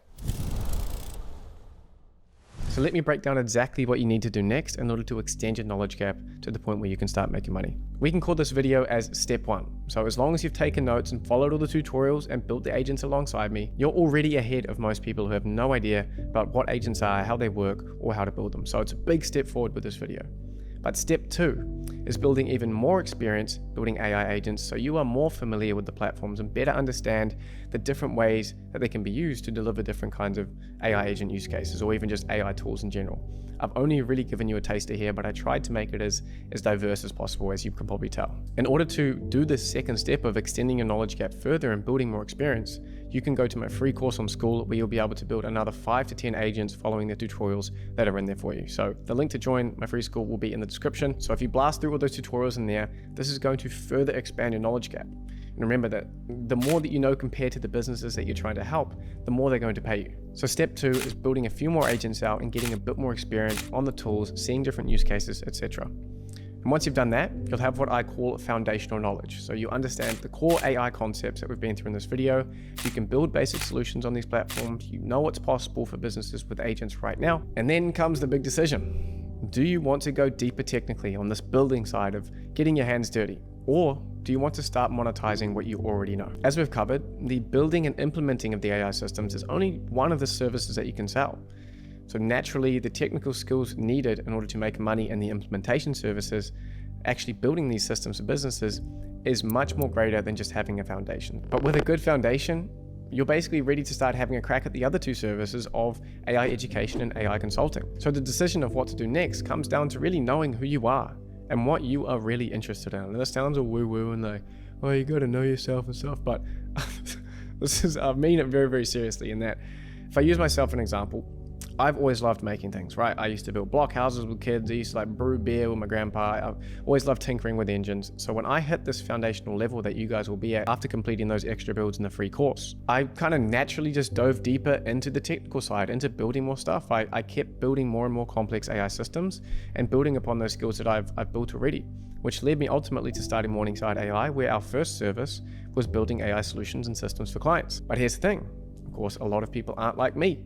They don't get as much of a buzz out of building things. Many of you are going to be much better or enjoy more the teaching aspect or working with people and doing the consulting aspect rather than building stuff. So in these cases, using the foundational knowledge that you're going to build up to sell AI education to businesses or AI consulting makes a lot more sense. It goes back to the whole Einstein thing about judging a fish on its ability to climb a tree. If to you the building is like a tree and you feel like a fish and it's not a really good fit, then there's better stuff that you can do, and you can find a way to make money in the AI space that leans more into your strengths, like in the case of a fish would be swimming, right? So by being honest with yourself and saying, hey, look, that's not really me. Yeah, sure, I did get it done. I know how that works now, but I don't feel any kind of attraction to doing more of that. While you may see that as a negative and saying oh, I don't have what it takes, it's actually can be very empowering if you say, bang, I'm stopping it here. I'm stopping the learning. I'm stopping the procrastination. Now I'm going straight into actually monetizing it. It's basically putting a stop on when you do this learning big long phase and saying, no, action starts now.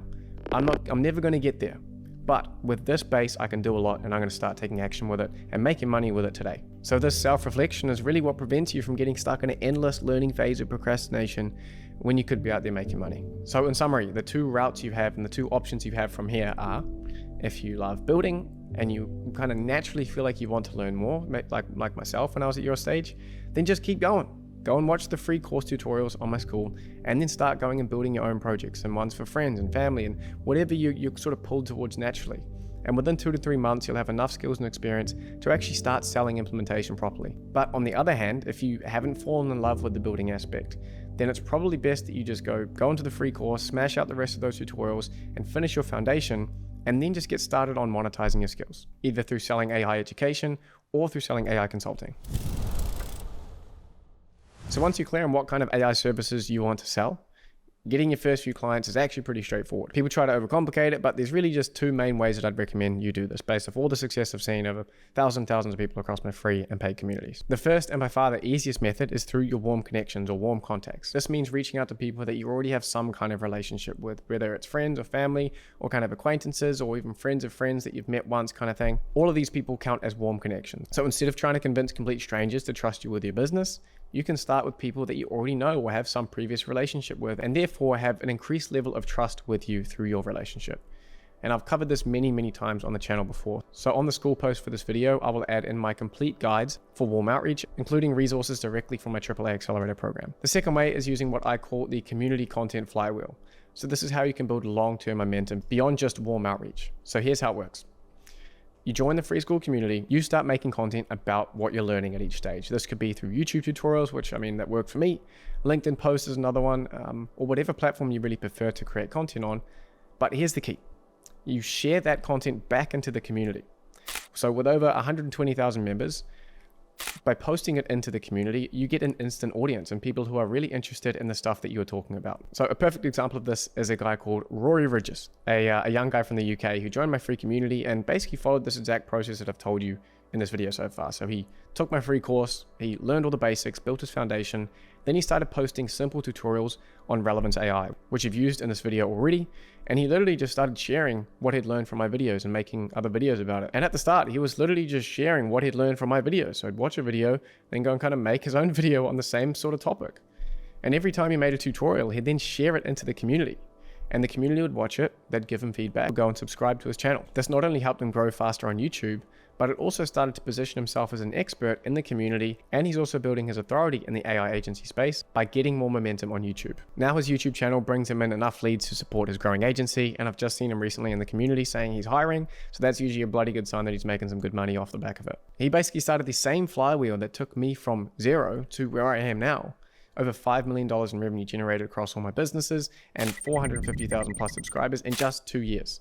And so the community gives you an audience and the content gives you credibility. And together, this method brings you clients. In the resources for this video on school, I will leave links to my complete guide for creating content to generate leads, just like Rory and I have done successfully. And of course, I'll include a link to Rory's channel in the resources in the school community. Now, the really important thing to notice with both of these methods we've just talked about, the warm outreach and the community content flywheel, is that both of these methods start with giving value first. Whether it's helping your warm connections to understand AI or sharing your knowledge through content, you have to give before you start to get. Now, I know all of this businessy stuff may feel a little bit overwhelming or out of reach for some of you, but you'll seriously be amazed at what baby steps add up to in the AI space. You've already taken the first step by watching this and following through to the end of the video. So congratulations on that. And I seriously want to give you a pat on the back, and you should give one to yourself. But all you need to do from now is to keep this momentum going. The next step for all of you is pretty damn clear. You need to jump in the free community. That's by far the best place. If you're moderately interested in doing any of this stuff, my community is the #1 place to go. It is 100% free to get into. And once you're in there, drop an introduction post saying who you are, what you're about, why you want to do this. Then start working your way through my free course material. I've poured everything I've learned about AI and AI business into videos like these. And on the free course, they're all there in a nice sequence for you to work through on school. And each time you complete a video and you complete the tutorial, you can click the little checkbox so that you can keep stacking those small wins and those baby steps towards AI literacy and succeeding in the space. All of the resources mentioned in the selling part of this video will be on the school post for this video. So you go into school, you go to the YouTube resources tab, and then this video will be right there. So don't forget to check all those out. And of course, all of the resources for the tutorials, if you haven't already done them, are included on those posts as well. And finally, if you've made it this far, could you please do me a favor and leave a like on the video? And drop a comment down below. Let me know what you like the most, what you want to see more of. Click the share button, send it to your friends and family and loved ones so they can start learning these skills too. All of these actions really help my video to reach more people on the YouTube algorithm. And if you subscribe to the channel, you'll be able to see a lot more content like this, helping you to understand AI and more so how to build businesses around this incredible opportunity. And if you're still hungry for more and you want to watch my complete guide to building an AI business, that's going to be linked up here. But that is all for the video. I'm so excited for you to get cracking on this. I sincerely hope you've got something out of this because I put a lot of work into it, as did my team. So I'm just really wishing you all the best. I'll see you in the next one.